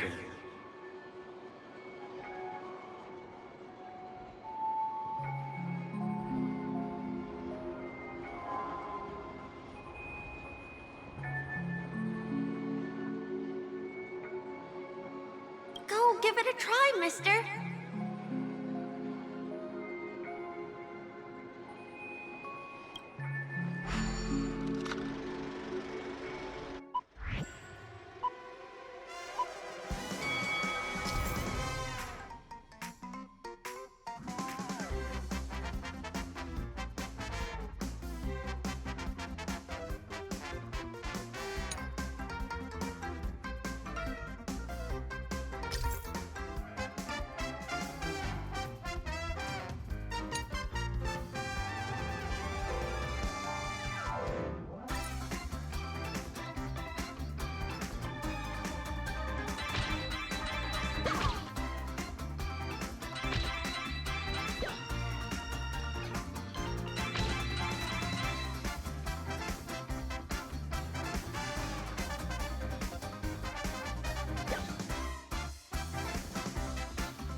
How's that?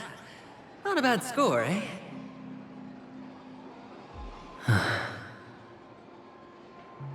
Boring.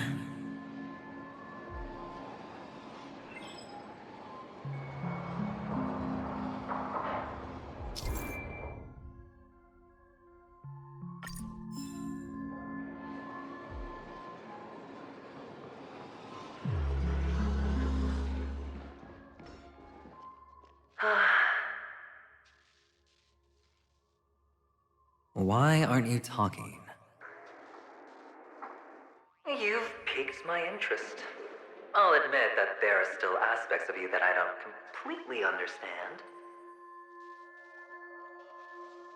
Well, you sound sincere, this time at least. Well, sincerity is one of my traits that everybody likes. And I have precious few of those. Moving on. See that maze over there?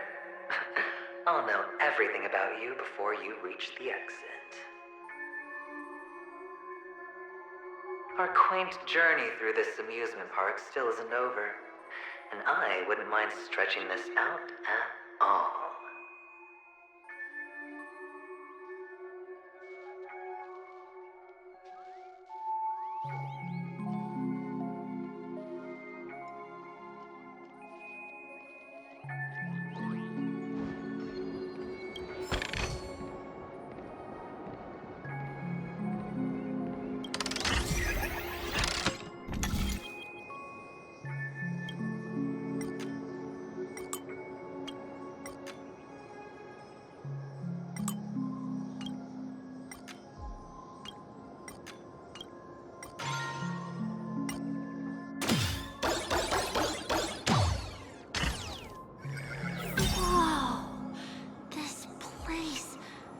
So tall! Even taller than the tallest rocks in the desert!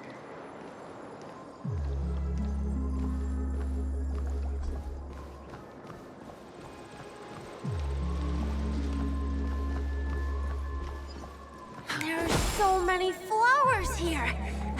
Vixis, this one's for you!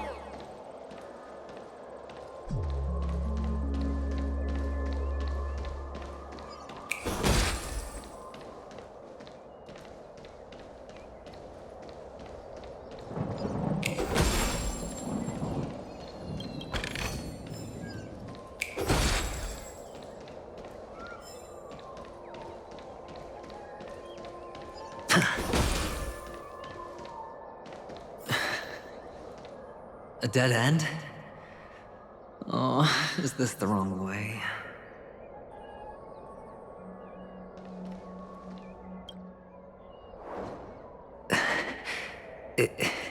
Is this? Oh, what's on your mind? It's got nothing to do with you. Do you need a hint? These are manacles on you. That man gave you your first job, and you made your first pot of gold. I remember it all too well. You wrapped that iron chain around your fist, for that is the only tool you could find. Then, in that maze, you... Shut up! Oh, you don't wish to face your past? Unwilling to admit that your life is worth only 60 tamas? Well, from what I see, you refuse to confront it, because it only proves your weakness. How could a weak person take such daring risks? Oh, that's right. You love the thrill of danger. But you refuse to let go of meaningless sentiments. Even in this beautiful dream, the only thing you dare allow yourself is death. In your hands, those who follow you could have become Joker cards. They're far more useful that way. It's not like this is the only place the family ever cut corners. You could have had tons of action if you weren't so all or nothing. All it takes is a meager sacrifice. I bet Opal would have resolved this without a fuss. A pity you're not him. Well, you wouldn't be in this state if you could just get with the program. And why couldn't you? Out of professional integrity? Those techniques you mentioned are highly efficient, but it's not that I don't know about them. It's more like I couldn't care less. Get it? What fun is it if the fight isn't fair? Fair? You assume your opponents would fight fair in the first place. The odds are obviously not in your favor, so how are you just breezing by? But did that masked fool's words awaken something in you? Well, she gave me an answer that could turn everything upside down. Everything? You mean it could make all the cards on the table just disappear?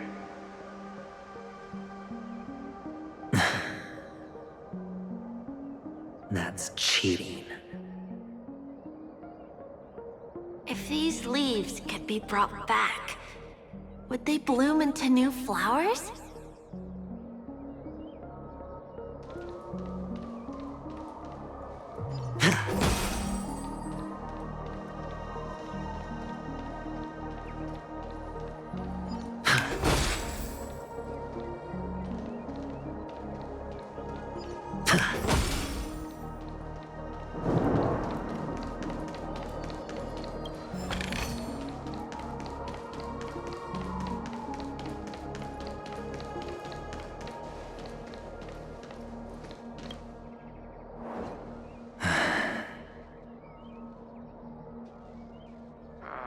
Your expression right now is hard to put into words. The lucky charm Mama left you is made from gold. Why did you never consider selling it? You obviously could have lived a normal life like Big Sis that way. Looking back, that was the better choice. Mama only left us with 2 pieces of jewelry. A necklace and a lucky charm. There won't ever be a 3rd piece. That's what you always say, but you actually regret it, don't you? That you didn't sell them. You can zip it if there's nothing to talk about. I know. You must remember what Big Sis told you. You're a child blessed by Gaiathra Triclops, and can lead the clan to happiness. So always remember to protect yourself and never resent the pain and poverty you're going through. The words still ring in your ears, don't they? You're a good kid, so you definitely won't have forgotten. So, you surely won't forget how tragic her last moments of life were. How the piercing laughter behind you felt like it was drilling into your heart. You ran away without looking back, just as she told you to. Tisk, tisk. A lifelong regret indeed. Enough! Do you not have anything better to talk about? Oh, shut me down like a champ! Well, I guess when it comes to mind games, this isn't exactly your first rodeo. I think I finally get you. And woo! You are nuts! In the end, I'll ruin this beautiful dream and create the grandest death. Well, you stuck to that start to finish. Think about it. There's a Stellaron in play, the fabulous Robin loses her voice, 2 unsolved murders, cryptic messages from a masked fool, and a chance to go head-to-head with Sunday himself. interest is one word. The last word. A word that's right there at your fingertips. Death. But whose exactly?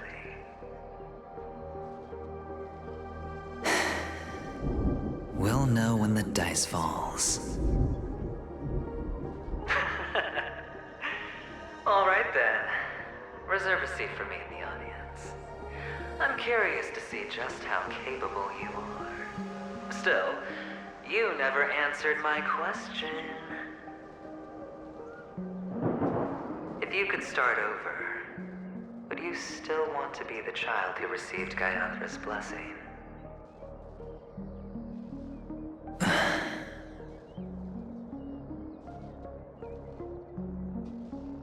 It's so quiet this time. Is he finally gone? Or am I the one about to disappear?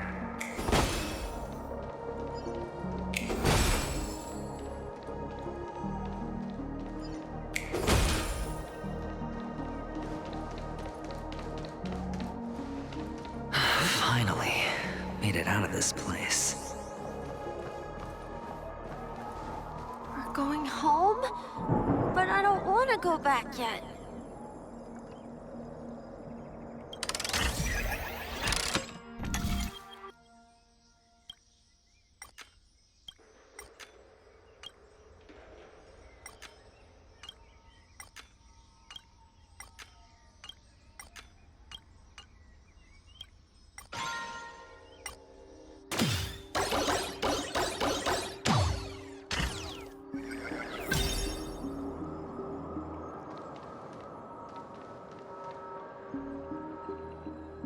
It's so fun here. I want to stay here forever.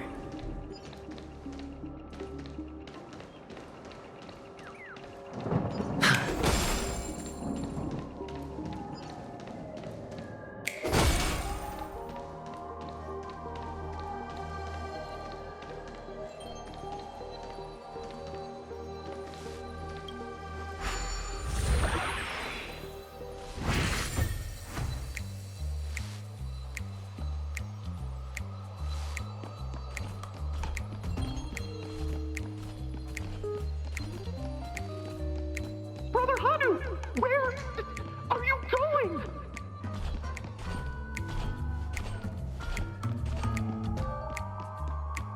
There's only one place he can be going, whether it's in the past, present, or future.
Mister, is that you?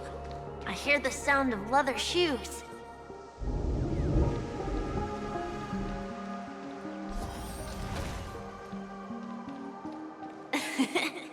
Ah, it really is you.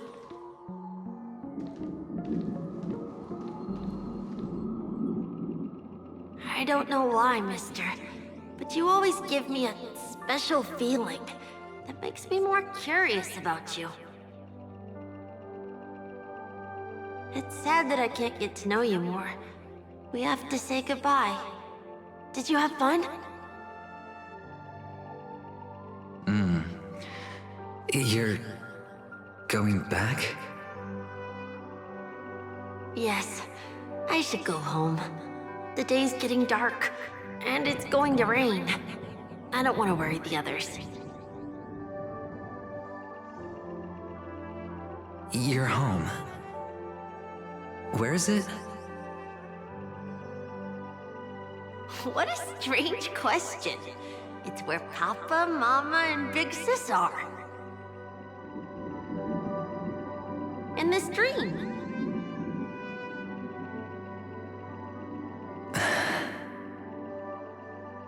This amusement park. This beautiful dream. They really are peaceful. Everyone loves it.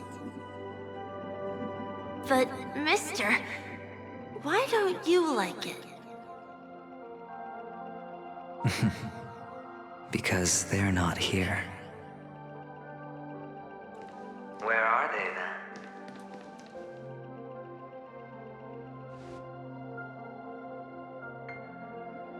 I don't know. You do know. But there's no point pressing the issue.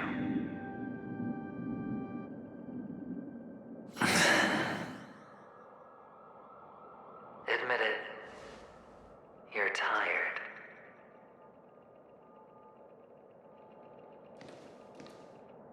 We all are. Which is why we chose to stay here. Me and him. Your past and future. How long will you stay? Forever. We'll be with you forever in this dream. This is the greatest honor that we can offer to those who hurtle towards death.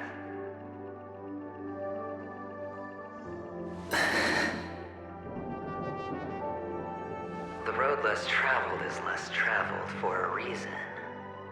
But you've never gone in any other direction. Your own life is the chip you're most eager to lay down. Always has been.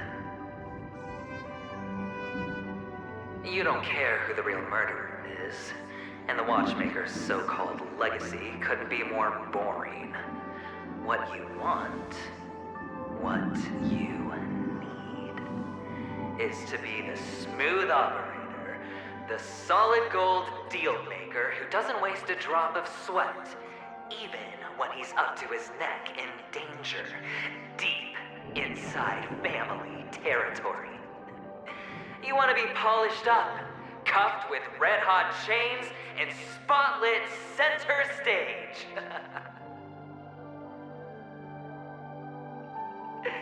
You'll be the closing act, the final sacrifice.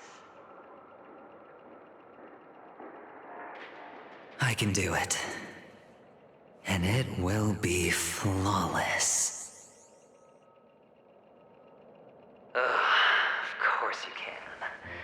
Your luck will help you at the right time. A Stellaron and an Emanator. It's that simple, no?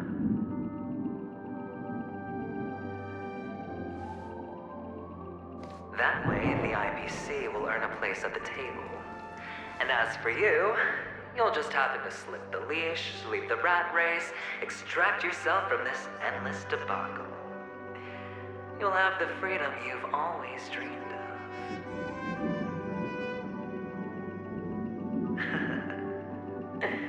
This isn't the first time. You've been an escape artist from day one.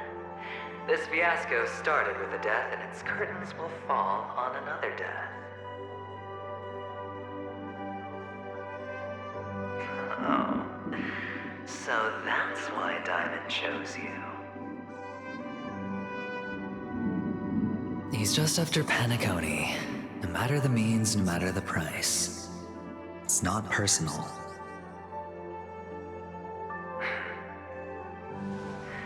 It's hard, isn't it? Well, don't get soft on me now. What, did you suddenly grow a conscience? Hey, I was born from yourself. I'm well aware that climbing out of the hole you've dug is basically impossible. I can't stop you from doing what you want. We can't change where you want to go. Well, what's done can't be undone. All we can do is play the cards we're dealt and rake in as much time as possible. Yes. Alas, people won't make all the right choices in their lifetime. Though luck always seems like it's on your side. You will keep winning, having never lost before, but why you? Why must it be you? If all your luck is built on the pain of someone you love, on the loss of dozens more, if these windfalls, these jackpots, aren't a gift from Gaiathra, if all they are is a long string of meaningless deaths, then what did we do to deserve living in a world like that?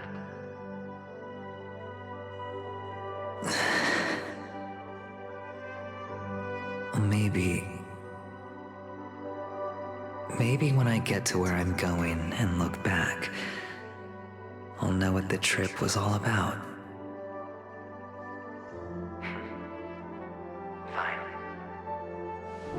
Time to make a move, my friend. I'll be waiting up ahead. Say goodbye to the kid before you shuffle off.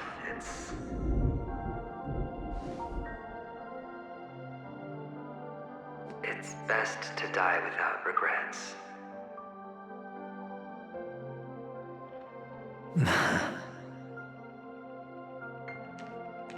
And now, only we are left. Can you take a photo for me? I want a memento. Sure. Come on.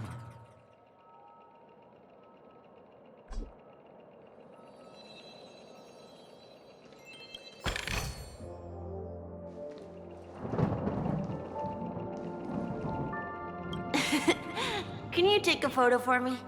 I want a memento.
How nice. Now I can see what I look like too. Look at the lens when you're taking a photo the next time. Your expression will look more natural. Sure, I will. Then, mister, are you going back too? I can't leave yet. I still have a show to do. Oh, you're about to go on stage, aren't you? Let's go then. I'll take you to the stage. Sure. So you're an actor? No wonder your clothes are so stylish. I'm actually a merchant. But I do have a show to do. Are you the same as those men in black in the sky? But you're not wearing black. Only ordinary employees have to wear that. My position is much higher than theirs. Awesome. I hope I can become as good looking as you when I grow up. Of course you can. You'll be better and stronger than me.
Behind this curtain is the grand stage. It's almost time to go on stage. Are you ready? Good luck with your show. Thank you.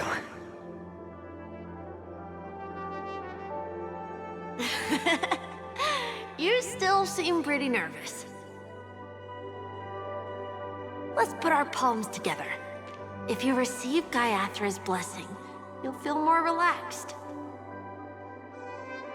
Putting our palms together is a simple ritual. By putting our palms together and reciting the prayer to Mama Funga, she will bless us. If you're not familiar, I can guide you. It's all right. I know how to do it. Of course I know.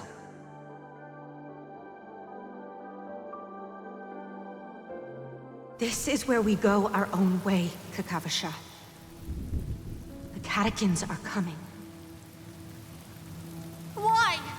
The catechins have already taken all our money, food, and they killed our parents. What more do they want? Catechins are bloodthirsty, cruel, and insatiably greedy. They want everything only to end up with nothing. This is a trick, an act of revenge. Remember? Today is the day of the Kakava, and also your birthday. They know the Avgin will surely hold a festival today. With the aid of this rain, they will come to destroy our wagons and take everything they want. Little do the catechins know, this time we will fight back. The men in black that descend from the skies are on our side. The catechins stand no chance against them, and will surely pay for their arrogance. Without this rain, the catechins would never take action, and we would not have the chance to turn the tide. This is a gift from Gaiathra, and you are Kakavasha, whose good fortune will bless your sister with success. But people will die, and you will be in danger. How is that good fortune? Why are you all doing this? The Avgin always return their blood debts. Gaiathra calls for me, while Papa and Mama are waiting for me. I must answer the call. But she will bless you with good fortune and help you survive. As long as you are alive, the blood of the Avgin will never run dry. So run, Kakavasha. Do not be afraid, and do not look back. Go to the other side of the mountain. The rain will accompany you, and the rain will bless you. As for us, we will reunite in Kakava's next aurora. May the goddess Gaiathra close her eyes 3 times. Keep your blood eternally pulsing. Let your journey be forever peaceful, and your schemes forever concealed. Farewell, Kakavasha.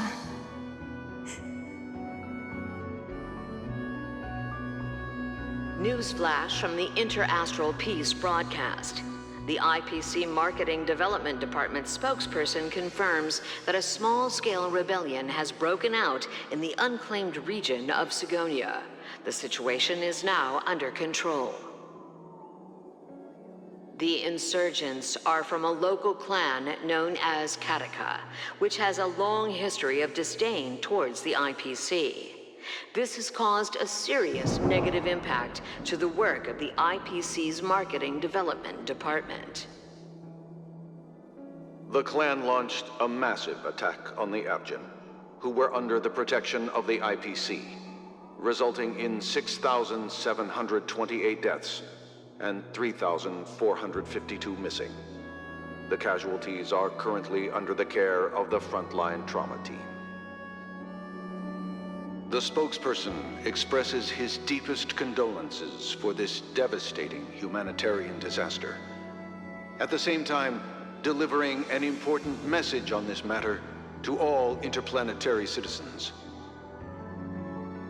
Finally, he proclaims, the hammer of preservation will fall on all beings, regardless of life or death, regardless of race, regardless of ideology, to uphold the basic rights we inherently possess.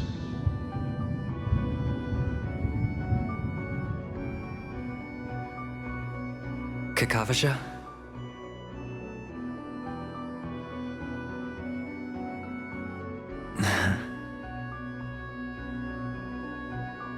Bye.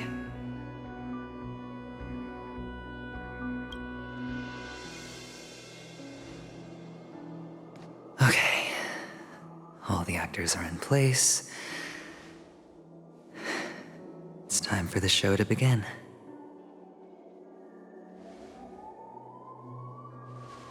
This act is dedicated to you. I hope it'll be an unforgettable memory for you.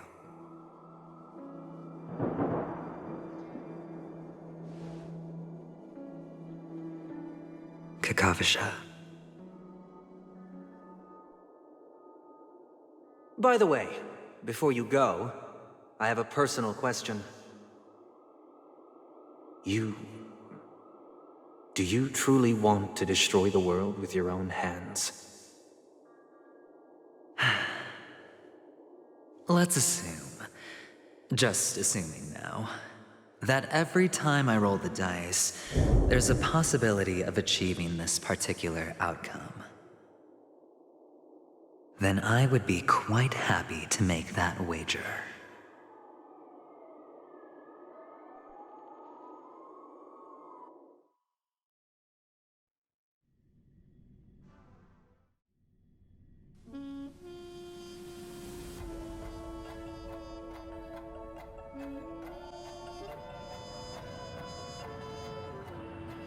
Is this Miss Acheron? Hello, I'm Himiko, the Astral Express's navigator. Hello, I'm March 7th. I'm sure she needs no introduction, as you definitely know her.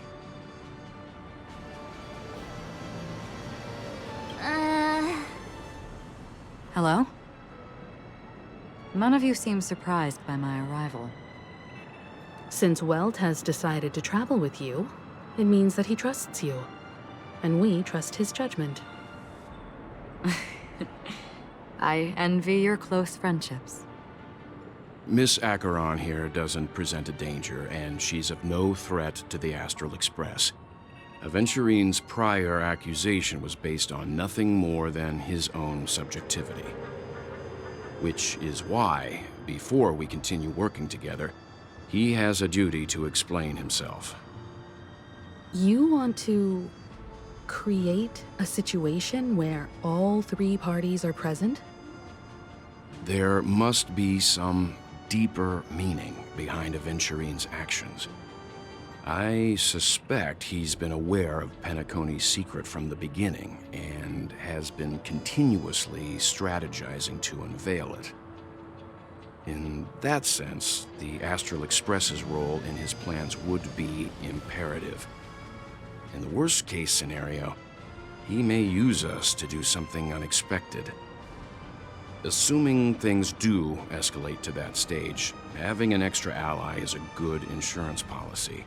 Penacony has numerous factions, and the state of affairs is significantly more intricate than that of Belobog and the Xianzhou.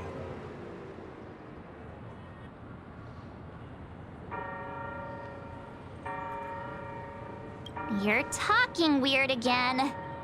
But it's a good vibe. No matter what, we can't ignore the safety of Penacony. To solve the mystery of the Watchmaker, it is crucial to get the IPC's intel. The path ahead is fraught with danger. But what's trailblazing without a little danger? Sounds like we've reached a consensus. Now, Miss Acheron? I will accompany you, of course. Let's move out then! But where do we start looking for him? No need to rush. If he truly has laid a trap, he will definitely use every means to lure us in. Ladies and gentlemen, the most wondrous, most magnificent show in Penacony's history is about to begin. The IPC cordially invites everyone to Clock Studios Theme Park. Look. Should both the performers and spectators fail to arrive, won't all of Aventurine's plans be for nothing? Let's get going, everyone. The hour of trailblazing is upon us.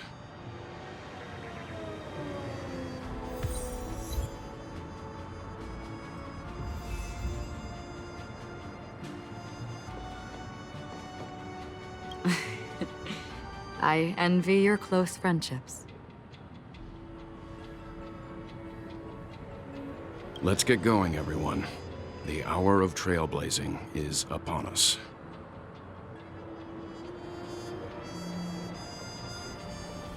To solve the mystery of the Watchmaker, it is crucial to get the IPC's intel. The path ahead is fraught with danger. But what's trailblazing without a little danger?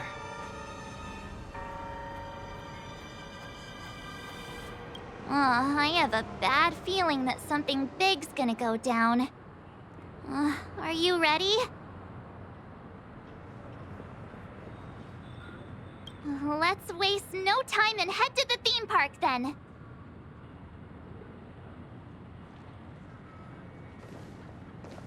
Mr. Yang.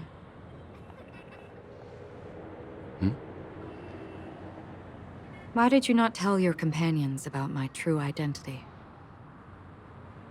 It's just like you said, an inability rather than an unwillingness. Plus, it's a long story, not something that can be summed up in a few words. But I chose to believe you, and my trust in you stems more from my own personal judgment. I also believe that if it were their choice to make, they would make the same one. Thank you. I'm grateful.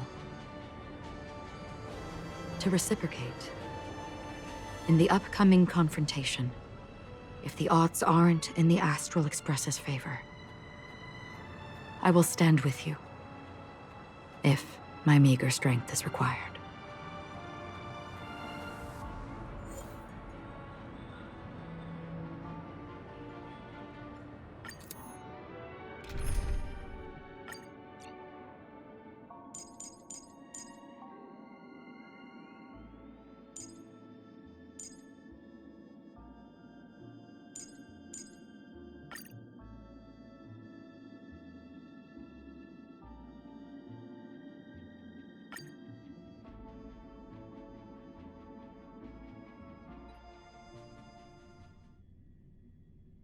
We're back here again.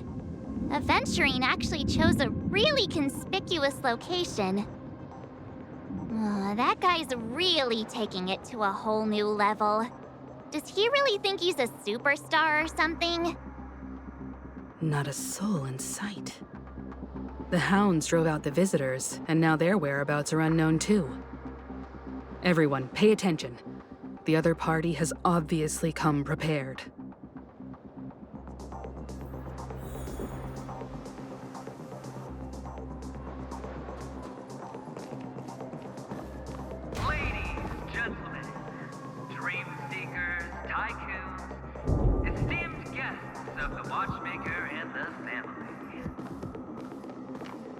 Also not forgetting the nameless of the renowned Astral Express. Welcome to the Interastral Peace Corporation live show!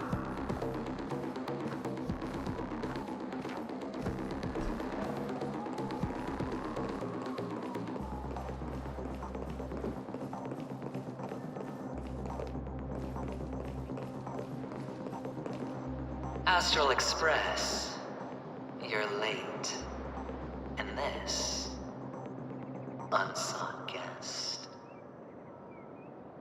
We've kept your appointment, Mr. Aventurine. It is customary to show yourself as well. I will, naturally. But before that, I've got to introduce our guest of honor. Everyone, give it up for Miss Delaron!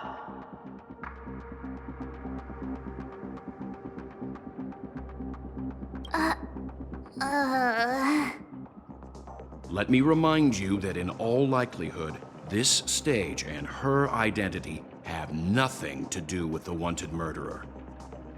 Oh, no, they do. Of course they do. Otherwise, why would I work so hard to gain your trust and then invite you all here? Because she's the only one who saw all 3 homicides. She is the key to proving that the family's death does not exist in Dream's promise is nothing but a sham! 3 homicides? That's right, madam. The 3rd one is about to happen right now, right here, in Clock Studios theme park. A truly grand death. You, and you. All of you are going to die. And it's all because of you, Miss Stellaron. You will become the personification of death.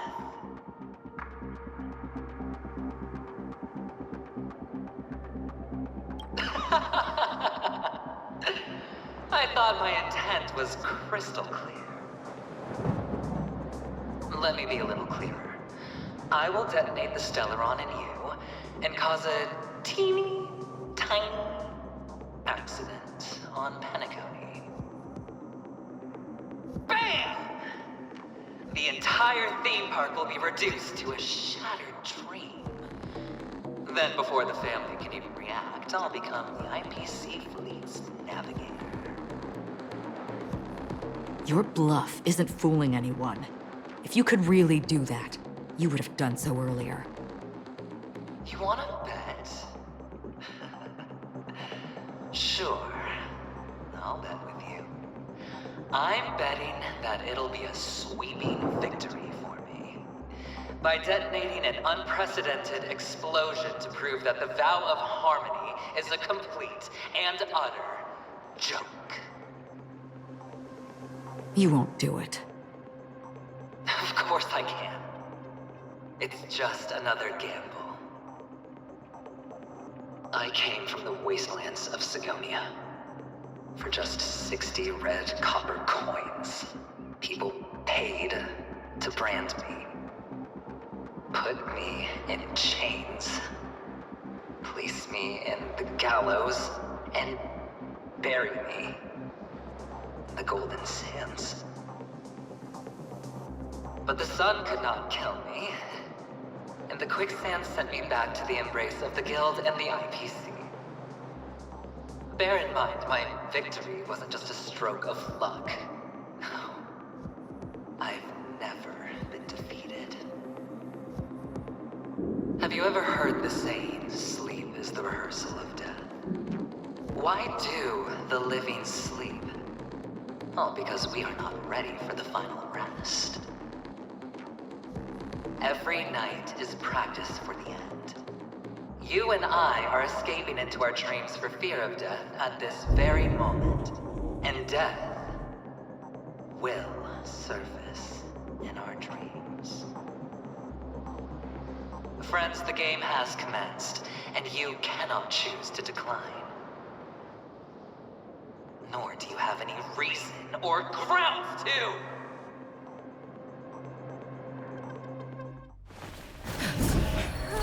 The dice are cast. Ladies and gentlemen, ready to unveil your cards? The architect's flawed stone. Of no value at all. I'm putting down the bet. I'm taking the gamble. I'm claiming the win. I'll invade spin the wheel, a daring gamble. Walking the brink of death for rebirth. Oh, for the Ember Lord!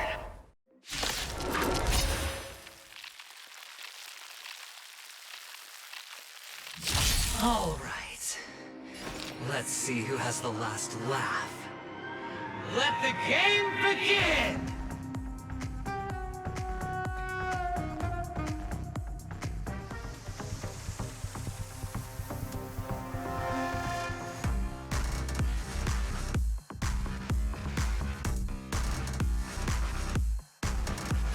All the best! I think something bit me. Prepare for some hard luck.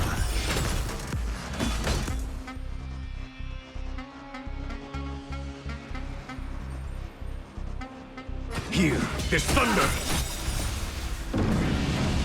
Show no mercy. Specimen sighted.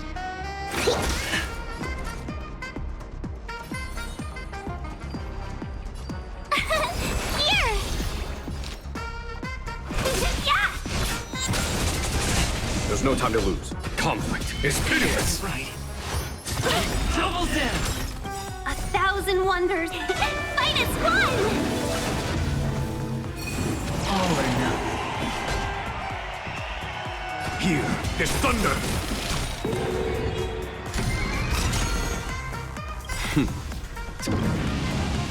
Show no mercy. You've got to keep.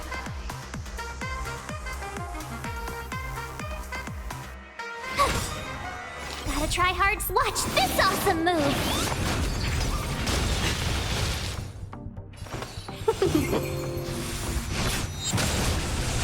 A foregone conclusion. Conflict is pitiless! My turn! You're riding a lucky. Yeah! Fun flame coming down from above. Here is thunder!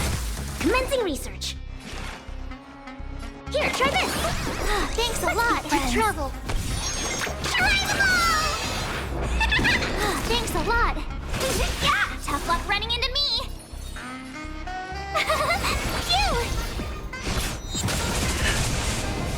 Cutting all You can't run! Take everything I've got.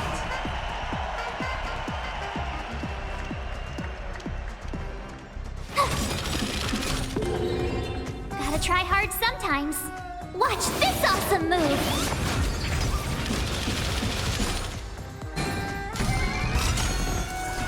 Gotta try hard some. Watch this awesome move!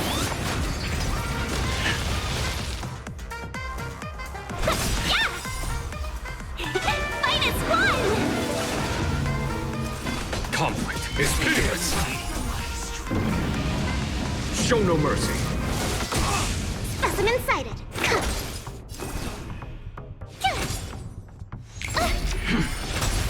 Seize the moment. Follow my chalk. Here is thunder! Commencing research.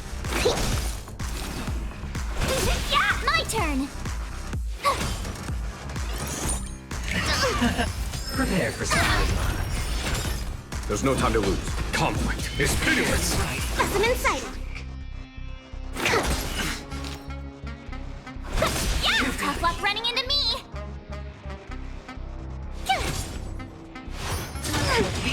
Talk. All or nothing. Here! Gotta try hard sometimes. Watch this awesome move!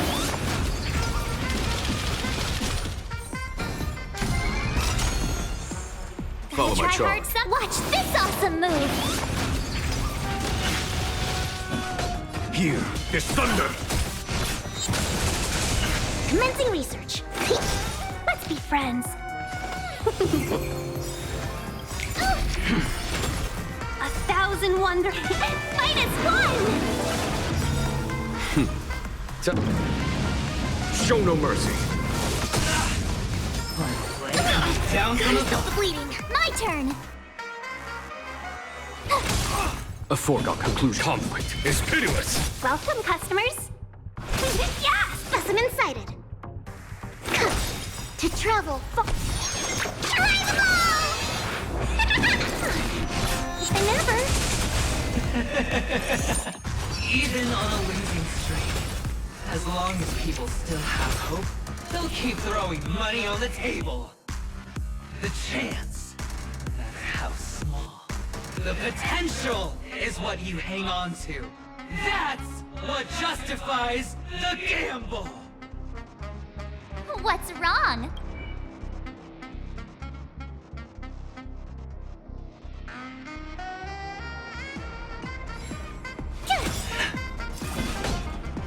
Here is thunder! Let's be friends. Yeah! Gotta try hard some. Watch this awesome move! Commencing research. Prepare for some. Welcome, customers.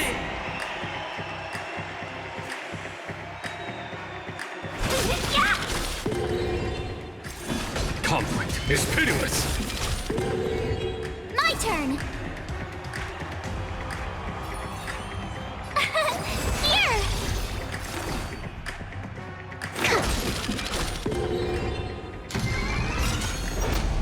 It's all or nothing!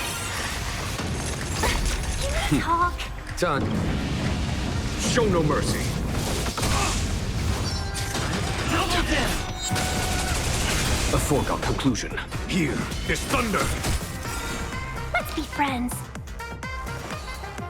1,000 wonders. Fight is fun!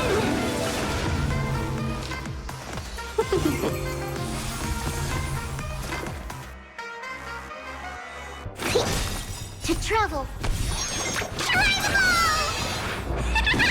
Thanks There's a lot. Final play, down from above. Scoundrels on. There's no time to lose. Conflict is pitiless.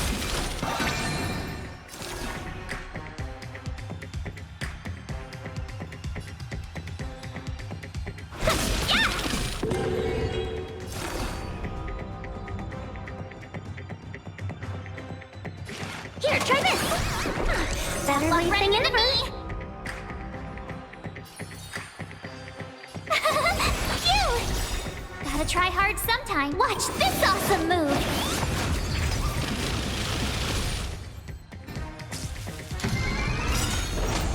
It's all or nothing!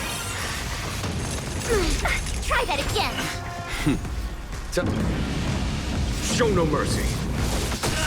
Gotta try hard some. Watch this awesome move. Going all in. Is that it? Yeah! Fight is fun! Here, this thunder. Specimen sighted. My turn. Here! Prepare for some. Seize the moment. Yeah! Follow my charge. Conflict is pitiless.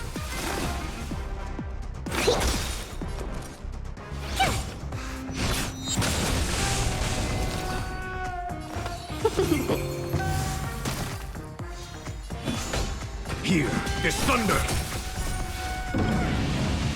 Show no mercy. Commencing research. Double kill. Can't run! Scoundrels on. Tough luck running into me! Phew! Gotta try hard some. Watch this awesome move! To travel far. Thanks a lot, customers! Yeah! There's no time to lose. Conflict is pitiless. Specimen sighted.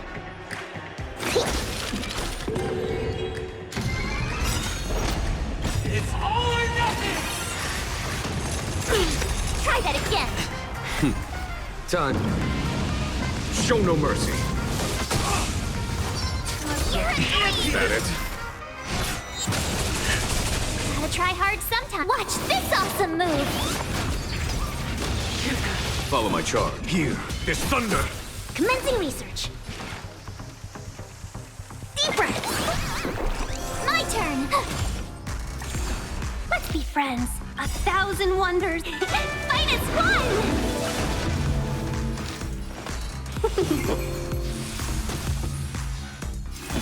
Conflict is pitiless. Show no mercy.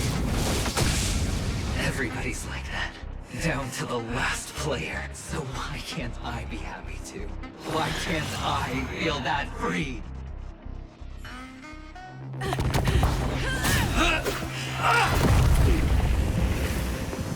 Always hide your ace with a straight face.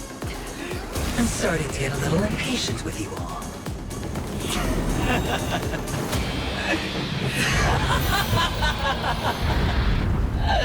Friends, to fully relish this, I'm betting every last chip. Only by casting aside reason does one truly gamble.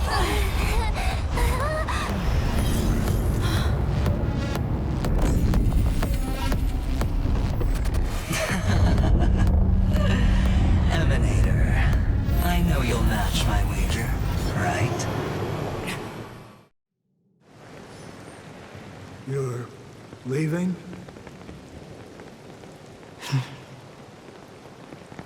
Perhaps. I might pass through the place you mentioned. Penacony. What do you hope to find within a dream? I'm not looking for anything. They aren't in a dream.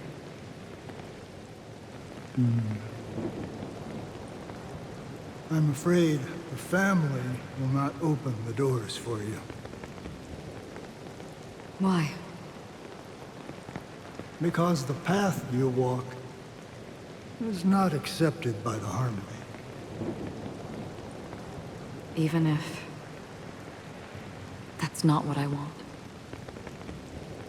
Precisely because it's not what you want.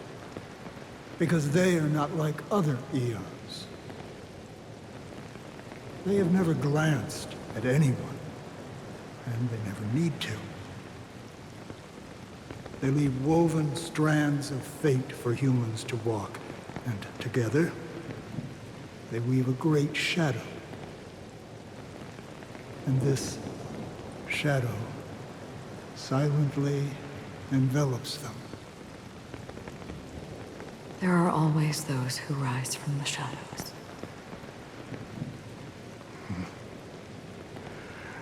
They mostly become a part of the shadow.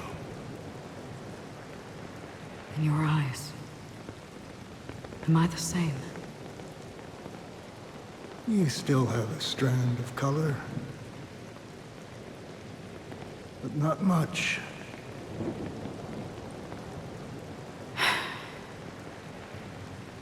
That is enough. Before they vanish completely, I will reach the nihility's end.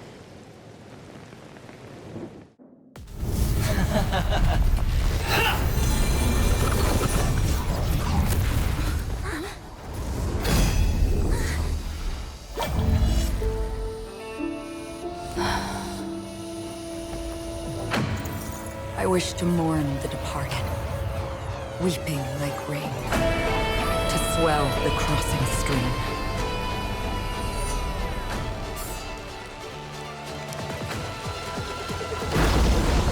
As the tide arrives, leading you back home.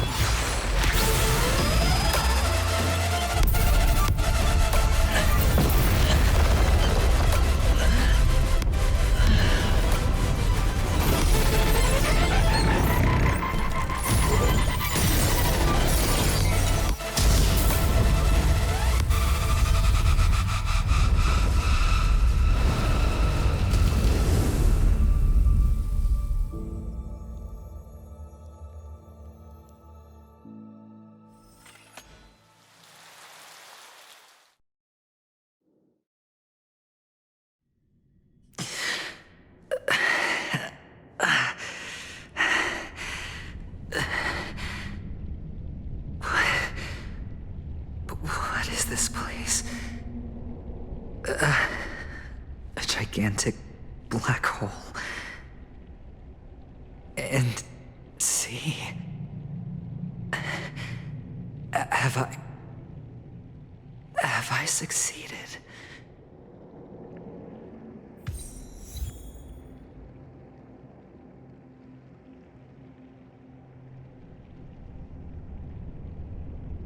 Welcome to this sad world, Kakavasha.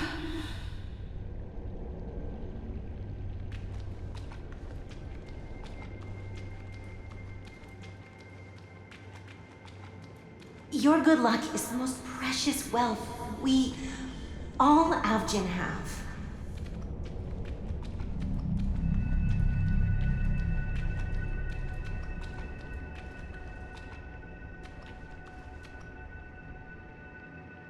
You came out alive after 2 days. It proves that you are the real deal.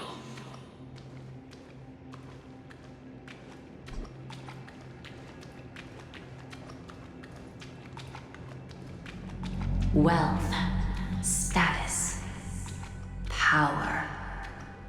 The IPC will give you whatever you want, even what you don't want.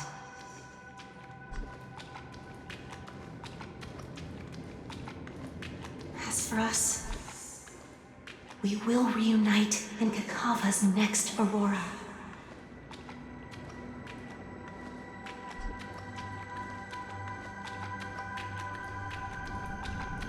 It's a pity this is not the place you were expecting.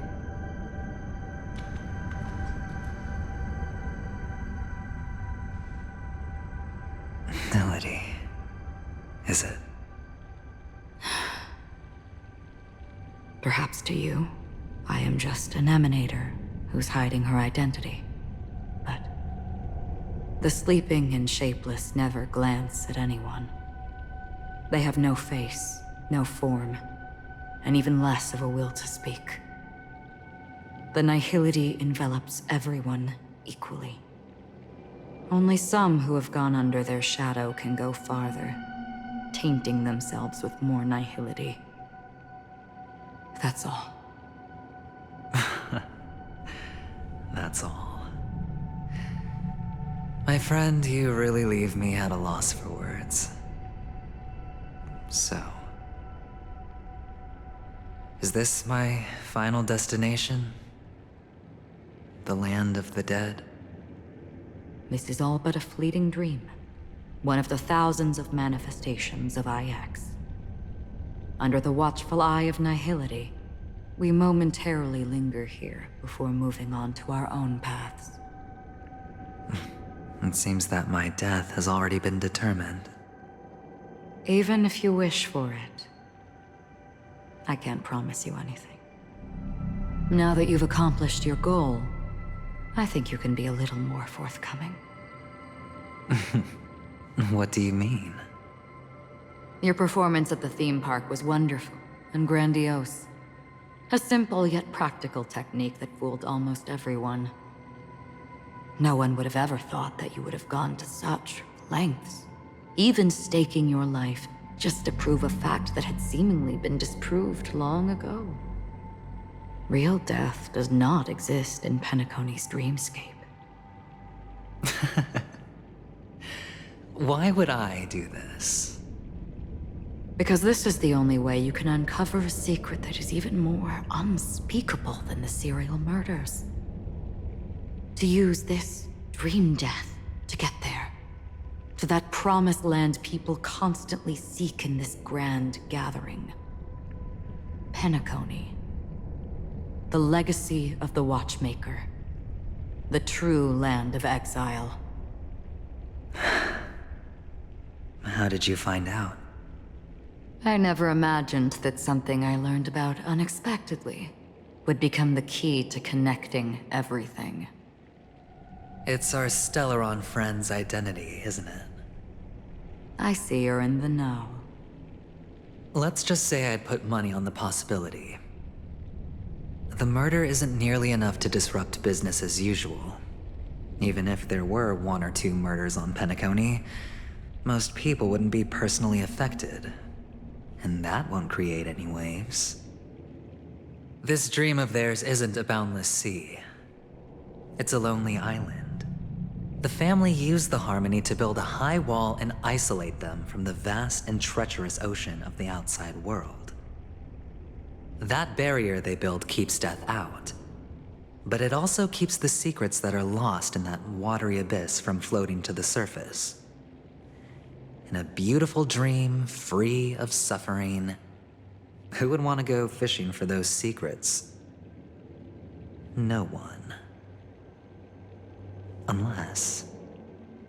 Unless someone goes to the other side of the barrier and lives to tell the tale. Someone already has. I got the idea early on, chewing on that masked fool's little hint. If a mute isn't someone who cannot make a sound, then it has to be someone who cannot speak. Someone who survived the treacherous depths, but is unable to take the stage and speak the truth. Well, I'm happy to know she's safe and sound, and still on Penacony. Hint. Is that not proof? Well, proof is the one thing I don't have. The only thing that can prove these conjectures is for the family to come clean. And with the way they buttered up these outsiders, it seems pretty clear they're intent on covering their tracks. But you don't need proof to have a suspicion. And for me, suspicion is enough. I didn't need to find the Memory Zone meme. I just needed for someone to kill me like it killed that silver-haired girl. You don't sound very confident to me. Going out of your way to make citywide broadcasts in an attempt to involve more people. You are simply betting on the possibility of someone being able to break down the barrier. You're very lucky that fate has decided to let us cross paths. I happen to be equipped with a very sharp blade, sharp enough to slice through the veil of dreams. I can also carve the Harmony's brand off of you. You possess great cunning, deliberately setting us up to be on opposing sides, constantly repeating the words of the Emanator in front of others, leaving me no choice but to draw my blade against you. And that's how you win. Opportunity and strategy, both are essential. And in your plans, the IPC always wins. Even if you lose the bet. To the family, the life of an ambassador is still invaluable. Well, it's a huge gamble, isn't it? But allow me to point out a mistake. The IPC's success is not guaranteed. I, unfortunately, have no contingencies for such an important matter. Detonating a Stellaron. I can't do it. The Aventurine Stone is too broken to even safeguard my escape from the stage. If, at the end of the day, you did not unsheath your blade, I would have lost the bet. It is pointless to discuss what-ifs. You have won. Your prize is an entry ticket into that deep sea. And after this, whether you can return from the abyss is another gamble of yours. Have you never wavered? Wavered? Of course I have. But I can only bank on my own good fortune. Because other than that, I have nothing. Wake up from this dream and go to where you should be. Your gamble is not over yet.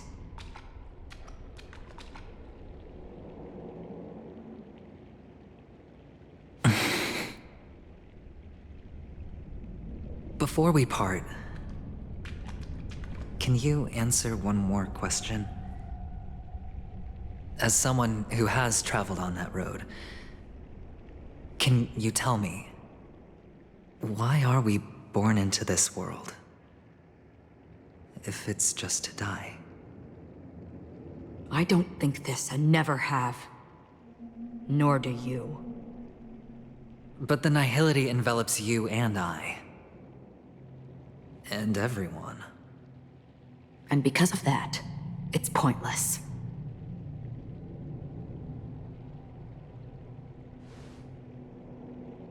But it is still there. If the dice of fate are always weighted, then that is our destiny. Why, then, do we struggle against it?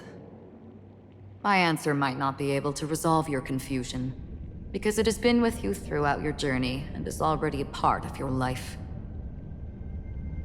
But you said, sleep is the rehearsal of death. So why does life sleep? Because we are not ready to welcome death. So you can definitely understand why we want to be prepared. Even if the ending has been predetermined, that's fine. There are countless things that humans cannot change. But before the end, there are many things that humans can do while on their journey. And because of this, the end will thus reveal a completely different meaning. Take a good look at your pocket. Your friend has already given you the answer. Good luck.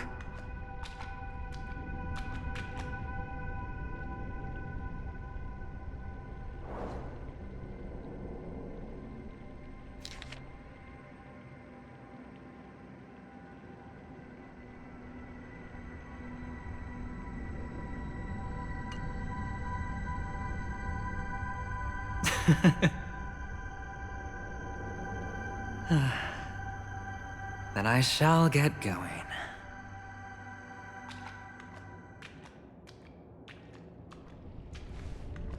Mister? You're leaving? You ultimately chose to leave this dreamscape? Yes. Because they are not here. My papa, mama, and big sis. Then where are they? They are in a place where everyone will go. A very, very distant place. Then are you going too?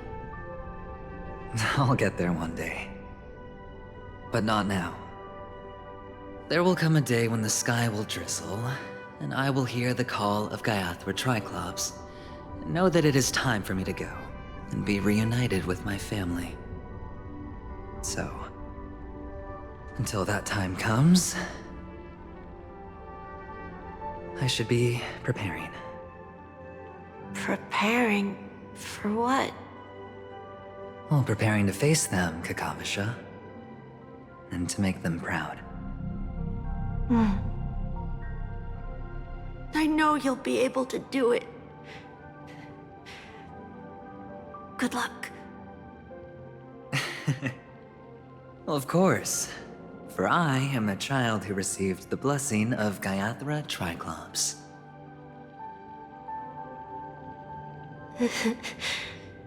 But you still seem nervous. Well, I seem that way because I am nervous. You know what? Maybe you can help. What do you say? One last time? Put our palms together?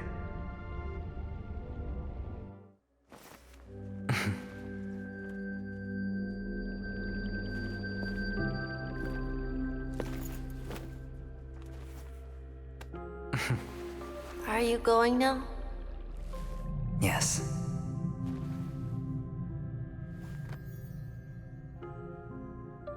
May the Mother Goddess thrice close her eyes for you, keeping your blood eternally pulsing. May your journey be forever peaceful, and your schemes forever concealed. Our paths will cross again beneath Kakava's shimmering auroras. Farewell, Kakavasha.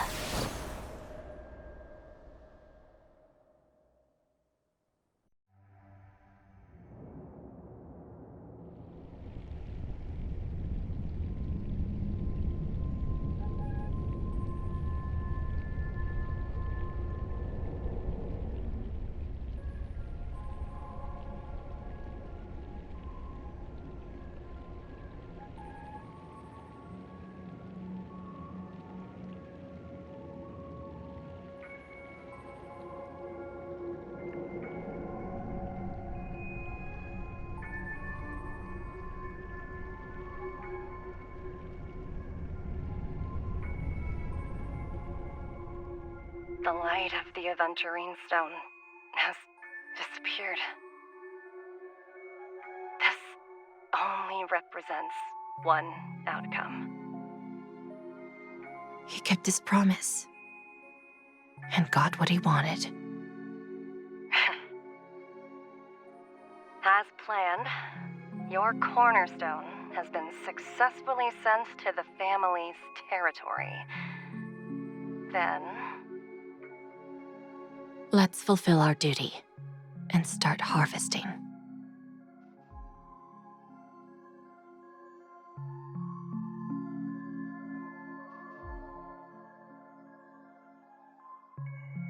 I come for an audience. I come to fill wine, and I come to claim. I bestow poison in the guise of sweet dew. Come the toil of spring and yield a fall. I patiently wait for the branches to be heavy with withered fruits. All for the Amber Lord.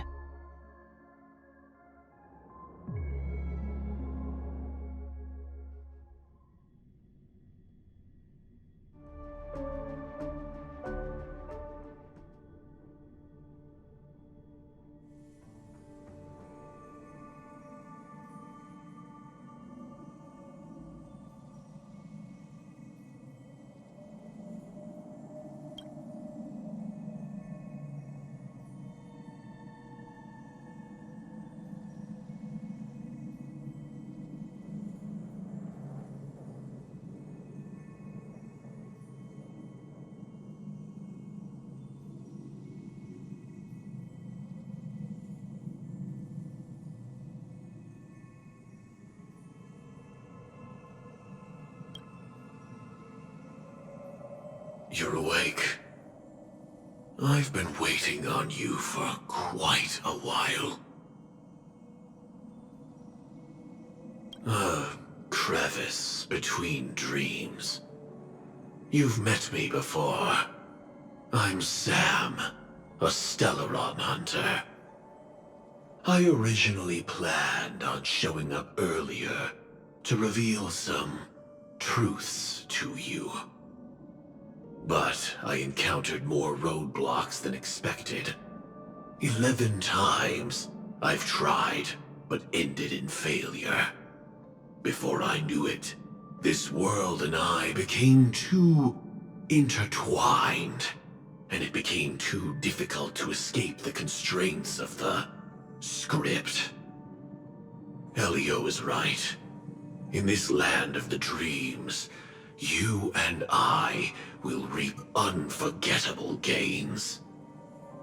I don't know people's hearts as well as he and Kafka do. Nor do I have a specialty like Silverwolf and Blade. Most of the things that I'm good at only apply to villains who need no mercy. So, there is only one method that I use.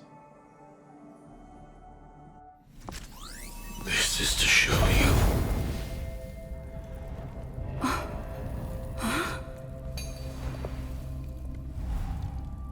All that I am.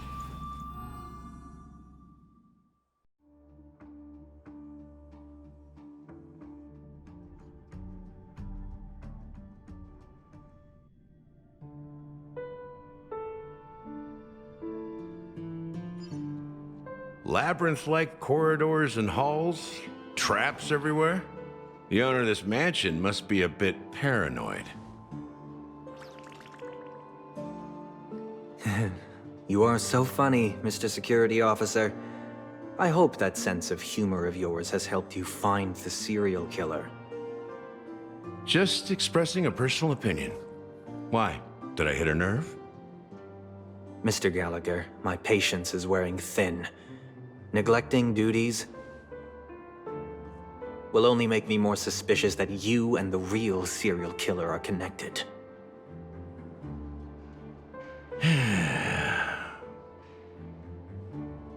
Scoundrel, punk, drunk, hooligan. I have heard this trash talk all too often. But I have never once thought that I'd be treated as an accomplice to a murderer. I take back what I said. Your problem isn't paranoia. You're just crazy, you know? Lunatic.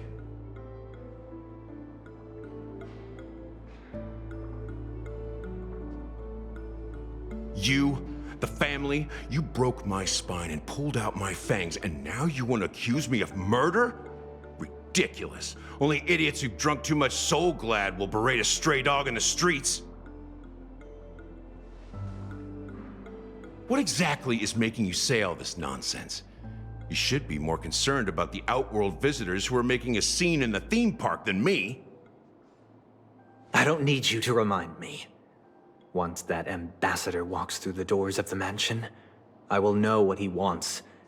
My servants see everything. His little magic tricks may have fooled me, but no matter. I'm happy to see how it's turned out. Why do you think that I just let him go? And why do you think I emptied the theme park stage? Because my target from the beginning has always been you, Hound. The more noise he makes, the more opportunities I have to make you and your true master pay in blood. If I were really the murderer, why would you need to be so secretive?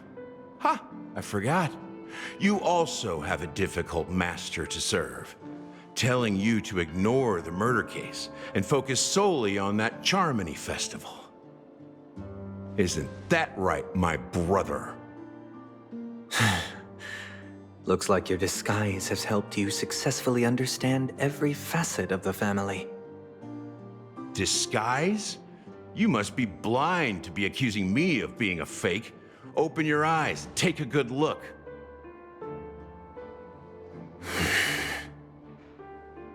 Indeed, every part of you is real. The brown hair, soft and curly like Benny's. The orange eyes, which make me miss the gaze of Sir Whitaker. That odd scar, the mark of Wolsey. And the gray vest, tie, hound emblem, bottle, the bartending, and your role as a security officer. These are all true traits. From all 52 loyal family members. When they are gathered, countless tiny truths are woven together into a lie. You collected a small piece of each of them and claimed them for yourself. Then you invented this facade, a complete Gallagher. Tell me I'm wrong.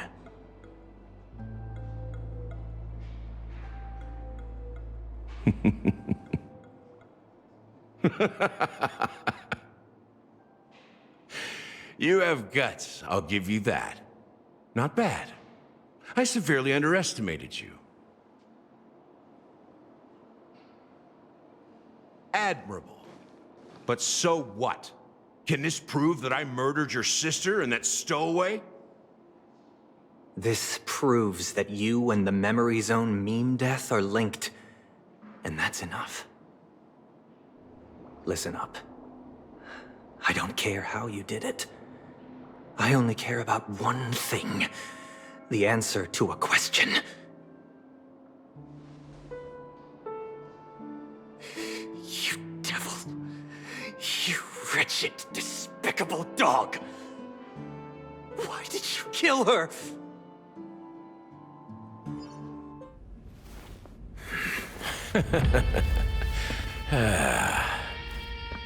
You know, in the thick of things, people are blind to the grit in their eyes. Yet they can always feel it scratch. Want the answer? I'll give it to you. The whole thing is just fate playing a cruel joke on us.